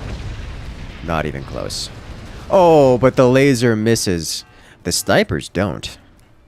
I think he's letting it happen. Well played, well played. Well played all around. That was close. If that nuke had landed in a slightly different position, I think this match may have gone another direction. But alas, we have catastrophic damage from Team 1, syncing up their shots perfectly and eliminating the top base at the exact moment they needed. It looks like we will now, I'm guessing, have winner versus one. Or was that winner versus one? Winner versus one is the next match.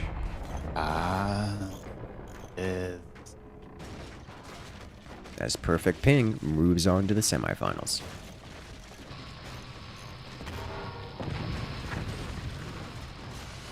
One versus win. Yeah, actually, that's kind of cool. I like that. Oh, jeez.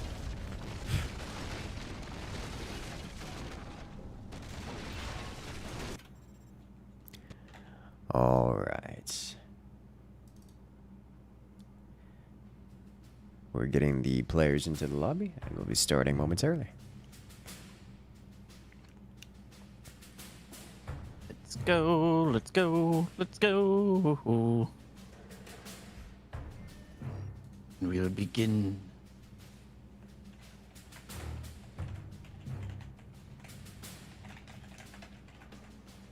And we're heading into caverns this time. If it will let me click the dang tick.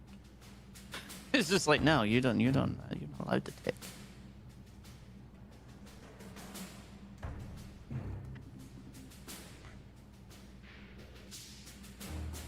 All right, so we have Team Win on Team 1, Team 1 on Team 2.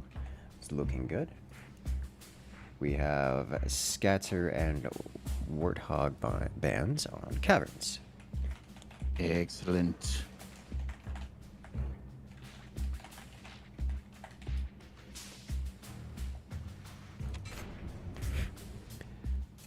Actually, who's rank 1 right now? Oh, Malme, of course. I said, like, Eaton's only rank 2 on the ladder? Nah, Malme has actually been grinding it out. He wanted that spot. He kept that spot, and we'll keep it from Eaton for 2 days. Probably. That sounds about right. And then Eaton will take it back, and then Malme will grind it out. It's always a fun game. Echo has passed out behind my chair. Sleepy puppy. Yeah, it's just like I looked around, like, so if there's times where it's like, because we have like a couch cover thing for him and blankets and stuff like that. And occasionally, like a lot of the time, he's been spending time behind me. And I'll have to, like, before I move, I'm just like, is there a dog? I guess we're ready for this round. Yes, we are. Kick it off. Is it meant to be Team 1 again? No. Oh, that's not updated yet. Ah, okay. Give it another moment. We're going to be doing winner versus one, or win versus one. What? Oh, god dang it. I give up. Are we ready? Let's do this. Let's go. Begin.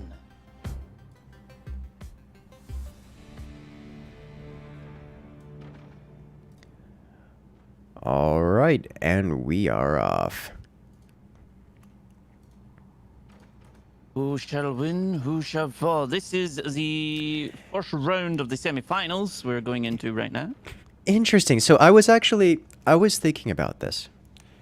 Architect. Architect, I don't want to say has been untested, but has not had as much, I think is, dare I say, underappreciated or perhaps underrated. And I've been wondering how long until we see some of these upper end teams play around with Architect in the tournaments. Because Architect does one thing and one thing really well. Architect has cheap wood spam, and wood spam is strong. Wood spam in the hands of incredibly good players is infuriating to deal with because it's just that strong. So this is... I think architects are also better than engineers. So you say that, but I'm pretty certain Architect as the name is... it was a typo or a mistranslation. It was supposed to be engineer, I think. Right, you get out. Get out. You're meant to be on my side, damn it. I am an engineer, okay? So zip it. Is that why your Jeez. thumbnails are not... That's why my thumbnails are not graphically designed. Okay? It's fine. Well, let's go ahead and introduce our players here. Yes. Players who need no introduction, but we shall show them off nonetheless. We have Team Winner on the left-hand side, comprised of Firework and Alex. Facing off against their opponents in this Commander's Mirror match, it's Team Juan, comprised of Tux and Eaton. They're even doing the one EMP. This has been a thing for a while now, and it got a bit of popularity last tournament and then just kind of died out a bit. It's just one EMP. They fire it once and then sell it. He might fire it again. Maybe. Why? Because you can sell it for most of its cost, and if you land your shot, the damage you deal is more than the cost of the firing. Oh! That was a cheeky shot there. Beautiful. Well, welcome to Forts. That backfired. So we see I don't even want to call it risky. It's almost risk-free, almost. Obviously, it can be punished a little bit with a sniper, as everyone here gets snipers because welcome to high-tier forts. But generally speaking, you can just blindside an opponent by firing an EMP, and it's almost exclusively uncontested.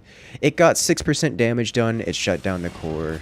It did something, and it cost Team 2's topmost player effectively nothing. At least until he tried to fire it a second time and got it sniped.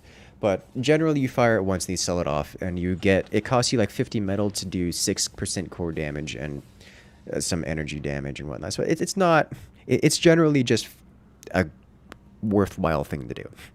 But obviously, it doesn't do enough that it's super impactful. So whether or not players do it it's just something that you have to be aware of. Kind of. If you're not aware of it, then oh no, you took EMP damage and nobody really cares, but alas. It looks like we've got the same strategies going for both teams here. or at least very similar. Team 2 is a little bit greedier with it, but Team 1 going with the howitzer and I assume cannon once they have the monies to place it. Team 1's top base going with the plasma variant of it. So we're going to have the howitzer try to land a shot just bare, and then plasma beam follow up to do the actual damage. Whereas Team 2 has double fire beam to support the howitzer instead. So the fire beams will be preventing anti-air so the howitzer can land, whereas Team 1 is attempting to just land the howitzer and follow up with the plasma. Mind you, this fire beam almost destroyed the howitzer. It's very close. Team 1 had to panic build energy shields just to keep the howitzer alive. I think they actually also used their commander ability explicitly for the purposes of the bonus build speed, so that the shields come online before the fire beams will be ready to fire again. Howitzer passing clean through, missing the fire beam, but the fire beam getting sniped anyways, because, you know, sniper's strong. That's going to leave Team 2 down 1 fire beam.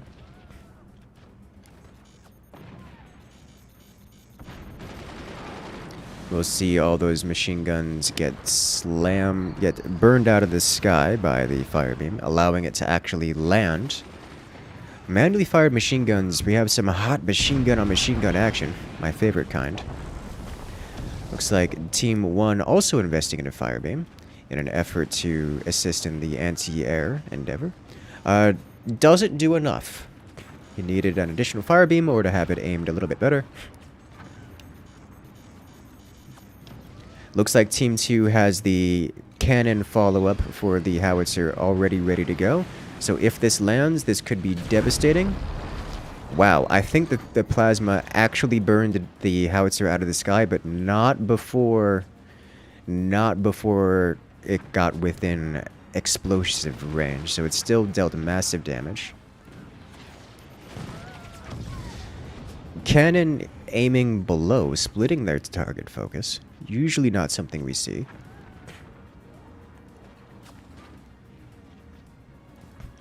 I think the cannon from the top base is unable to aim low enough. So instead they're refocusing their targets down to the lower base.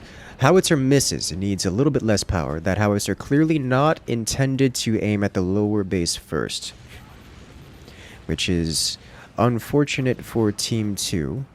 Very fortunate for Team 1. Team 1... A lot of sniper swapping here right now. Oh, yeah. I haven't mentioned it much because it's just normal part for the course, but snipers at this level, they're just omnipresent and always sniping. And so we see sniper duels and sniper trades and just constant firing.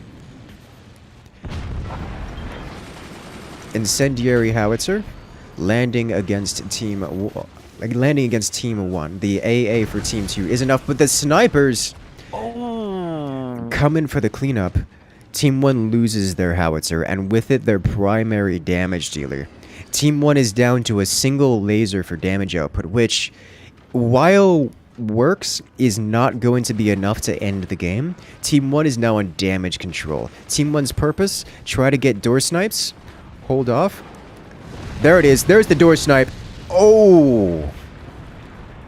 That's potentially... Is there a trade? Oh, not enough.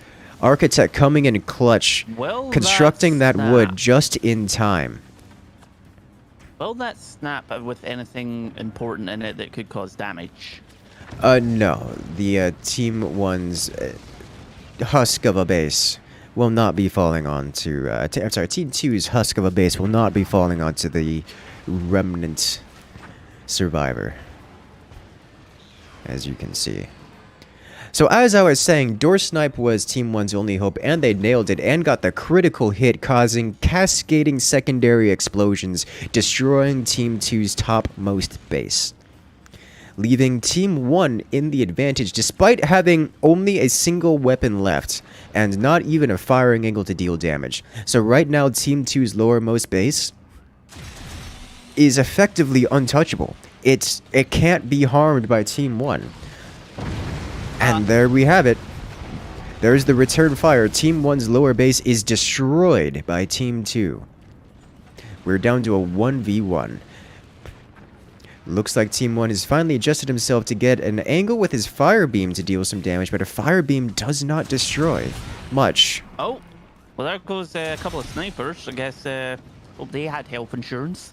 Indeed. The fire beam does manage to destroy Team 2's plasma beam, but a fire beam can cook weapons, but it doesn't break the base.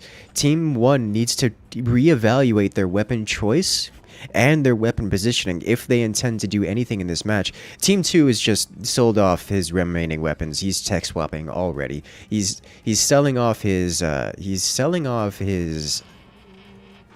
laser production facility this early, getting an upgrade center. Is he transitioning into missiles? He's going to have to sell off some mines and get some portals if he's going for that one.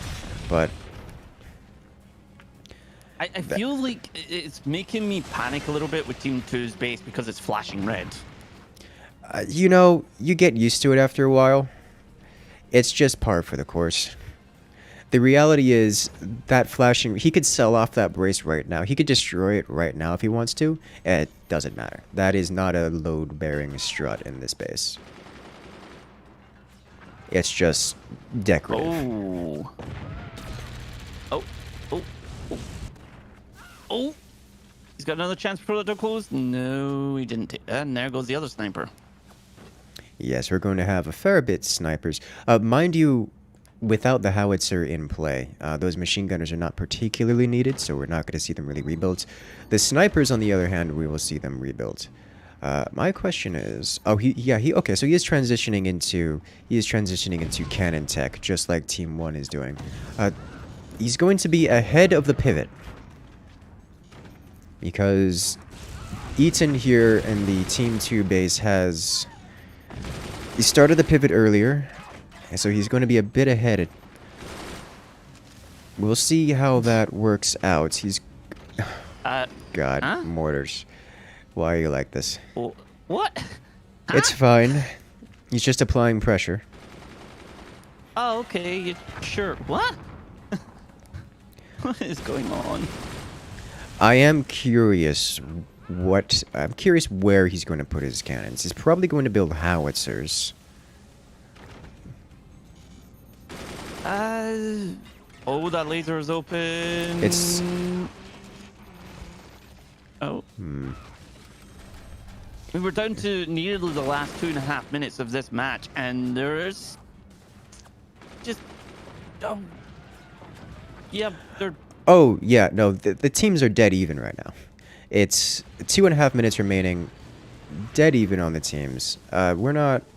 It's entirely possible that these mortars are strictly to try to get damage, because both players know that this is going to come down to the clock. No one has heavy weapons that are capable of breaking into this, so assuming both players know that neither core has been damaged, that is to say both players are at a draw right now, when the time ends, this will come down to the tiebreaker, and the tiebreaker is damage dealt. Heavy mortars, great for dealing damage. So this may just be an exercise if they get through, yes. But ooh. That was a tasty, tasty treat there, I guess. Yes. There is one gunner. Oh, a little bit A high little in high. water. Uh-oh. So I think at this point, both... Oh, Yes. a trade for trade. Dang. I think at this point, both players are playing for damage rather than attempting to destroy. Which is, I think, the way to go. Those mortars clearly not cutting it. There's just enough AA. There's just enough difficulty landing those shots. And he's probably just going to try to rely on the door snipes at this point to get damage done. Door snipes and buzzsaws. Yeah, I have last no minute idea. Here, so I don't know how it's gonna work. I have no idea who's ahead on damage. Like, I genuinely don't. We're going to find out here in a moment. Yeah, it's like I mean, basically trade for trade. It's gonna be very, very, very close. Yeah. This is in 30 seconds. This game will end on time. This is a stalemate. Neither player is able to end this game, so it's going to come down to time. And when it comes down to time, it's just a matter of who's ahead on damage. So let's find out. Both players at this point just doing as much damage as they can. Trying to get that laser, but not quite getting the angle. Yeah, no, Just- it's over. I'm excited to see the outcome. Oh, Team 2. Team 2 wins it. And wins it and by a lot. Oh wow, that's actually 24,000 damage versus 58,000 damage. Hats off to the players again. That was a really, really strong match, and well, came right down to just the damage difference. Yes. Man. Talk about a stalemate.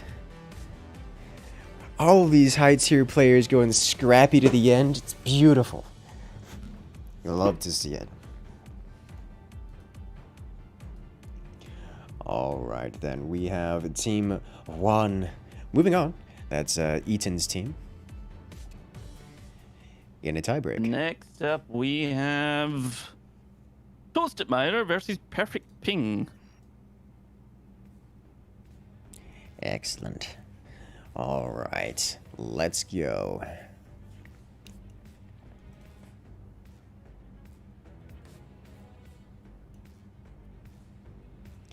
Okay, so we have Team 1 moving on to the finals. Remember that this is the second and last of the semifinals matches. So after this match, we'll have the bronze match.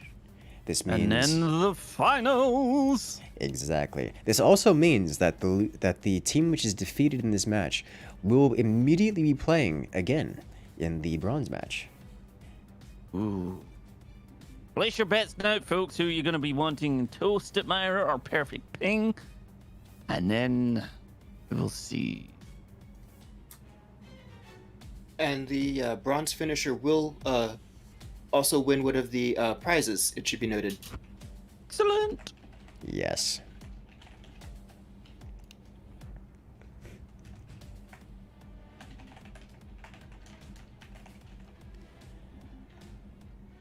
Okay, and let's get the map.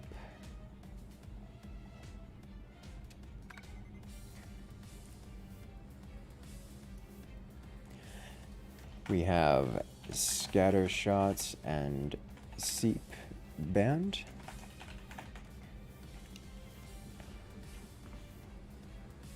Teutonic Mateo, Team 2. All right. Let match us is made. begin. Let's do this.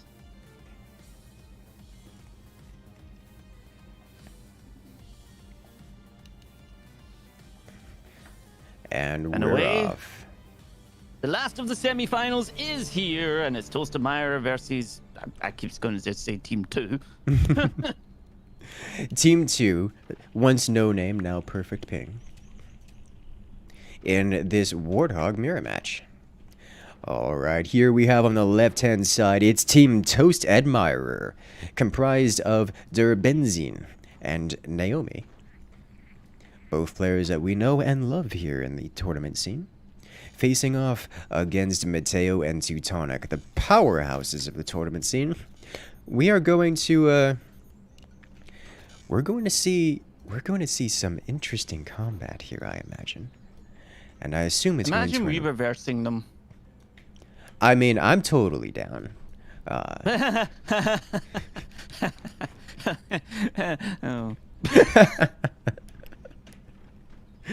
It's okay, Fries. It's okay. We'll be okay. We could do it.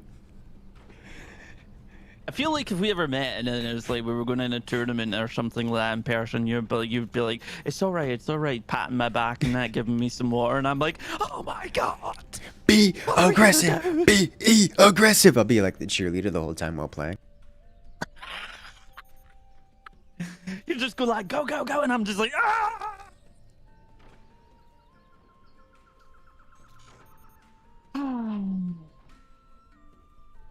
I love the music of forts. It's very peaceful. Who do you think is gonna win this one, though, Incursus? Oh yeah, the music of this game is nice. I like to use it as background music for things because it's just good. So we have heavy weaponry on left side already in the process of being built via their tech, and right side has two factories down. One is already halfway. How do you think this is gonna go? Well, I could tell you because it's Mateo and Teutonic that we're going to see a lot of energy weapons. We have both players going for energy weapons. I know, big shock. The left-hand side's, I'm going to say, fairly standard. I'm not seeing anything particularly unusual. As much as I hate to say it, there's not much to talk about right now because no one's doing anything unusual or untoward. The closest to an unusual thing we have here is the double energy tech. Usually you mix and match. What did that just take out? That took out a Is that metal storage or battery? That should have been metal storage. Yes, that was metal storage. Okay. And beautiful shot with the buzzsaw. Generally, you just completely ignore the buzzsaw at this stage because, I mean, what can you actually hit? But that was an incredibly precise shot, incredibly accurate shot.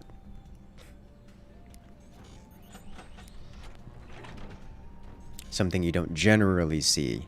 Usually, you just take the risk and don't care because no one can do anything about it. Laser beams. And a Howie is going up. Indeed, we see Howitzer from the topmost Team 1's base. The question then, are we going? Oh, we're going to see a plasma out of Team 1's lower base. Yeah. It's like either it's the plasma variant or it's the energy or it's the fire beam variant. The fire beam variant is good, especially in these matches like we saw out of Eaton's team, where you just want to get the howitzer to land, because, you know, these experienced players will prevent the howitzer from landing unless you do something about it. But the plasma beam, just the heavy laser, it does so much more damage. Like if you just land the howitzer bare without support, the plasma is it is the ideal weapon to follow up with, and there's basically no surviving that. So Team 2 just needs to make sure that the howitzer doesn't land, and they'll be fine. Team 1 needs to make sure the howitzer lands, which is difficult if you don't have a fire beam. So Team 1 will be adding a fire beam here in a moment, but like, you could just add 3 fire beams and make sure the howitzer lands, you know?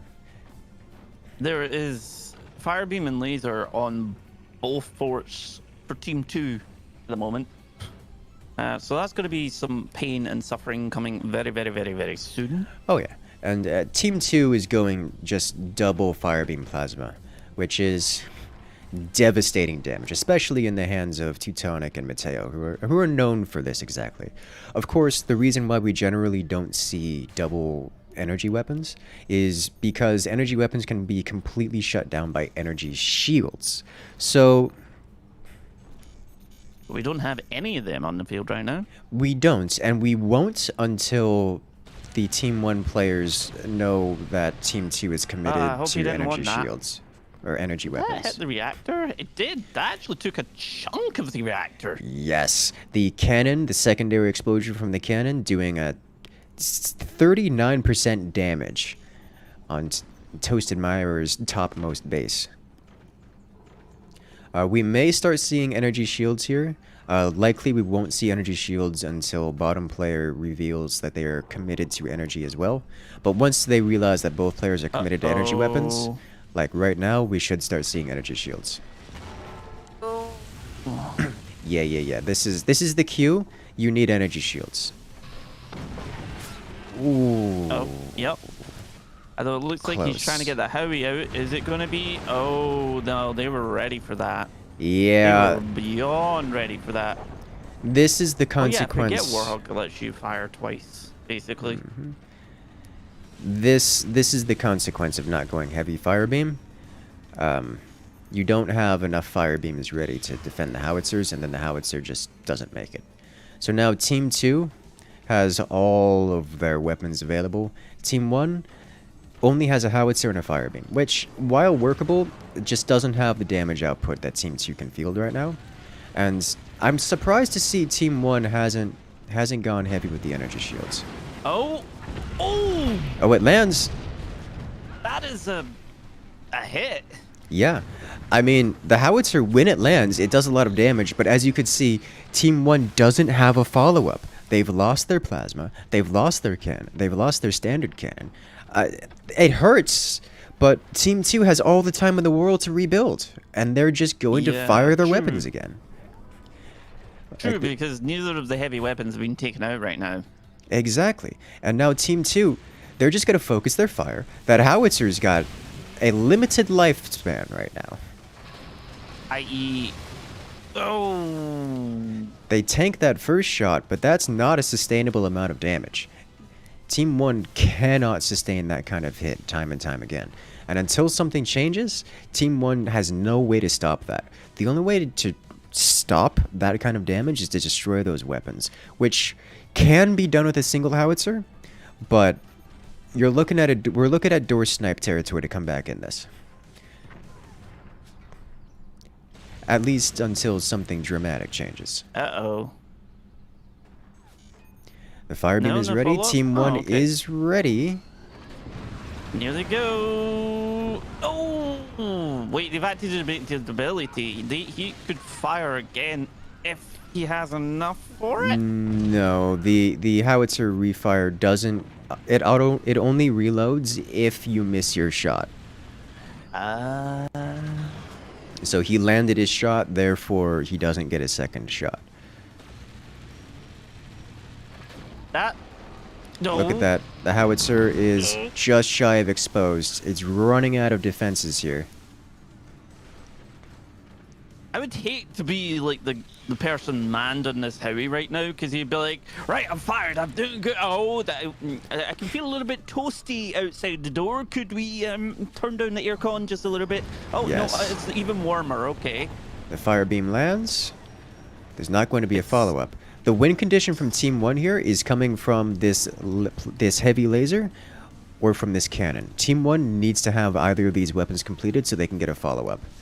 Team 2 just needs to keep firing. The energy shields, of course, are now coming out, which, in my opinion, a bit slow on the reaction time. Ooh, out of energy. Will stop that going through to the Heavy if he shoots forward. Oh, so where did the fire beam... Did he take out the fire beam? No. One of the fire beam ignited, penetrated and ignited, and it just took a while for it to burn.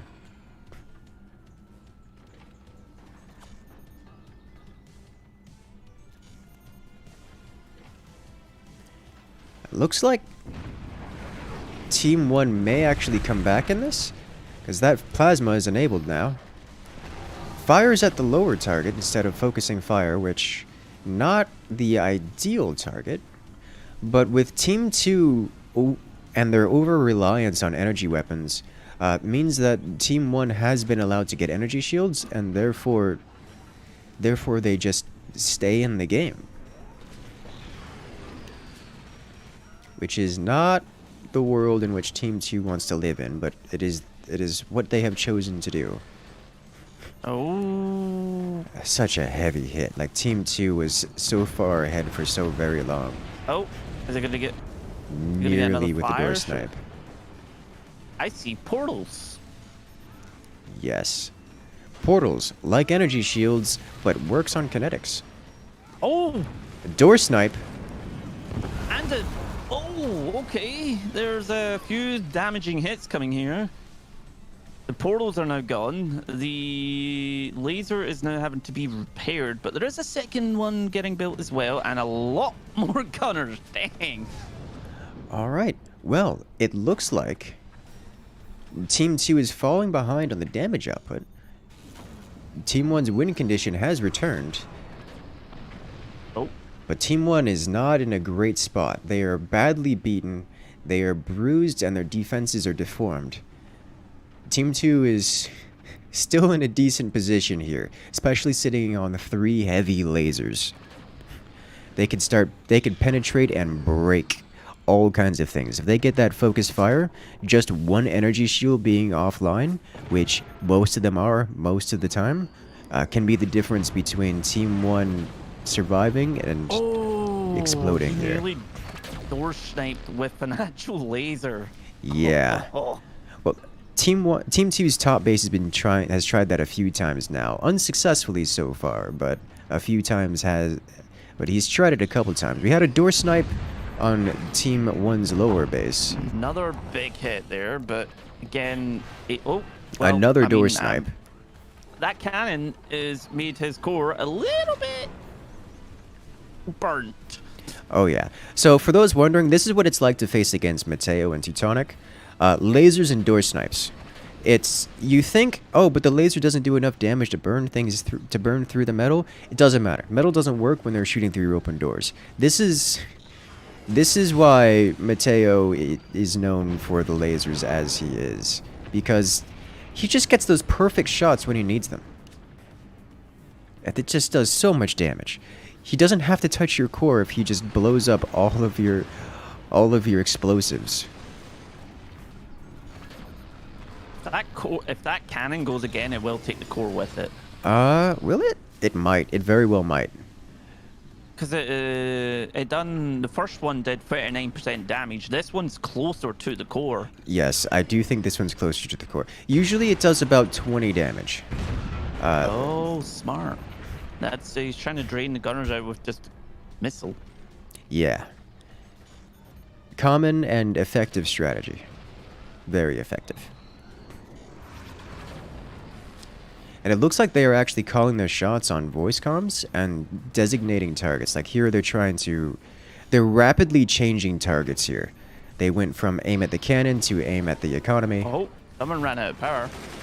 Yes, not enough wind turbines here. Ooh, he wasn't ready for the door snipe attempt. I say as if he didn't use a sniper to do it anyways. Who needs to snipe with heavy lasers when you could snipe with a sniper? We're down to the last minute.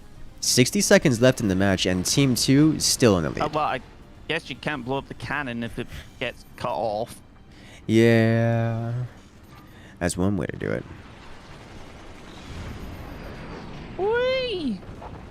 It looks like Team 2's top player has sold off their laser and is reinvesting at the door snipe. Every time they open the door, they just send a laser round clean through it and get some more secondary explosions.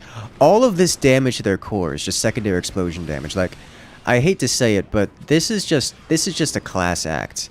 Team 2 isn't trying to properly break these bases. All they are doing is sniping out weapons, and it's doing devastating damage. And yeah, this match goes to the timer, but this is a match where Team 2 is never under real threat. And sneaky. Team 2 with the victory. Oh, well, there everything goes. Well played. Good, strong match though, but not Well quite able played to get all the around. shots that would have turned it. Exactly. That was like a clean methodical dismantling piece by piece from Team 2, and I love to see it. Alright then, so we get to see Team Toast Admirer in this next upcoming match, in the bronze match.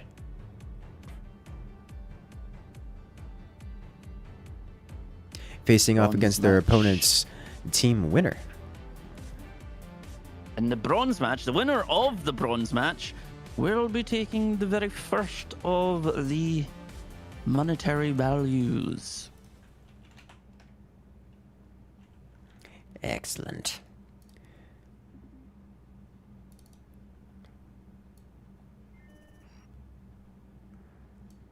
Der Benzin.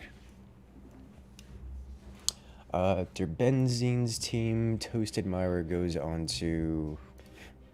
That should be Team 2. Alright.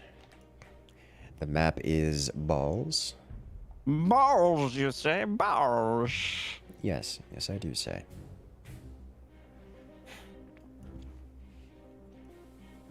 Surprised that Team 1 had more damage. Yeah, no, cannons do vastly more damage than lasers do.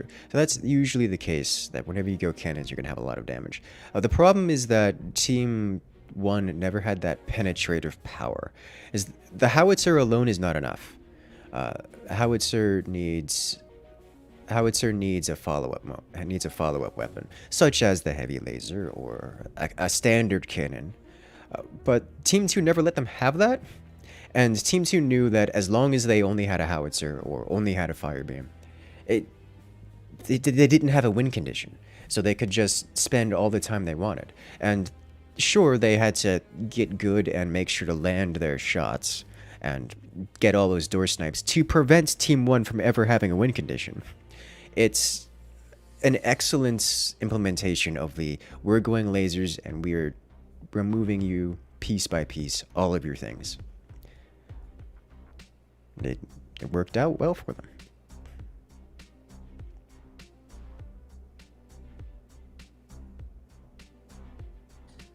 Looks like we've got Scattershot and Architect being the banned ones. All right.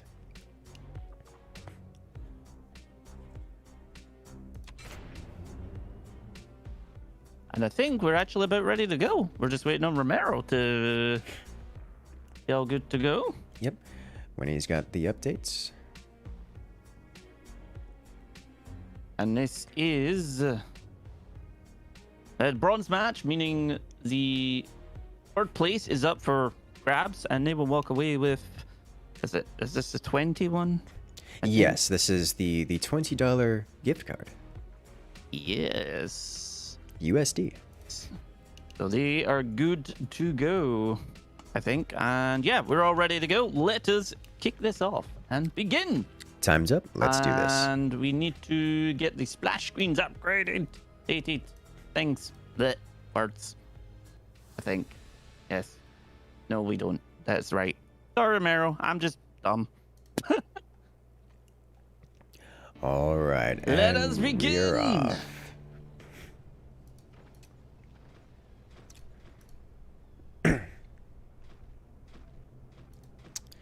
I am seeing... Oh, nope. Alright, let me go ahead and... There it is. Okay, just took a moment to update. Longer than usual. This is fine. Alright then, for this bronze match, the winner will gain the third place prize. And in so gain that it's a $20 Steam gift card.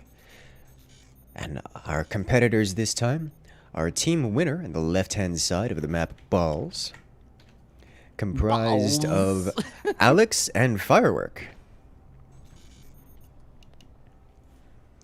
Long-standing players, well-known, always giving good games for the fans, facing off against their opponents, the Toasted Admirer team, Naomi and Der Benzine.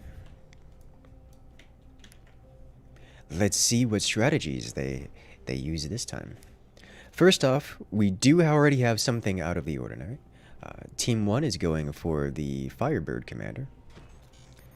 Firebird, yeah, we haven't seen Firebird this whole thing. Yeah, and there's a good reason for that. It's really difficult to use the Firebird commander outside of 1v1. It can be used. It's got its strengths. It's not like it's a useless commander. It's just difficult to use outside of a 1v1 scenario. So I am curious as to what method they're going to use here. Firebird, of course, specializing in extremely aggressive play and basically a war by attrition. So you generally want to start attacking immediately at the beginning of the game and then continue attacking constantly until your opponent, well, slowly burns down.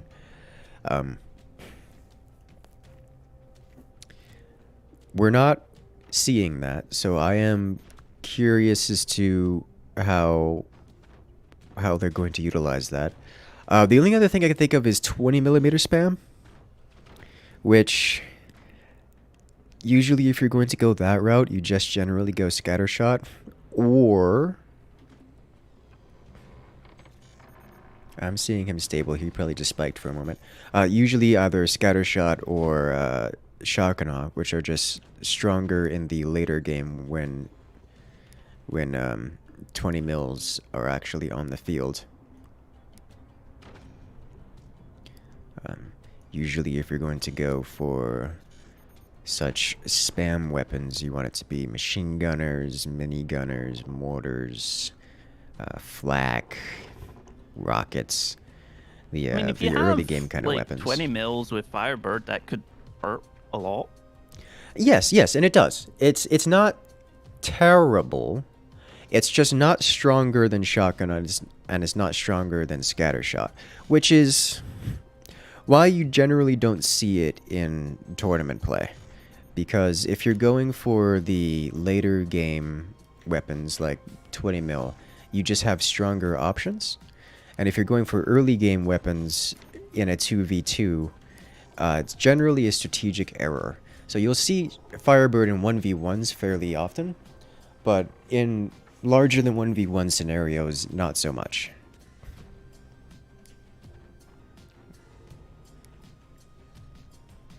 Though it does look like we're going to see heavy weapons out of every player. It's not a surprise.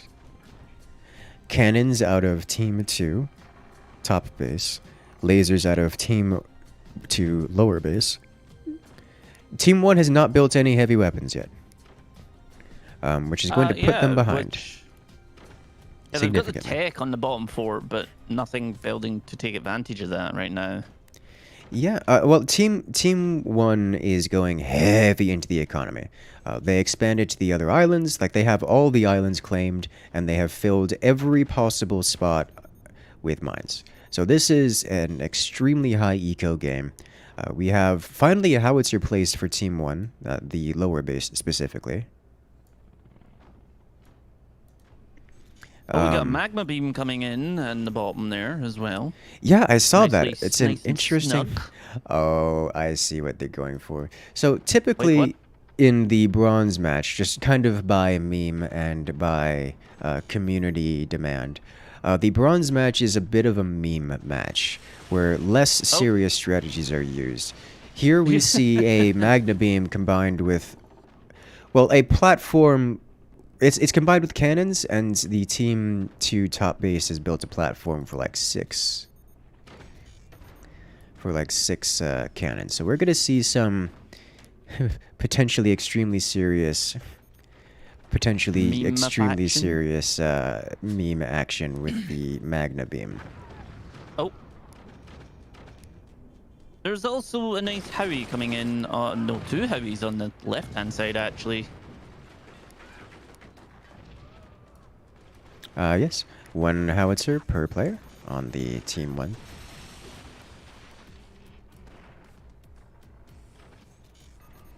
And a cannon is ready on Team 2. Whether or not they'll choose to do something with it now or wait. I'm guessing they're going to possibly wait. Yeah, well, I mean, if you're going for the Magna Beam combo, you gotta wait for the Magna Beam, and then you gotta have more than one cannon, ideally, because there's no way one cannon is gonna break the enemy. That's gotta be the criticalest of all critical hits. There is two Howies up top? Yeah, why not? Dude has, what is that, 5, 6, 7, 8, 9, 10, 11 mines. He's got all the money in the world. Usually people get stuck on 6 mines. Like, he's up to twice the economy, the economic power of every other fort in the game. Everybody's just floating energy. That is, well, I guess I hope he didn't want that magma beam. This is a sniper. Whoop. And it's gone. And it's out of there. Oh, jeez. Now, I can't quite remember, but does Firebird also affect heavies? Yes, it affects everything. Everything is incendiary. Ooh.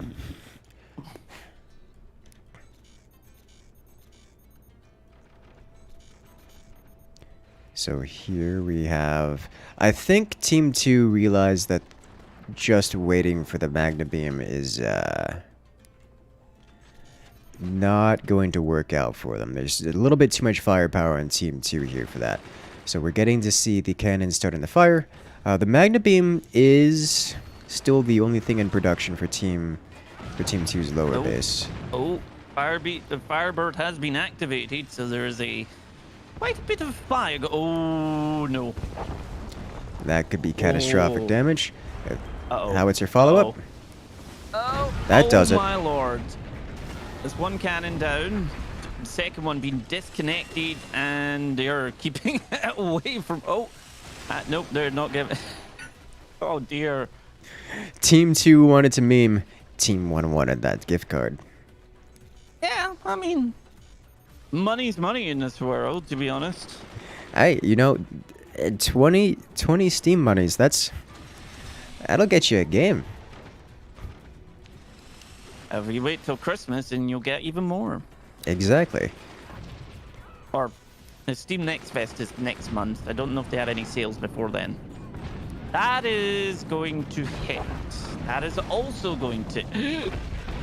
Ooh. Oh! Dropping Oh. right next to the core, dealing 20% damage.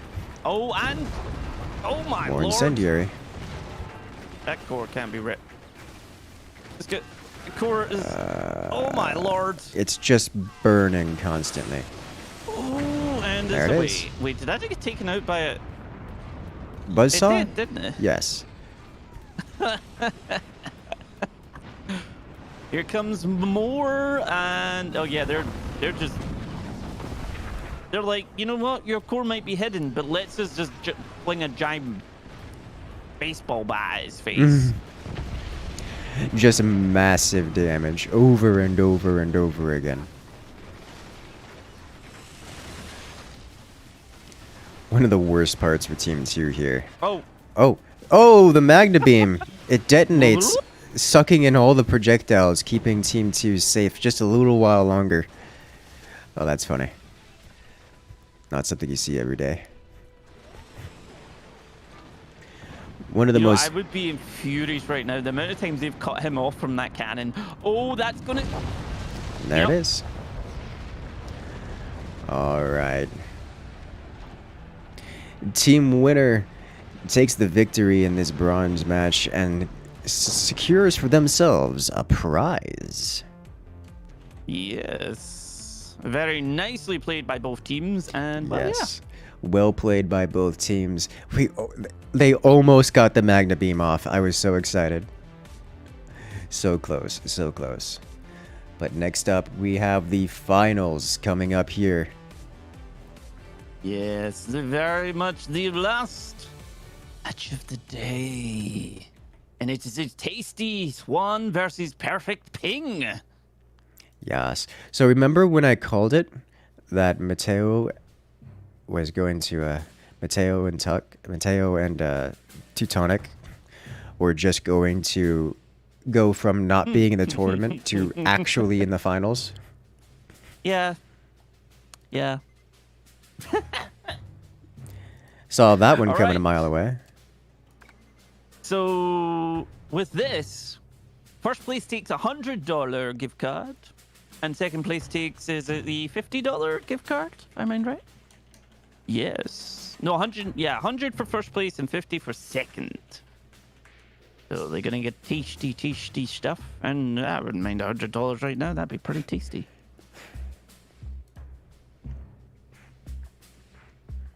Ooh, so many things you could get with that. Just wait until... Look at my wish list.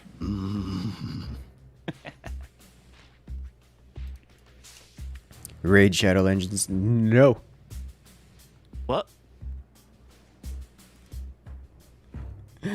Oh, Have you been jeez. offered a integration with Raid Shadow Legends yet? Dude, I get like 4 offers a week. It's... I haven't yet, but then again, I haven't reached that 100k mark where they kind of go spam, spam, spam. Yeah, spam, it's spam. it's ridiculous. Like I can't even bring myself to play the game. I'm sure it's okay. I can't. I can't. Everywhere. It Or is. was. It became a meme of itself. I think that's what also helped it. Yes. That's true. I believe the game actually plays itself.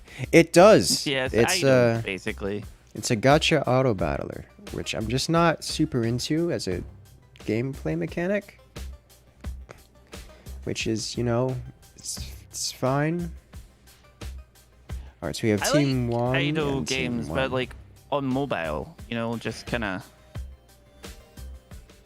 5 minutes play done. You know, Well, I mean, I that's- don't really use. That's what it is, so... I mean, at the moment, I play a train game on my phone. Actually, Tiny Rails, because you get Understandable. trains and play that for, but no. That and Phobies, which is such a fun tactical game. You should check it out, Incursus. I want to beat you up in it one day. I may have to do that. It's also on Steam. It's crossplay. Interesting. Okay. And it's free. Okay. Understandable. Alright, I'm going to increase the time to... can we increase the time to 20 minutes instead of 15? Just to make sure that we get this match. Just to make sure that we have plenty of time here. This is generally not a best of 3. If we would like to do a best of 3, I don't think in the rules it says anything about best of 3, right? No, this, given the number of teams, you felt like single elimination was going to be best. Single elimination, I think we should stick with. But give them 20 minutes.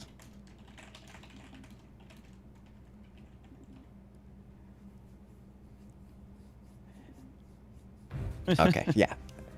Yeah, I figured as much. We have players running time constraints, so they're not interested in best of 3. Alright, single elimination then. Yes, 1 versus Perfect Ping, and Perfect Ping were a team that were in waiting for a team that would need to be replaced. And they have stormed through this entire area. Alright then, let's kick off the finals. Let's do it!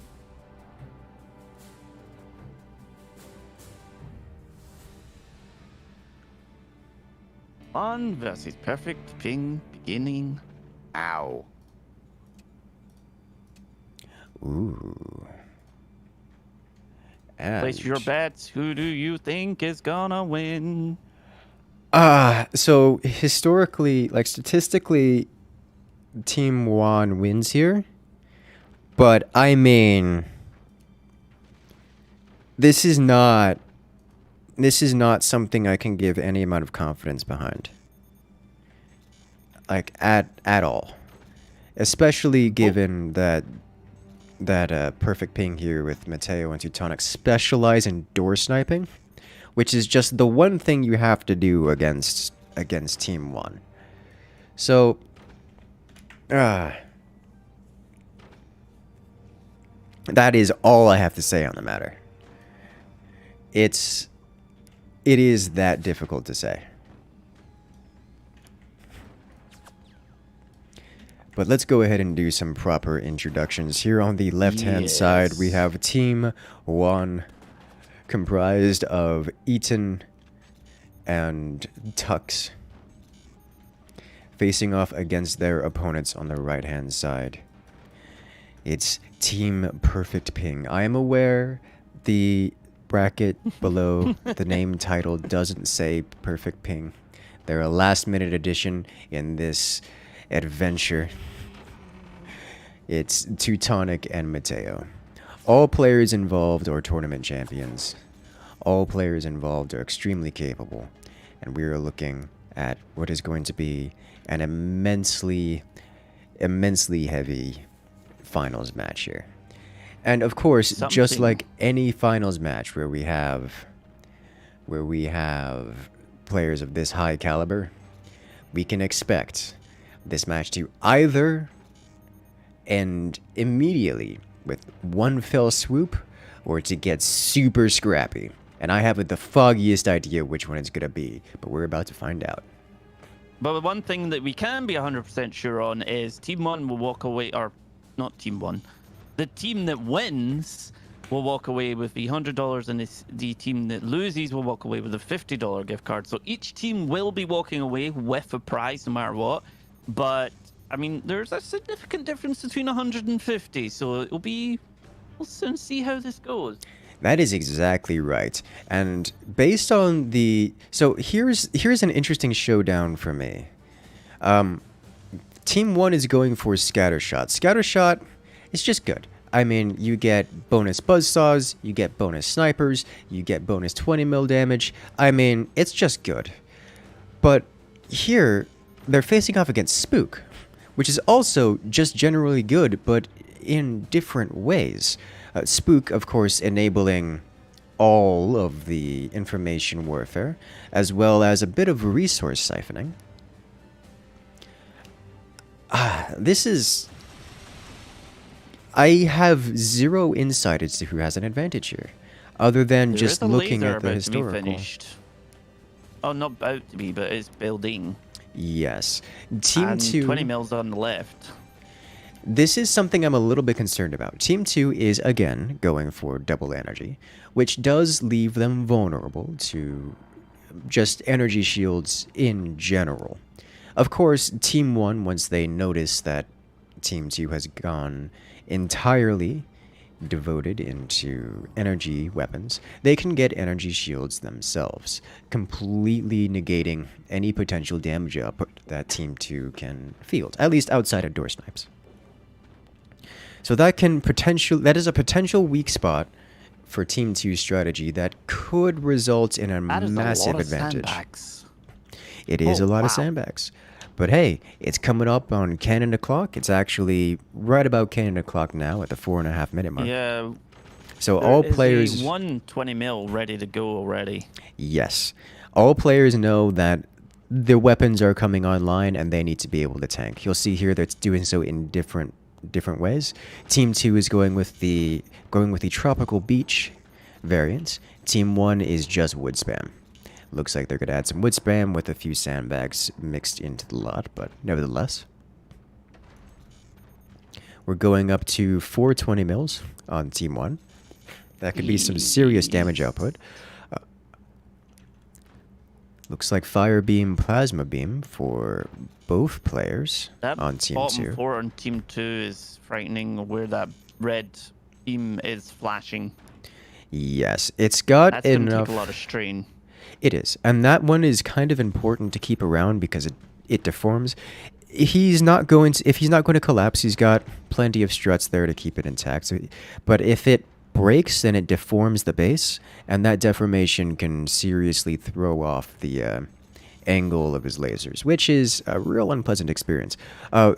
Right here, we are hearing Team 1 getting multiple energy weapons, or energy shields. These are just defensive ones, just to be safe. These are the kind of energy shields you put on your wind turbines, for example, when you have the extra money. This isn't a reaction to seeing energy weapons from Team 2. This is just, I like myself being protected. Uh-oh. Well, first shots fired. In there. Oh yeah. And now they have used Spook as well, so they're going to see everything they want to see. They will. They also know that there's nowhere vulnerable for Team 1, or there's nowhere vulnerable for their lasers to hit, which is a little bit saddening, but it does mean that they just have to fire their weapons to do some damage, because they're not getting a critical hit anyway. Looks like Team 2 decides not to fire his plasma and instead just armor up a little bit. But this is where Team 1 gets an advantage. Team 2 is like looking for vulnerable spots. Team 1's just gonna punch him in the face. Yep. Speaking of which, particular with the fact that ooh. Very close. Oh my jeez, that fire beam is gone. Follow up with the sniper. And Yeah, laser beam is safe.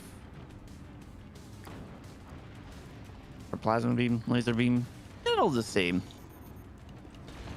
One big thing to notice. Oh, immediate punish on the fire beam. Oh, that's Yep. devastating. Ooh. Oh, Critical my hit. lord.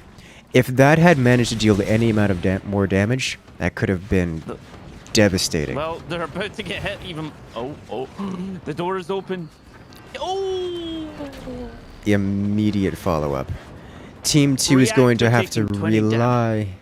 Yes. Reactor taking 20% damage, putting Team 1 in the lead. Team 2 is going to have to rely on door snipes just to stay in this game, and there's not much they can do with it. Having to go through tiny doors and not having heavy lasers to use as the tool, the scalpel to get sniping.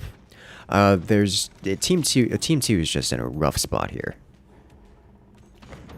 Well, I guess he didn't want them anyway. It's interesting to see like the APM of these guys right now. Oh yeah. I don't know how that was possible, but one of the teams in player 1 peaked 2,580. That can't be right. I haven't the foggiest idea. The APM metric tends to be less than ideal. Less than consistent. Yeah, because it has the other ones like peak 210, 310, 330, 2,000? What is he like? Supersonic? Oh my lord. It's just so many cannons. I also think the 20 millimeter, this sounds like some of the best, like especially when you just have multiples going, because it's like such a punchy sound. It really does. Interesting note, 20 millimeters, just like lasers, bounce off of energy shields. So Team 2 here can simply invest into energy shields and be immune to damage from all of the weapons that Team 1 is fielding. The problem, of course, is that energy shields are incredibly expensive, and they cost more energy than most players can maintain. Oh, the sniper. Sniper. Oh, there we go. There it goes. It's every time. Every time.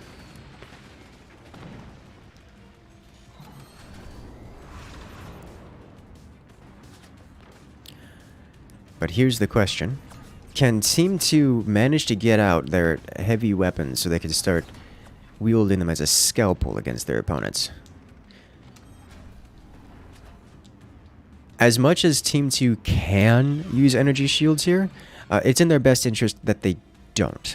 Just because they need all the energy available to them, just to use their weapons. Effectively, energy shields are an alternative to having weapons, and unsurprisingly, having weapons is kind of important. Uh-oh. Another plasma broken. Team 2's lower base loses their weapon just before it completes.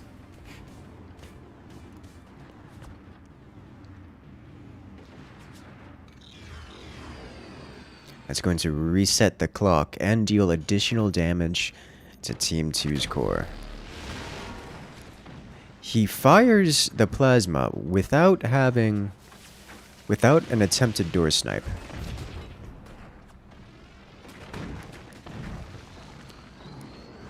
Uh-oh.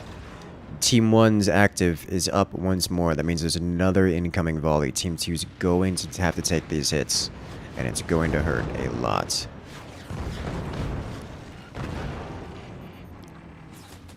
Ooh, the sandbags being immediately placed. Is it enough? It's not enough. The miniguns break through the sandbags, taking out the plasma. Once again, Team 2 has been completely defanged. 8.5 minutes left in the match, and Team 2 is still on the back foot, and with no real way of breaking out of this. At least no consistent way of breaking out of this.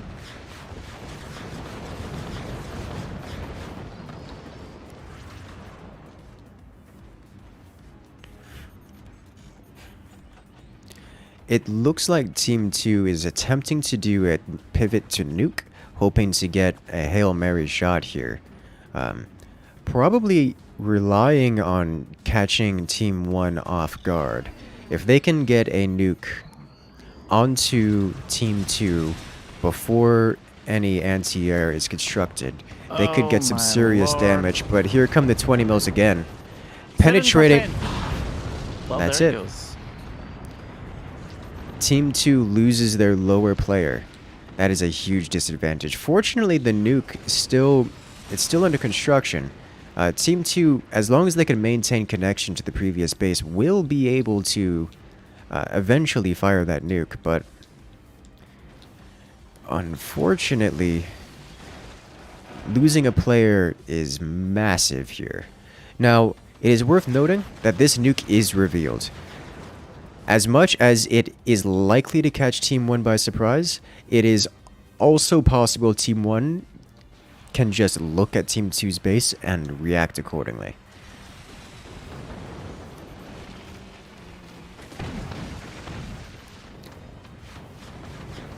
They're wanting in there. Yes. Ooh, And trying with to get the door snipe, but not really getting there. Not quite. And with the purposeful deformation of these 20mm emplacements, the lower base can now actually fire upon the top base of Team 2. So, Team 2, about to get hammered by far more than they can handle.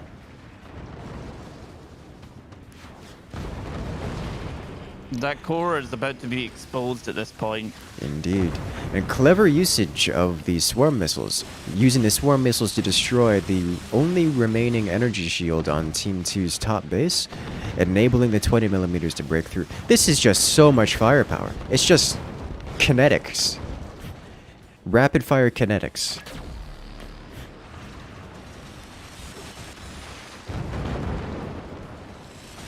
How is that fort still? Does he have enough to even repair that? Yeah, No. actually he does. Yeah.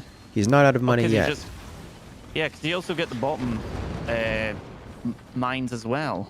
Yes, that is correct.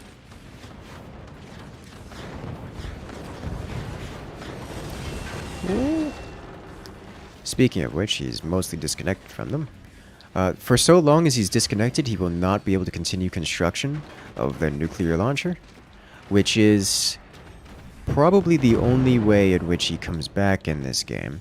Of course, he can always get a door snipe, which will help immensely. Oh man, those 20 mils are exposed. Oh, they are. I think they're Can't just, do- Oh, snipe to the. Oh, they're teasing him now. It feels like they're just chipping away every bit that they possibly can. Yes. Oh, this is cruel. This is cruel. Oh, they're waiting. Oh, and there it goes. we go. Death by raw firepower. That was this fort.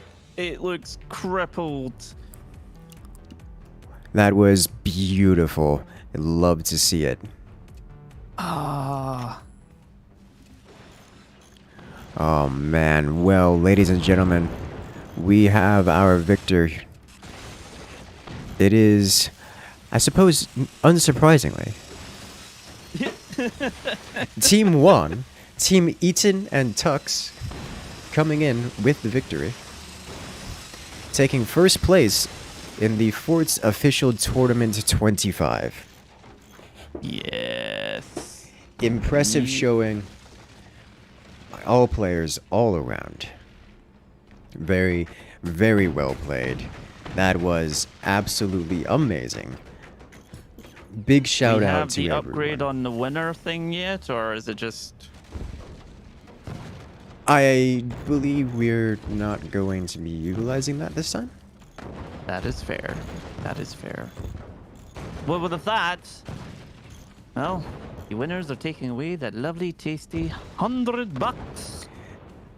That's right. Eaton, for all of his first experience, gets a $100 gift card. As Team 2, that's Mateo, gets the $50 second place prize. Well played for everyone all around. I'm so excited. All of these matches just make me happy. They're so good. All right then, ladies and gentlemen, it has been a great tournament. Big shout out to our participants. Congratulations to our victors. And as always, good luck out there. And yes, thank you very much, and thank you to Romero